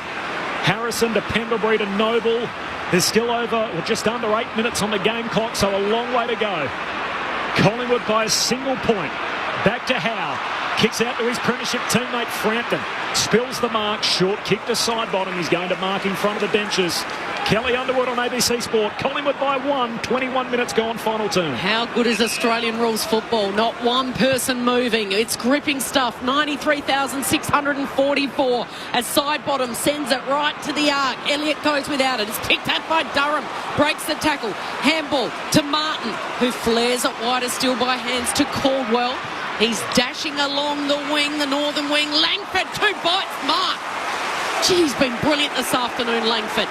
Look at Collingwood's defence. Their first back, very, very well played by the Pies behind the ball. He's booted 4 goals, Langford, but this time from the wing he centres it to Martin, who goes wider still to the Shane Warne stand where McGrath's got it.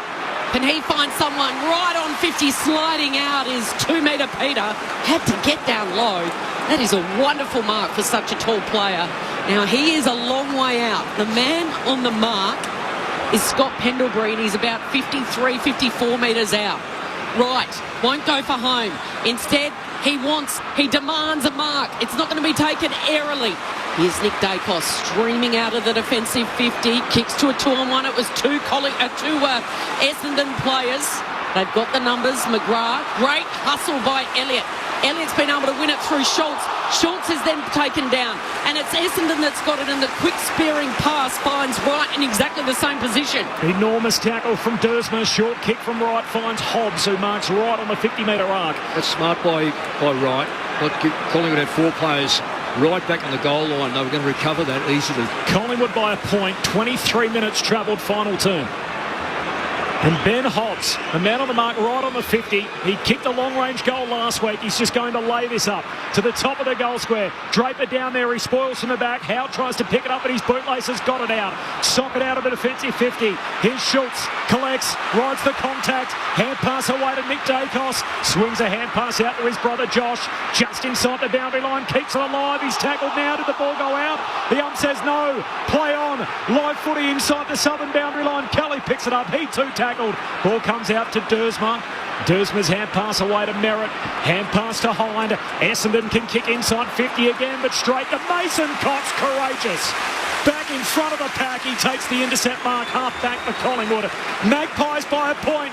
Final 5 minutes coming up on ABC Sport. Just hanging on the Pies at the moment. Bombers getting a lot of possessions, but wasting them. They're getting the ball at 50, 55. To score, you need it in around about 30 to 35. Cox kicks short to Quaynor, who kicks long down the wing. Oh, dropping the mark was Myercheck. He tried to have a couple of grabs at it.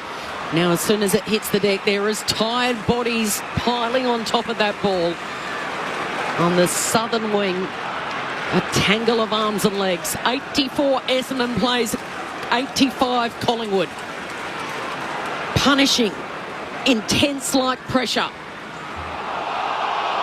Here's a chance for McGrath, waiting at the back, gives the handball off. A high ball from Kelly to centre half forward. Darcy Moore paddles it straight down to Nick Cox, who just got a kick away but was tackled wonderfully. Moore's able to pick it up, give it to side bottom, and now Bobby Hill, who's out on the northern wing. He can run and look and assess and just poke that beautifully up in time. And running onto it was Crisp. He's taken the mark at half forward. He says... puts the left hand up, says I'm going long, as Lipinski sneaks onto the ground and wants it. Instead, Crisp goes short to Pendlebury. Smart play. Not only the umpires lost track of time, but just to settle with the ball. Pendlebury now sees the lead, goes in that direction to Mason Cox. Redmond got there first. Well done. It was courageous. Merritt handballs it back to Draper. To Dersma. They're going back. They're still under the pump. Kelly's involved. Here's Laverty. They've got the numbers to get it out of the defensive 50. Parrish is able to hit up Martin, who's had a wonderful final turn. 3.5 minutes to go. Collingwood by a single point. 1 point game. Essendon in possession, but at half back. Martin kicks down the wing, almost turned it over. Pendlebury breaks it up. Fumble from Langford, lays a tackle on Nick Dacos. Was it high? Said no. Comes out to Lipinski. Handpass to Pendlebury's run down. The savvy veteran caught by Parrish. How rare is that? As Parrish kicks out towards Stringer. Can't take the mark. Ball hits the deck. Low footy, high half forward for the Bombers. Stringer hand pass to Draper. Handball to Hobbs. Tackled by his fellow Blondie Noble and a ball up. Between wing and half forward for the Bombers. He's so rarely caught in 390 games, Scott Pendlebury. Parrish got him cold. 3 minutes to go. Collingwood by a point. Game on the line. Anzac Day footy on ABC Sport. Who soaks it up best? Goldstein down to Caldwell. He's dispossessed, and then it comes to Merritt. His kick off the side of the boot. It was touched, so it'll be a boundary throw-in. Crisp is down a little sore. He's tough. He'll get back up. That's the touch he's had. Oh, it was too. Just smacked right in the, on the ear. Less than 3 minutes to play. Collingwood by 1 point. Boundary throw-in right in front of the Bombers bench. Merritt went without it. It's picked up by Pendlebury. Awkward-looking kick. It goes over the head of Myercheck. Waiting for it is McGrath. He kicks into the centre of the ground where he's got Redmond. Draws the defender. Handballs over to Heppel. Wasn't great. A handball. Allows Bobby Hill to get involved. Gives it off to Harrison, the sub. Crisp is involved. They've got it by hand. Elliott now streaming forward. He's in two minds. He bounces. He twists. He turns. This is when he's usually at his best. And then he delivers straight down the throat of the opposition in Laverty. Laverty with the turnover. Can go. Here's a chance for Essendon. Along the southern wing they build. Martin, hand pass away to Gresham against the boundary line. Kicks inside 50. 2 metre Peters down there. Great spoil from Maynard. Saves the day. Knocks it to Frampton. Long kick up to the wing. Durham floats across. Spills the mark. Down to Dersma though. Still in Essendon hands. Over halfway. Hand pass to Gresham. Back to Durham. Kicks inside the forward 50. Langford! Langford marks 30 out. Just right of centre. What a day it's turning into for Cole Langford. His great-grandfather, a World War II veteran. Ernie Farrer, who served in Papua New Guinea in the Second World War, part of the 2nd 8th Battalion, was a Lance Corporal. And Cole has told that story during the week. What a day for his family. He's got 4. There's no bigger kick to give him 5. He misses. Scores a level. With 70 seconds left on the game clock. Mick, it's 1995 all over again. 28 gone, final term, scores level at the G. Moore to Howe. Goldstein's got it. Umpire, you can barely hear anything here at the MCG. The whistle blows. It was a holding on. It'll go to Darcy Cameron. Gives it to Nick Dacos. Dacos high, up and under. It'll land at half forward. It's off hands. Heppel. Haven't seen him jump that high before. De Goey, eyes on the Sherrin. Breaks the tackle. Handball straight to Hind of the opposition. Here's Davey Jr. He tries to flick it. It'll be the boundary line and a boundary throw in. 37 seconds left on the clock and it is all tied up. 12-13 apiece. Collingwood's half forward line, Kel. That's the big difference. 37 seconds. You go end to end, but it is Collingwood's forward line. Will it be an Anzac Day classic like 1995 as it spirals back into play? Neither ruckman can take it. Crisp. He goes to ground. It's flicked out by Pendlebury. Pendlebury to Nick Dacos. Dacos. Oh, this is going to be Elliott. Jamie Elliott drops it. He drops it cold and it opens the door for Essendon as Kelly goes. Kelly kicks up to the wing. Side bottom turns around and Hind should mark it. Hind marks it with 14 seconds left on the clock and he's got it at half back. The Bombers have got to go end to end. He kicks and finds the skipper. Merritt, defensive side of the wing. High bomb to centre half forward. More to save him mark. And after 3 decades, we're back where we started. It's a draw on Anzac Day. For the second time ever, they can't be split. A stalemate on April 25th. 85 points apiece. Essendon 12-13. Collingwood 12-13. The first draw of the young season.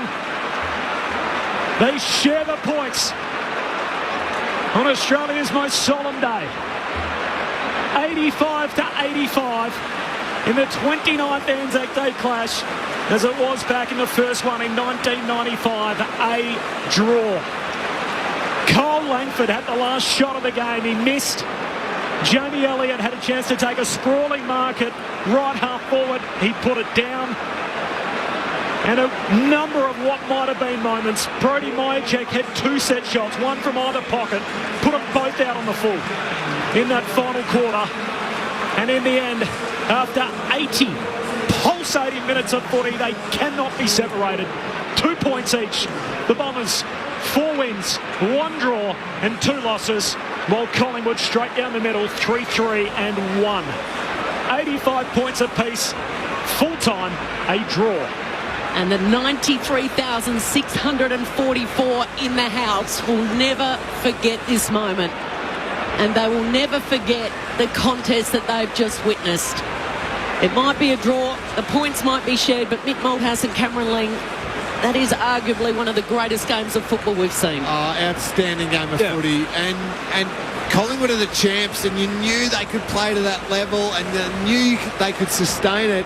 Essendon are question marks galore on their ability to sustain it, and they did. Mick. They went blow for blow with the champs, and we get a draw. But I reckon, Lingy, I'm not going to pump us up, but I reckon that we thought at three-quarter time, we know that Collingwood could do it. We wonder whether Essendon could get back, because it's all in Collingwood's favour, honestly, at three-quarter time, because they've been there, they know how to do it, and on this big stage. I'm not saying Essendon played the big stage, but we also said that if Essendon can control the ball long enough, then it could fall their favour. Now, they did, and it was only in the end when they actually started to crumble a little bit by going over possession. We saw that one where in front of us there was 6 or 7 possessions. Could have been any one of those could have been kicked forward. It was 2v2. Collingwood went up the other end and got in front. But you've got to take your head off to Essendon to be able to come back. I know Langford's missed a goal, but to come back and go against a side, I think Corby called it, they're probably one of the greatest in history of actually winning from three-quarter time being behind. They were in front at three-quarter time, but just by a point. But to come back, Essendon got in front. So that's a remarkable effort by Essendon. I think it's a great game, but I think Essendon could come out with a lot more pluses and less doubt about them. And Corby, stop putting your hands above your head as if you've won the premiership. You're 2.5 now out of 3, so it's pretty good. Just an amazing game of footy. So the Bombers jumped out by 27 points. They kicked 6 of the first 7. And then there were huge periods of the game where you thought Collingwood are just going to run away with it. They're just absolutely going to finish all over the top. Pendlebury got the 10,000 disposals, the first man in history. The Bombers kicked 4 goals in 4 minutes to start the game. Jamie Elliott took mark of the year. And then the moments down the stretch, Langford had a chance to be the hero, missed it, having already kicked 4. Elliott couldn't quite get one to stick, and you probably would have backed him in from out there as well, given his history. Would have scored anyway. Yeah. And then Myercheck's had 2 set shots in the final term. He's had so many looks throughout the day. 3 goals, 3, and his last 2 shots at goal both went out on the full. One way to the left, one way to the right. And in the end, if he had registered a single point, it would have been enough. Full-time, a draw. 85 points apiece in the 30th anniversary of the Anzac Day clash. Here we go downstairs for the presentation, and Beck Madden. Would you please welcome the CEO of the Return Services League, Sue Catamol, to award the Anzac Day medal to the player whose conduct and play during the game best exemplifies the Anzac spirit, skill, courage in adversity, self-sacrifice, teamwork and fair play. The winner of the Anzac Day medal is Zach Merrish from the Essendon Football Club.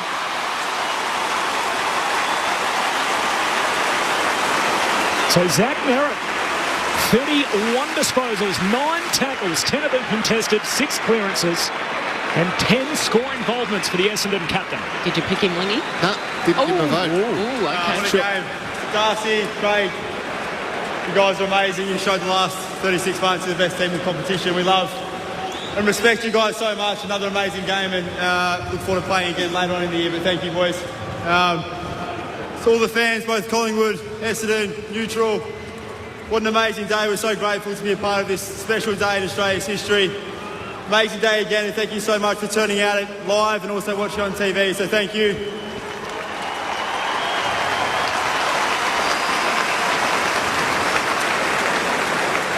So our boys, great fight. We took it up to the best team in the comp. We'll learn a lot of lessons from that. We'll come back better and stronger next week. Thank you.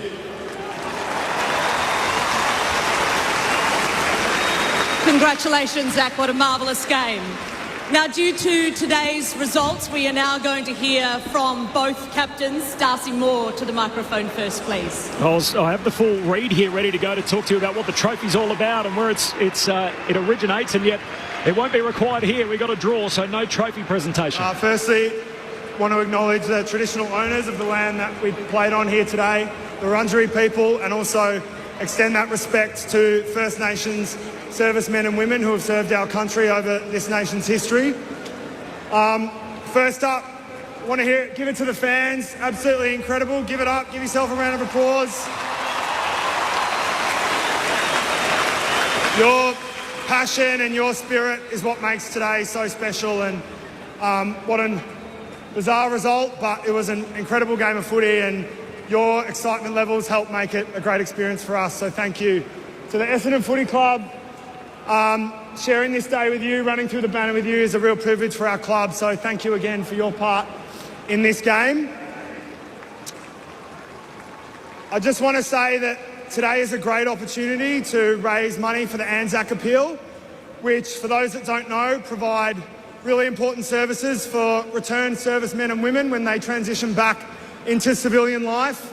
Issues with homelessness, acute mental health, family supports and social connections are all issues that returned servicemen and women have, and the RSL provide amazing wraparound supports around these veterans when they return home. So by buying a pin or donating to a tin rattle today, again, as you walk out, there'll be an opportunity. You help to say thank you to veterans and provide those wraparound services. So today's a great opportunity to do that. So thank you very much.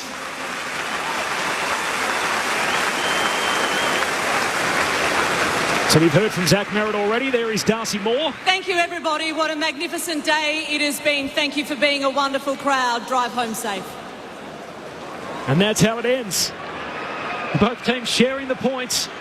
85 apiece at full time, 12-13 to 12-13. The Bombers and the Pies on Anzac Day in front of 93,644. It was just a little bit south of the crowd back in 1995, which was a record up until last year at a tick over 94,000.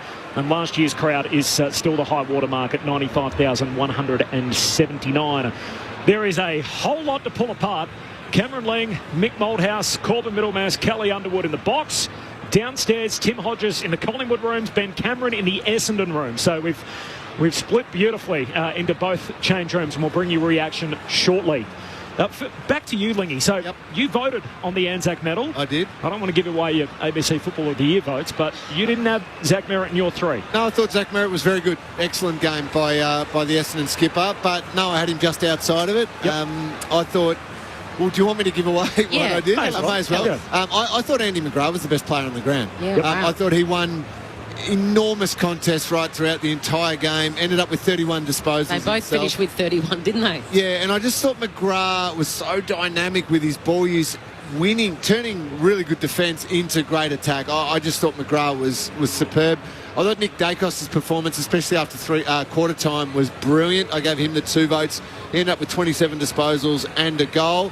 And I thought Kyle Langford, he's kicked 4 goals in a game but ended in a draw. I thought he was terrific and a really dangerous forward. And you know what? If you kick the 5th, you try and make a case that he doesn't end up with the 3 votes for kicking the 5th and the winner. In a game that's goes down to the wire and is a draw, every moment matters throughout the entire game. So 4 goals is huge in that forward line. And my next couple after that was certainly Zach Merritt, was Darcy Moore as well. I thought was superb throughout the game. And I thought Jake Stringer had a big impact on the game as well. But that's not... I'm sure I'll cop it during the week for not having him in the votes. But what'd you have to give? 3? 3, 2, so 1. you went 3 to McGrath, 2 to Nick Dacos, 1 to Kyle Langford. But this is the thing. It's a subjective award. That's the whole idea. It's why you have multiple judges. There's no wrong answer. That's how different people see the game. Could you, just to confirm, did you have to wait to the final siren? In a game like this, if it was 8 goals of difference, I'd probably put him in 5 minutes before the game because the last 5 minutes doesn't matter. This game, I waited till after the final siren because every moment mattered. Even in the last quarter, and I'm probably defending myself here, and I know I shouldn't have to. You don't. But McGrath was huge. He was amazing. Last quarter. He was, so I down here was outstanding. Was it like 2-on-1s? I love the way he turned one-on-one contests to probably Collingwood's favour into a win to him, and he won it. But I also don't want to take anything away from Zach Merritt, who I thought was brilliant throughout the game. What did you think, Mick? It was that kind of game. No, I'm with Lingy. It's interesting. It's how... Now, I look at it through coach's eyes. Lingy looks at it through a midfield tagger premiership players' eyes. Next door will see it through different eyes again. It depends what you look for. Like, we both looked at each other and thought, well, if Langford knocks this over, it's hard to go past a player who's kicked 5 goals. Yeah. You know, a game that had 7 goals in the first quarter, 8 goals, 6 versus 2. Yep. But he misses it, probably costs the game. And 2 of them in the last quarter. Last quarter. Yeah. Potentially 3 if he had to kick the last. Yeah, but the other thing about Langford's, most of his kicks come under pressure. Like, you're going to get a lot of contested football in the middle because it's just a contested ball. But when you get forward line contested ball and you win your one-on-ones, like a couple of times he just won his one-on-ones contested. They're major wins because backline players punch the ball clear, you've won the contest. So I'm very much in Lingy's court there. Full time, it's a draw. Corbin, Middlemass, Kelly Underwood, Cameron Ling, Mick Malthouse, all in the ABC box. 85 points apiece in the finish. Cole Langford had the last set shot. He missed from about 30 metres out directly in front, having kicked 4 earlier. So the team split the points. It's the second time that we've had a draw on Anzac Day after the inaugural match way back in 1995. Just before we hear from both rooms, and we'll get a scene setter from Tim Hodges and Ben Cameron, there's always a winner and a loser in the draw, even though they split the points. Who won the draw? Who lost it? For their belief and their growth and their developmental path, Essendon probably get 51%, Collingwood 49%, but in a game that is that good, yep, it is almost a true 50-50 in a draw. But just given Essendon, they haven't, Corb, sorry to bring it up, but they haven't won finals for a long, long time and everything like that. Collingwood have been there and been the champs. I thought the resilience of that last quarter by the Bombers was a really good sign for where they're trying to head as a group. See it the same way, Mick? Yes, but I think knowing Brad, yep, and I'm going to say if he does it, he will, go through that side and find out there's 4 or 5 players there that you ask the question and you if there's another great big game coming up, judge that game again on this game, because if they produce the same sort of output, then you've got to start looking. If your ambition is to make the finals, don't take them with you. Get someone else who can. We can get a scene setter from both rooms. First of all, the Collingwood rooms on the back of the draw. Tim Hodges is down there. Hodgie. They are subdued. They've asked the crowd in here to be quiet. All the players came into the rooms and went straight into their locker room. They don't really want anything to do with anyone at the moment. I've put in the request for Jamie Elliott purely because I think he'll be the front page of tomorrow's paper, regardless of whether it was a win, loss or a draw. And the fact it's a draw, I think he'll definitely be the front page of tomorrow's paper after that third quarter mark. So we'll see how we go. We'll try our best, and hopefully we've got a magpie for you. Ideally, it's Jamie Elliott in the next few minutes, guys. Hey, Hodgie, just before you go, is there any word from our wonderful photographers who are down at ground level? Did anyone capture the mark? I believe Michael Klein from the Herald Sun has got it, and he had a little strut on him at three-quarter time. He was telling the boundary riders that he was going to go and get it printed out and get it signed straight after the game. He was so happy with it. So I think there are some great captures of that mark, which will be something to buy the paper for tomorrow morning. I'm not surprised. One of the very best in the business is Kleiny. Glad he got it. He's a friend of the media, it must be said too, Kleiny. He sort of always gets around the media centre and has a chat to everyone. So he's an ABC listener as well, listens to us while the game's going on. So well done to Kleiny, no surprise there. A draw between Essendon and Collingwood. More from Tim Hodges in the Pies rooms coming up shortly in front of 93,644. Just on the mark from Jamie Elliott. It's something special whenever a player takes a hanger. It's a great part of our game, and it felt like you could see it coming when the ball was on its way in and Jamie Elliott was just hovering a step and a half behind, and Ben Mackay found himself almost in the marker's bag position for him to leap up and take a trademark specky. Yeah, well, Ben had one of those days. He might as well be part of the best part of the game. He was the step ladder. And I don't want to be unfair, because I reckon probably by the end of the game he actually got a little bit better, but he lost. I think he lost his nerve. This would be a great test. These are the things I'm saying about with Brad. If they're not going to drop him because they've got him in as a free agent. But what you've got to do is learn to play in the big games, in the big pressure moments, and produce a recognised result. Now, by that I'm saying you're not going to win every contest, but not poking your hand in the air and hoping you spoil it, or a missed kick. Essendon to me had clearly the bottom of the bottom 10 players. Essendon probably had the bottom 6. Yep. Like if Collingwood had a couple of blokes that really didn't play that well, but so Essendon were really carried over the line, I reckon, in this case by probably their top 8 to 10 players. Collingwood distributed Maynard didn't have a great day, but when the chips were down, Maynard stood up. Yep. Lipinski didn't have a great day, but he stood up and kicked that goal.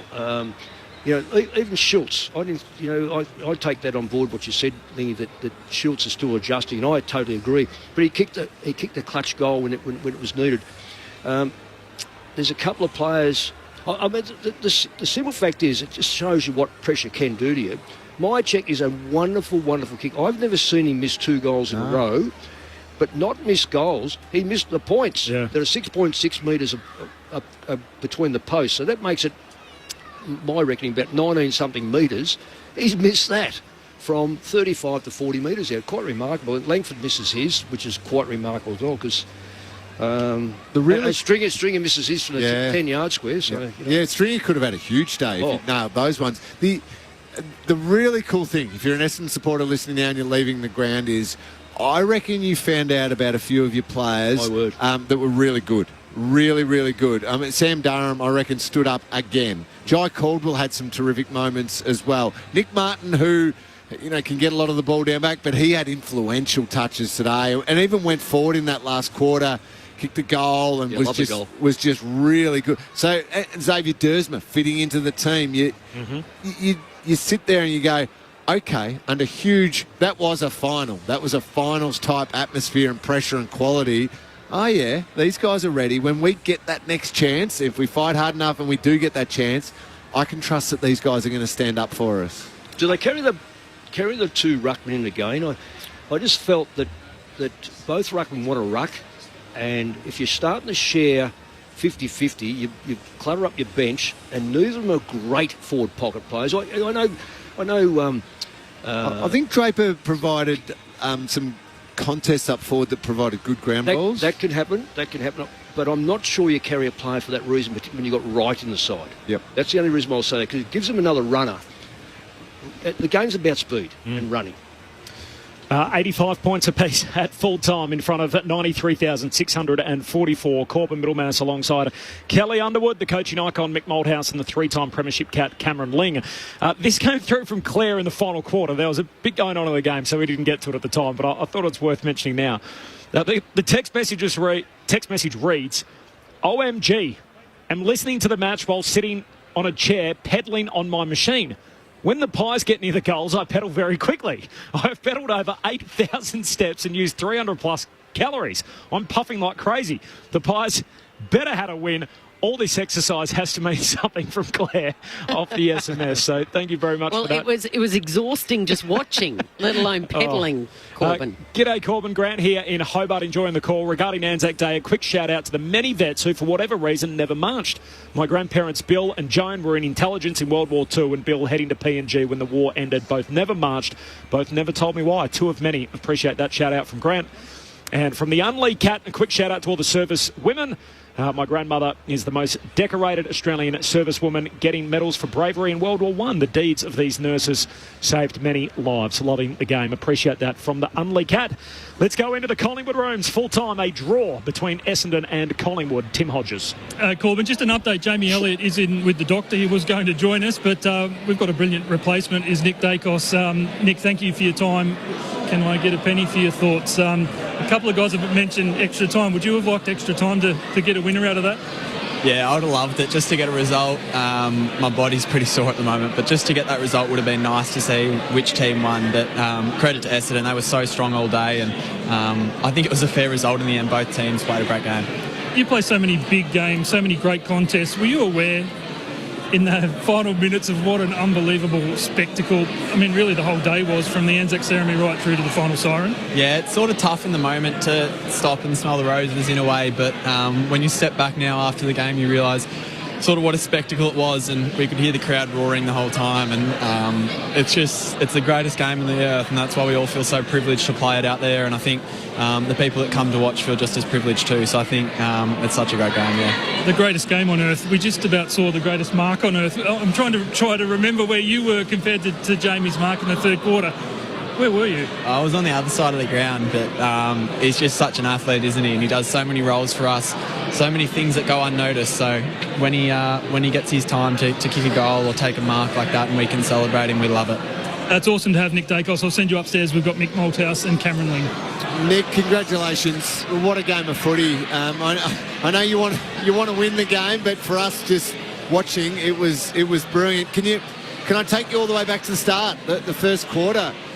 What were you thinking out there when Essendon came out and did what they did? 4 goals on the board like lightning. What was happening out there? Yeah, as I said, we knew they were gonna bring their A game today. They've been a strong team all year, and they always seem to play really well on this day too. So we definitely came into the game prepared, but they piled on the goals early, and they started really well. Credit to our boys to wrestle the momentum back, because the Essendon fans were going absolutely crazy, and they were winning it out of centre bounce too. So we wrestled it back nicely, but that's probably something that we want to resurrect. The last 2 weeks we've started a bit slow, so that's something we'll look at and no doubt get better at. Nick, was Sam Durham playing a bit of a role on you, or was that just a normal type of midfield matchup? I'm not too sure. I think he's quite a defensive player as it is. I don't think it was a hard tag by any means. Probably just a really good two-way mid, and I think he's proved that this year. So I think their mids go both ways, and it's a credit to them. It's tough to play against. Because I love the fact it's quarter time, looking at the game, Collingwood behind, you sort of hadn't had your major impact on the game yet. I mean that with all due respect. And then I loved the way you worked out how you were going to really impact the game. And from quarter time onwards, I thought your game was absolutely huge. When opposition are paying you that close attention and starting to come to you a little bit more, what are you learning as ways and tricks to be able to break that? Thank you, Lingy. I guess probably just trying to get around the ball a little bit more. I love when I can get in the midfield, and I think my game, very similar to a lot of the boys, starts off the back of really good pressure. So I think when I'm hunting and pressuring, then naturally I find the ball and can use it. I guess after quarter time, probably got a little bit more exposure into the midfield, which was nice, especially when you've got a tough matchup like that. And I think, as I said, it's the easiest way to work into the game with that defensive intent. Nick, congratulations. It's Mick Malthouse. But just on, we interviewed Scotty Pendlebury before the game, coming up to his 10,000th possession, and he mentioned your name as one of the ones that he tries to teach, if you like, on the ground. So tell us, what have you learned from him, and what sort of part has he played? I know your dad's played a big part, and perhaps Josh has as well, but what have you learned from Scotty Pendlebury? Oh, so much, but as you said before, we've played in so many big games together, and I think one of the things I take from his game all the time is his composure under pressure. You know, it'll be the first 5 minutes into a grand final, or like you saw last year, the last 5 minutes, and he's just as composed, and it's sort of like there's chaos around him, but he keeps his cool, and I think that's clearly for the outside world been such a great strength of his, and we've all noticed it, but actually being on the ground with him and watching him orchestrate other players, he's an unbelievable leader, and I cherish every week running out with him, knowing that I'm running out with one of my idols and one of the greats to play the game. So no doubt he's got another 5-6 years in him, and I can't wait for it. Just on, you won a premiership last year. We always thought that you'd be hunted. You're 2 and 2.5. So you're 2.5. So, or thereabouts, 3.5. 3. So how do you find the difference between last year, where you're a little bit, well, I suppose in many respects everyone worked it out because you're the closest one to getting to Geelong, only missed out on playing in the grand final by a point or so. So how are you, not only how are you approaching it, how are the opposition hunting you differently this year than last year? Definitely. I think we've been as you said, we've been a strong side for 2 years now. So we expect coming into games that teams are going to want to take things away from us and come out really hot, knowing that we're going to come out the same way. But I guess for us, it's just finding different ways to get better, whether it's ball movement, defensive stuff. But I think the last 3 weeks, since we've picked up our game a bit more, it's been off the back of pressure. So we know that, as you said, we'll be hunted. But I think if we bring our pressure from the start of games, there's not much teams can do to like get back at that. So I guess it's on us to sort of throw the first punch and then see what the other team does. Just on this, we're just watching Elliot take that big sensational mark. I don't know where you were at the moment, but I think everyone in the stand just jumped. There's So getting back to that, when you were in front at three-quarter time, I guess we all thought, look, this is Collingwood of old. They've got back in the game, trailed early in the first quarter, jumped back in. What took place? You've got, you got your key forward missing two relatively easy shots. Jamie Elliott missed that mark in the end. Is this the pressure that you guys are under constantly, or is it something that it's just one of those things? Because I guess we just thought you were going to knock them over. No, I think we were coming into the game like we got full respect for Essendon. I think they're 4-2 coming into the game, and we watched them play last week and what they did for the Doggies previously, and we knew it was going to be a very tough battle. Unfortunately, we didn't start the game in the way we would have liked, but as you said, we were able to wrestle back that momentum with pressure, and I think when we've got so many blokes willing to pressure and come forward and hunt, we're a tough team to play against. So for us, it's about doing that for 4 quarters consistently, and that will start next Friday against Carlton. Nick Dacos with us on ABC Sport. Have you played in many draws, Nick, in your career? First one. First one. It was Craig McRae's first one as the coach as well. There you go. None at underage level or anything like that? No, I don't think so, no. And I know Hodgie asked you at the start about extra time. If someone asked you for your opinion? Yeah, I'd be an advocate for extra time. I think all the fans leave today a bit sort of frustrated. Everyone wants a result, but what a game, and who knows, that 2 points could come in handy for both sides at the end of the year. And can I just ask you about a bit of a random one? The rising star favourite at the moment in Harley Reid. So you're 54 games into an AFL career, which is as good a set of 54 games that we've seen in the modern era. And this kid's starting over in Perth. He's sort of 6 games into his career, and everyone's saying, is it the best start since whoever? Are you sort of looking over there and thinking, OK, mate, like if that's what you want to do, I've been able to put together these 50-odd games. Let's see what you're able to build over the next couple of years. No, not at all. I actually tuned in and got to watch the West Coast Freo game on Saturday night, and I love watching him play. I thought what he brought was so exciting, and he doesn't need many possessions to have a major impact, and you saw him coming out of centre bounce, taking speckies, don't argue in players. So I think no doubt he'll be so exciting for years to come, and another really exciting player to watch, which is great. I look forward to seeing the pair of you dance in a fortnight. Nick, congratulations on the start to the year, and I don't know what to say after a draw. I'm sure you don't know what to think, but appreciate your time. Thanks for having me, guys. Nick Dacos in the Collingwood room. So a draw at full time finishes at 85 points apiece. And then they get Carlton Friday night, the MCG. So it doesn't get any easier, does it? Imagine how big that crowd's going to be. Oh. Anyway, but if Carlton knock off the Cats on Saturday, they've knocked off the Giants who are on top. If they knock off the Cats who are currently on top, and they get to go and play the Pies, can they win coming off a draw? You're a Geelong man without Stewart. I reckon Geelong are better than Stewart. Yeah, no, I think Geelong's good enough to cover Stewart, but that's right, Carlton's midfield is elite with Walsh being back in there now, and those 2 forwards do loom very, very large. I think that's going to be another beauty where I think we're going to get to enjoy a few good games. Yeah, some really great games coming up. We got a stinker last night, but we'll leave that one aside. I think with the game that's on later on tonight is going to be a ripper as well, and that Cats Blues clash is huge. We'll be taking you to that game next at Manuka Oval in Canberra. So it is GWS up against the Brisbane Lions. We'll get more from that ground in just a moment. There were 5 lead changes here at the MCG, and in the end it finished all even, 85 points apiece. A little off the SMS, Shane in Shoalwater. There are no winners in Ward nor a draw. Very apt. From Rulai in Adelaide, not only was it a draw on the scoreboard, at the final siren the ball was in the air, dead centre of the oval, no team in position, in possession. So in the end, split straight down the middle. And from Sean in Sydney, couldn't happen to 2 nicer teams. So I'm not sure about that. I take it that's a neutral call. I'm going to put my bid in on the draw. You've got to, if a draw's a draw, it's a draw. Yep. I've coached. So this is the predictable conversation, I'm sure, which we'll discuss all weekend about, should we have extra time or not for a regular season game? No, I just think that they're so infrequent. They're good. Well, if you look at soccer, and I'm an EPL, I love it, but you get your draws and they just walk away, except if there's a shootout for a final. But I just think that the 2 sides have gone hammer and tong. They've they've gone the full distance, and it's a draw. Big deal. 2 points. It's very unique. To me, it adds to the occasion. Yeah, it adds not only this occasion, it adds to the ladder, and it differentiates the ladder. All of a sudden, is it a bonus or is it a detriment to your structure? You go, well, it's 2 points. I don't think there's enough of them to worry. If it happened every second week, well, you might do something. But I can understand why they don't with the grand final, because it was really harsh and hard to batter up.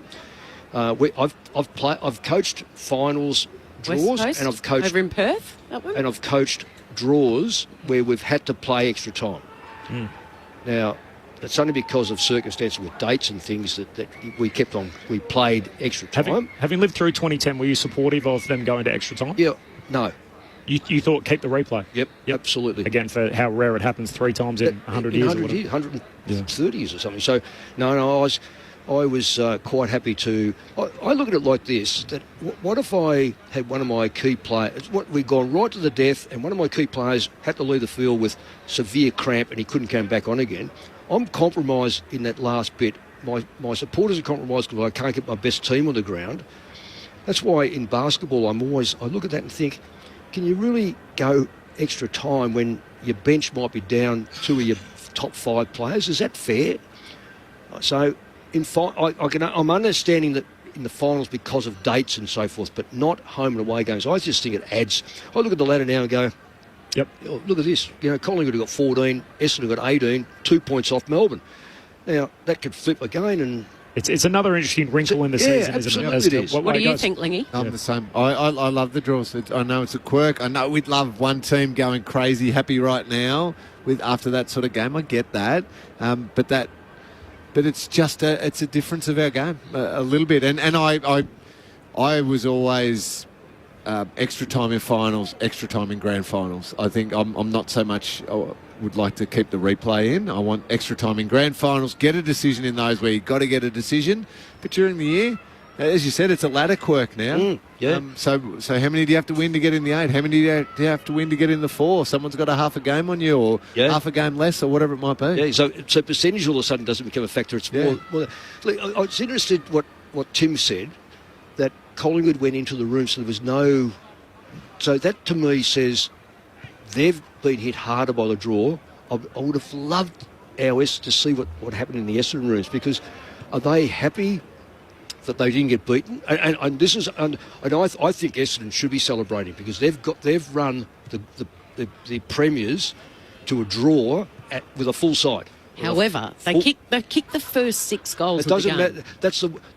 That happens in football. Okay. Because if your game is only going to go 20 minutes, Essendon win the game. Yeah. But we all know the game goes 4 quarters by 30 minutes. So you have your ups, you have your downs. I would say, I look at Fremantle, who lost 2 in the last seconds of the game. They've got to address that. Today, I just think that Essendon will come away thinking, you know what? We're not far off it. Yeah. Collingwood will go, I think it got away from us because we are a side that when we get in front, we don't give it up. But Essendon kept at them. I thought Collingwood would win it at 3/4 time. Yeah. I just thought they can't, and they probably win it by 16 points. And you and Mick, to your credit, called it after they kicked the first 6. It was just all Collingwood, and you were waiting for that burst, and it felt like Essendon were clinging on for dear life. Yeah, I think today's game, it was a very big step in the journey of this Essendon group. Yes, a win and the Kyle Langford goal going through would have made it a giant step in that direction, but I still think today was a really good step for the Bombers. Just to recap, a draw at full time, so 85 points apiece. This is Anzac Day footy on ABC Sport. Corbin Middlemouse, Kelly Underwood, Cameron Ling and Mick Malthouse. Tim Hodges in the Collingwood rooms a short time ago. We just heard from Nick Dacos, and we'll get inside the Bombers rooms with Ben Cameron in a moment. The story of the day, Essendon led by as many as 27 points time on in the opening term. They kicked 6 of the first 7 goals. Collingwood then responded. They kicked the next 5 of the game to hit the front themselves. At half-time, Essendon led by a point. At 3/4 time, Collingwood led by a point. And then in the finish, there were a number of what might have been moments. Brody Myercheck had 2 set shots in the right forward pocket. He missed one wild out to the left and one wild out to the right. Put them both out on the full. In the end, Jamie Elliott went to take a sprawling mark in the last minute. It couldn't quite stick for him, and as a result the ball rolled away, and away went another scoring opportunity for Collingwood. While for Essendon, the last scoring shot of the game was a pretty straightforward set shot for Cole Langford from about 30 metres out straight in front. He missed to the right, having kicked 4 goals earlier, and so as a result that was the score which tied the game. 85 points apiece at full time. The Anzac medalist is Zach Merritt, so he walked away with that award in the draw. The first ever Anzac Day blockbuster back in 1995 also finished in a draw. 93,644 in to see it. Off the SMS, Phil in Werribee says footy and AFL is the winner. Most satisfied that I've ever been with a result from Phil. Let us know what you think on the SMS 0437 774 774. One game still to come. We'll get teams shortly from GWS and Brisbane. But first, let's get into the Bombers' rooms. Ben Cameron. Ben. I'm with Darcy Parish. A draw on Anzac Day. How do you put it into words? Oh, it's a weird feeling. Like I was saying to some of the boys, have you ever experienced a draw? And I don't think many of us have. So it's a unique feeling. Like I suppose you're happy, but you're not. We had both teams probably had their opportunities in the game, but to come away with a draw on a special occasion, it'll probably go down one of the better ones. So a lot of reflecting to do, and we'll get back to work. It's going to reignite the debate. Extra time. Would you like to see that in a home and away game? I suppose you'll get a result that way, won't you? But I'm pretty gassed at the minute, so probably not today. But probably moving forward, I suppose everyone wants a result at the end of the day. And both teams work super hard throughout the week and on the day to get a result. So I think we probably deserve one. Cole Langford was lining up for a set shot with 90 seconds left on the clock. What were you thinking at that point in time? It's just obviously in someone's good hands, I suppose, with Langers. Works tirelessly on his goal kicking at training, and he's a very reliable kick for us. But it was swirling around out there, so very hard to judge. And at the end of the day, there's a lot of moments throughout the game that could have made the result of the game, and it just happened to be Langers at that time. We're looking at Essendon and we're looking for growth. You won a close one against Adelaide last week. You had a chance to take down the reigning premiers. Where do you see your development being at after a draw and not quite getting there against Collingwood today? Oh, it's definitely there. Like you've seen, our first 10 minutes of the game played exactly the way we wanted to, and then we've just got to maintain that stuff and I guess getting back to the way we want to play and build pressure against them. So it's obviously huge growth for the group. We're seeing some great development of some young guys this year in different positions, and we're just going to go week by week and hopefully keep continuing to grow. You're someone who's been here for a while. You obviously had options to leave. You elected to stay. Brad Scott's come in. Are you seeing that? You're seeing that day to day, that they're very much heading in the right direction. We've heard so much about the Edge and all the rest of it, but you're seeing it. Yeah, Edge has been spoken about a fair bit. I'm loving what Scotty's, I guess, offering to the group, and I guess everyone's really buying in and listening to him, and it's just a great place to be at the minute. We're growing each and every week, and we're seeing the rewards at the end of it. So we just got to keep sticking together, working through it together, and I guess just keep pushing together where we want to go. We're a little worried about Harrison Jones. He had a broken nose and was a little bit distressed for a while. You've just been in the rooms with him. Is he okay? Have you seen him? Yeah, he's okay. His nose isn't going to look too good for him for the next couple of weeks, but he's all good. So just a broken nose, I think, and he'll be right to go. Just on the day, I mean, it's a very special day. Essendon and Collingwood have made it such a great day. We know 1995. The first ever annual Anzac Day match was a draw, so we get back there. So we get back there here today. What did it mean to you today to run around? And we know we've seen you star on this day before, but what does it mean to you? Oh, it's always just a great day. I guess the build up to it, hearing about past experiences, the vets that have served our country, and the guys before us that have sacrificed for us to play this great game of footy on a special day. It's just super humbling and a massive privilege, and it never gets old. The minute silence, the trumpets, everything about it, I just love being part of, and I'm so lucky that the Bombers and the Pies get to go about it every year. So it's a hallmark game for sure, and one you look forward to every year. Last one, did you have anyone special come in during the week or to speak to the group, I guess? Yeah, we have had a couple war veterans that come in and just spoke about their experiences at war and what it means to them, and I guess you just get a right appreciation for what it does mean to some people. We just go out there and kick a footy, but there's a lot more to it than that. So, yeah, I guess today we try to bring our mateship, our courage out there as well. So we're just trying to do our part. Das, really appreciate your time. Thanks for joining us here on ABC Sport. No worries. Thanks, guys.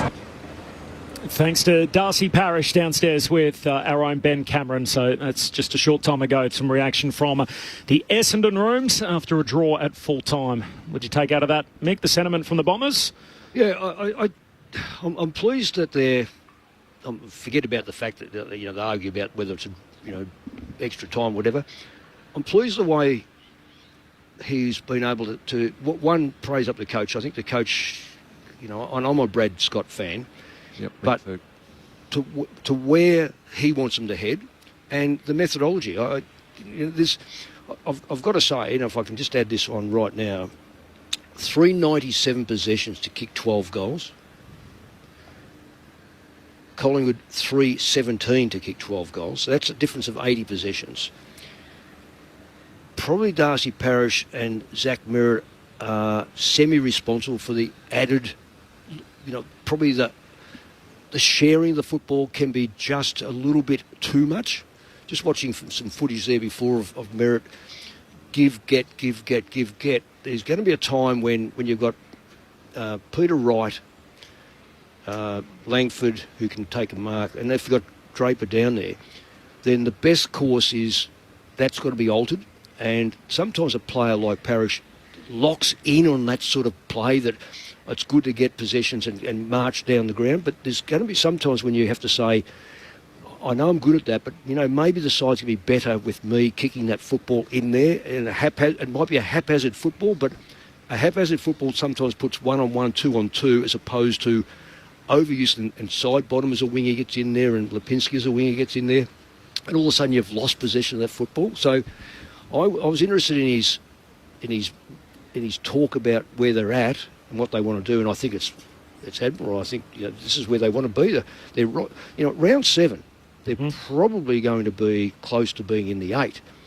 That's a third of the season. They've eaten into the season, and outside of the 8, on this end of this weekend will be the 2 grand finalists. St Kilda, who played there last year. So that's 3 sides outside. The ones that will be in there will probably be Essendon, maybe the Dogs. So I'm just trying to work out who else has fallen out of that. From last year?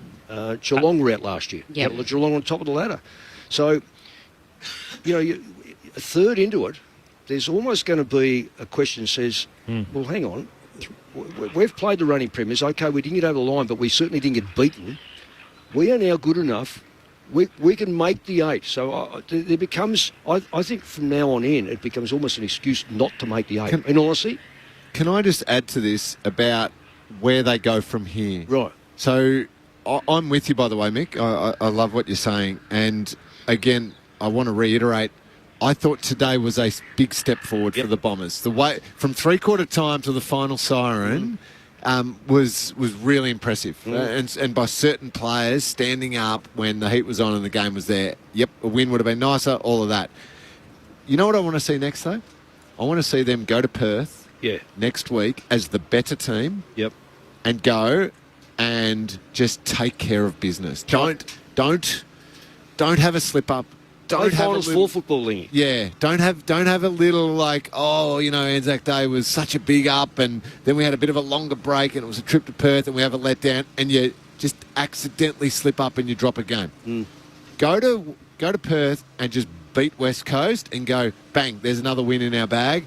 On to the next week. That's that kind of professional, ruthless edge that good finals teams have. And it is a traditional banana peel game for the Bombers, the sort of game that they would go there it is. Put down. So Essendon now 4 wins and a draw.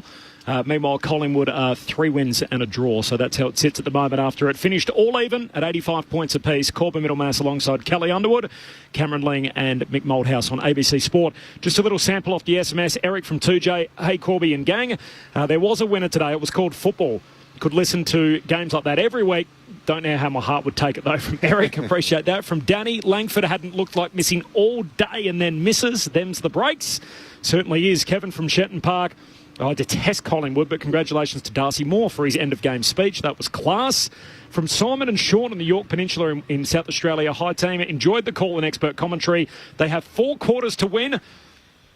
If a draw, it says they weren't able to be divided. Extra time has no place in Aussie rules. Go the Blues, which is the sentiment from our experts, Mick Malthouse and Cameron Ling. Now, it's Thursday night. There is another game still to come, which we will take you to next. It's in Canberra between GWS and the Brisbane Lions. There is no late change, so both sides coming in as selected. Darcy Jones, the diminutive forward from Western Australia, is going to make his debut. Of course, Toby Green is suspended, so he's out. Tom Green is going to skipper the side in his absence, and Brent Daniels is going to start as the sub. Meanwhile, for the Brisbane Lions, McKenna and Fort are the 2 ins. McInerney is out injured and Lyons has been omitted, and James Tunstall is going to start as the sub there. Now, that's not where it ends, given the fact that it's Thursday night, and what happens on Thursday is we get the teams for the whole round. So I'll just take you through a couple of the highlights. Dixon, Boak and Williams are all back for Port Adelaide, so they're big news there for Port Adelaide. Ryan Burton has been omitted from that team. Meanwhile, for St Kilda, Zach Jones omitted again. Dan Butler's injured. Howard and Angus Hasty come back into that team for tomorrow night, which is also Zach Butler's 100th game. The match is on Saturday. Riley Hardman's going to make his debut for North Melbourne and George Wardlaw returns. Meanwhile, Matt Crouch is back from suspension for the Crows, one of 3 ins in that match. Brodie Smith, by the way, is injured, so he's not going to play for the Crows. Carlton come in with no change from the team that won last week against GWS, so they've got the same 23 in their top-of-the-table clash with Geelong. Zach Tui, Reece Stanley, Cam Guthrie all come back in. Tom Stewart obviously injured, while Jai Clark and Toby Conway have both been omitted. That's a big in, Cam Guthrie. That's a bit of a surprise. I thought given the amount of time he missed, that he might have a game or 2 in the VFL in the lead-up, but great to see him back. Saturday night, Riley Sanders has been omitted, so he's out of the Western Bulldogs team. So the top recruit, picked 6 in last year's national draft, no room for him. Tom Liberatore comes back in for the Bulldogs. There are 4 changes at Fremantle, which includes Amos injured, he got concussed last week. Erasmus, Sturt and Hughes all omitted. Chapman, Frederick, Patrick Voss, a former Essendon listed player, is going to make his debut, along with Cooper Simpson. So Justin Longmuir handing out a few debuts. As was well forecast during the week, Harley Reid has been managed, so he won't play that game on Sunday up against Gold Coast, while Will Day is amongst the ins for Hawthorn, so that'll help their cause up against the Sydney Swans. So that's a little breakdown of the game still to come. We're in this stretch of footy on 9 days out of 11, so we've got another game to come tonight, Friday night footy tomorrow, and then we roll into the weekend. So it's too much footy's never enough, Cal. No, that's exactly right. Especially if you're an Essendon fan, what about, they'd be reaching for the heart tablets so far this season. They beat West Coast by 4. They beat Adelaide last week by 3. And then the draw here this afternoon. So just having a look at what they've still got to come. As Lingy said, they've got West Coast Eagles over there on Saturday night. And then after that, it was the Giants back at Docklands, and then they've got North at Docklands as well. So Mick's right. They've the third of the way through the season. They've set themselves up nicely. Probably will finish inside the 8 at the end of this round. Just some news out of the MRO from last night. Marlon Pickett has been fined $3,750 for an early guilty plea for striking Clayton Oliver. I think it's fair to say he'll get out of there and run. So adjudged intentional conduct, low impact and body contact after his whacking the guts. Yeah, whacking the guts to Clayton Oliver last night. Well, I think the precedent was set when they did the same for Scott Pendlebury, wasn't it, on Lockie Neal right at the start. Yeah. Do you want to hear the other votes, or you don't really care? No, I'm interested, for sure. 3 of the 5 judges had Zach Merritt on top. Yep. So Dale Thomas from Channel 7 went Merritt, Martin and Dacos. So he had Nick Martin second. Who was very good as well. Eddie Betts went Merritt, Dacos and McGrath. So Andy McGrath in the mix there. Sarah Black from AFL Media went Merritt, Parrish, Langford. Andrew Wu from The Age had McGrath on top, as we did. Zach Merritt second and Nick Dacos 1. And then Cameron Ling, as we touched on, which will double up as the votes in the ABC Footballer of the Year. McGrath on top, Nick Dacos and Cole Langford. Always good fun, isn't it, voting on medals? Especially in a game as close as that, where there's not... Yeah. There's lots of good players. Yeah. And you're right. You look for certain things. Good and important players. Yeah. See, Langford was very, very important. Important, yep. And that kills the thing about, if you're going to have your votes on stats, then you go McGrath, Merritt, Dacos?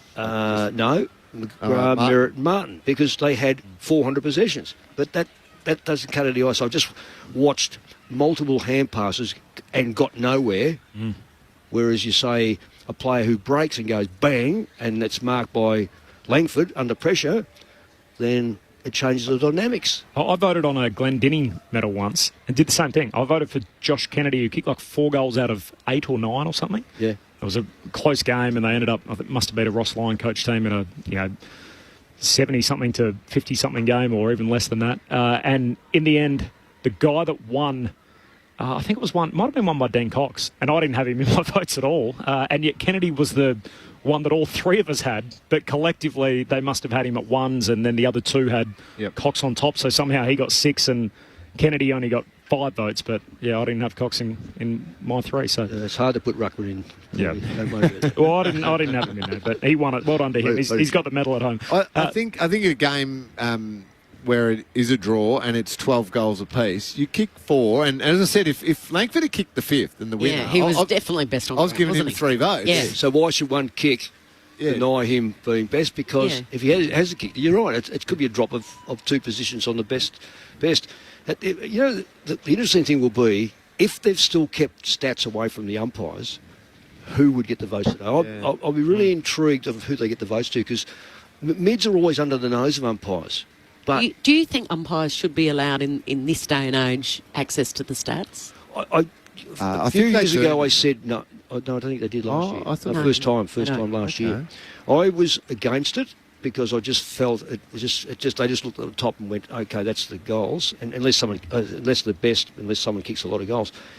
But given their performances last year, I'm thinking, maybe they should have maybe there should be an advisor in there just to go, you sure get those votes? Or one of the umpires go, boys, really, we're just giving so-and-so 3 votes, and he's had 9 possessions, and they all happen to be in the last quarter. Yeah. And that's happened last year, let's face it. We all know what's going on. So somehow or another, but they've also got to learn that it is an umpire's award. Don't take the umpires away from the Brownlow. It's been like that forever, so it's got to stay that way. But you said about Cox. Now, if Cox is just drilling the ball straight to Judd and he's kicking the ball straight to Kennedy and Kennedy's kicking the goals, who gets the votes? Well, Cox is getting the ball straight to them. So does he get looked at? Oh, he didn't have a possession. So there's a tendency not to give him possession, and yet as a coach we go, got to intercept Cox's taps because he's slaughtering us. I with the ABC Footballer of the Year votes, which I more often than not do on a Friday night, I do challenge myself. I want to give my own independent votes based on what I've really rated highly in the game. The one thing I'll check during the week, just to make sure I'm on top of things and still seeing the game the right way, I will check the coaches' votes. Yeah, yeah. So, and if I'm thereabouts with what the coaches are really appreciating from their players and influence on the game, then I think, okay, I'm still looking at the right stuff. If I'm way off, and so if at the end of this, the coaches give Zach Merritt 10 votes, I will start to be slightly annoyed at myself and think, okay, well, maybe I didn't see this and I thought McGrath did more than that. But if they all land at about 7 or 8 votes and it's McGrath, Merritt, Dacos... That's your eyes. That was my appreciation of McGrath's game. Lingy's also humble enough to do that in private. Brett Delidio and Mark Murphy, they actually send through in the group chat support of what the coaches have voted to match their votes. Just I'll tell you what, try and next Friday, we want to see the coaches' votes. Just to take you through a few of the big moments, Essendon kicked 4 goals in the opening 4 minutes, and as the crowd was roaring after the emotional observance ceremony, everyone was thinking, what on earth are we witnessing here as our jaws hit the floor? And yet Collingwood, as they so often do, having conceded 6 of the first 7 goals, worked their way back in the match. They kicked the next 5. They edged in front late in the second term before the Bombers snatched back the lead at the half. So there were 2 lead changes to half-time. Collingwood went back in front just before the three-quarter time siren. They led by a point. And then coming home in the final term, we had 2 more lead changes to give us 5 for the match. The Bombers got on top by as many as 12 points in the last, and then Collingwood kicking the last 2 goals of the game. They were the team in front at the finish, and Cole Langford gave us the last score of the match, missing a set shot from about 30 metres out. We're going to relive the last 3 minutes before we take you to Manuka Oval for that game coming up between the Lions and the Giants. Just repeating, no late change there. And Brent Daniels is the sub for GWS and James Tunstall is the sub for Brisbane. The Jamie Elliott mark, is it mark of the year, Mick? So far. Yep. No, and it'll hold up. What a beauty. What a beauty. And the more you look at it, and we've seen it a few times and come in front of us, it's the classic mark that we all so knees on shoulders and then sprung a bit further up, and the poor fullback, he gets he's going to be in that photograph for the rest of his life. The best thing is, a 202 centimetre player as the base player. That's even better from Elliott. Not on some little bloke. And it was kicks on a goal. The big fella. Yeah, and nailed it. Down the closing stages, Myercheck had 2 that he put out on full, and he'd had 6 scoring shots before that. He'd kicked 3-3, same pocket. One he missed near side, put it multiple rows back, missed the behind post by a mile. The other one, he got the fat part of the footy, went straight across the goal face and missed to the far pocket, so wasn't able to take either of those opportunities. And then Jamie Elliott for Collingwood, a sprawling mark late in the piece. We see him take those so often, just couldn't catch it or snatch it, and in the end, or squeeze it, and in the end it bobbled out and wasn't to be for the Pies. You kick yourself for the next 48 hours as a player when you just let that slip. You get so angry at yourself. The same. Yeah. Well, even Jake Stringer from 15 metres out. But the interesting thing was 6-1 to 2-5, I think it was. We're thinking, Collingwood missed a lot.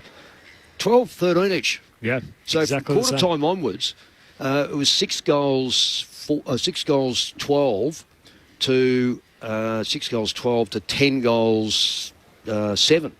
So it really was quite extraordinary. Draws are those kind of games, aren't they, where there's so many what might have been moments. And Langford, who'd kicked 4, he had the last shot, which actually, if he kicked it, would have put the Bombers on top by 5. He misses to the near side, having already kicked 4. And this was a team that led the game by as many as 27 points late in the opening term. Instead, Essendon had to settle for a draw. They share the points. Scott Pendlebury became the first player in history into the land of 10,000 disposals. He is the first to arrive to 10,000. Brought it up with a little handball off the back flank, which wasn't very dramatic or spectacular. We're looking for a little bit more theatre than that, Lingy.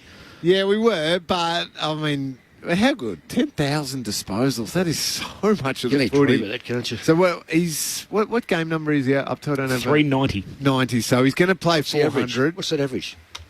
That's a great question. Come on, Benny, you're up behind us, surely. He's going to play his 400th against your Cats, Lingy, in round 18. Oh, good. That's a Friday night game too, isn't it? Yes. Sure. I know it hasn't been scheduled yet, but we'll put it down for a Friday night game. Oh, that'd be a beauty to watch. It is the 5th draw between the two teams in 247 meetings, and the second one on Anzac Day, obviously, after these two teams played a draw in the inaugural match way back in 1995, some 3 decades ago. 93,644 was the attendance. It is the 4th most attended home and away match in VFL AFL history. 4th.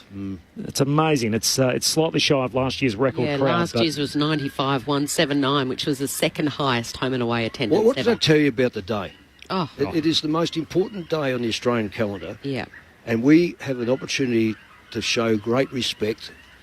And I just think when you're part of this for Anzac Day, and I went to the march today, and I was absolutely... I worry about the school system, but I saw so many schools with their the marching or their music being played. It was just superb. It's a great note to finish on. 25.6 disposals, Ben tells us, which seems high for a career average for Scott Pendlebury. Lingy, loved it. Great spending it with you as always. Incredible day. So honoured to be here. Thanks to Cameron Ling, to Mick Malthouse, to Kelly Underwood. On behalf of myself, Corbin Middlemass, Tim Hodges, Ben Cameron, who is here, along with Tim Verrill, Cool Jules McKenzie, and Aaron Bryant's back in the studio. Signing off from the G, a draw. Inside 50, 2 metre Peters down there. Great spoil from Maynard, saves the day. Knocks it to Frampton. Long kick up to the wing. Durham floats across, fills the mark. Down to Dersma, though, still in Essendon hands. Over halfway, hand past aggression. Back to Durham. Kicks inside the forward 50. Langford! Langford marks 30 out, just right of centre. What a day it's turning into for Kyle Langford. His great-grandfather, a World War II veteran, Ernie Farrer, who served in Papua New Guinea in the Second World War, part of the 2nd 8th Battalion, was a Lance Corporal. And Kyle has told that story during the week. What a day for his family. He's got 4. There's no bigger kick to give him 5. He misses. Scores a level with 70 seconds left on the game clock. Mick, it's 1995 all over again. 28 gone, final turn, scores level at the G. Moore to Howe. Goldstein's got it. Umpire, you can barely hear anything here at the MCG. The whistle blows. It was a holding on. It'll go to Darcy Cameron. Gives it to Nick Dacos. Dacos high, up and under. It'll land at half forward. It's off hands. Heppel. Haven't seen him jump that high before. The going, eyes on the Sherrin. Breaks the tackle. Handball straight to hind of the opposition. Here's Davey Jr. He tries to flick it. It'll be the boundary line and a boundary throw in. 37 seconds left on the clock and it is all tied up. 12-13 apiece. Collingwood's half-forward line, Kel, that's the big difference, 37 seconds. You go end to end, but it is Collingwood's forward line. Will it be an Anzac Day classic like 1995 as it spirals back into play? Neither ruckman can take a crisp. He goes to ground. It's flicked out by Pendlebury. Pendlebury to Nick Dacos. Dacos, oh, this is going to be Elliott. Jamie Elliott drops it. He drops it cold and it opens the door for Essendon as Kelly goes. Kelly kicks up to the wing. Side bottom turns around and Hine should mark it. Hine marks it with 14 seconds left on the clock and he's got it at half back. The Bombers have got to go end to end. He kicks and finds the skipper. Merritt, defensive side of the wing. High bomb to centre half forward. Moore to saving mark. And after 3 decades, we're back where we started. It's a draw on Anzac Day. For the second time ever, they can't be split. A stalemate on April 25th. 85 points apiece. Essendon 12-13. Collingwood 12-13. The first draw of the young season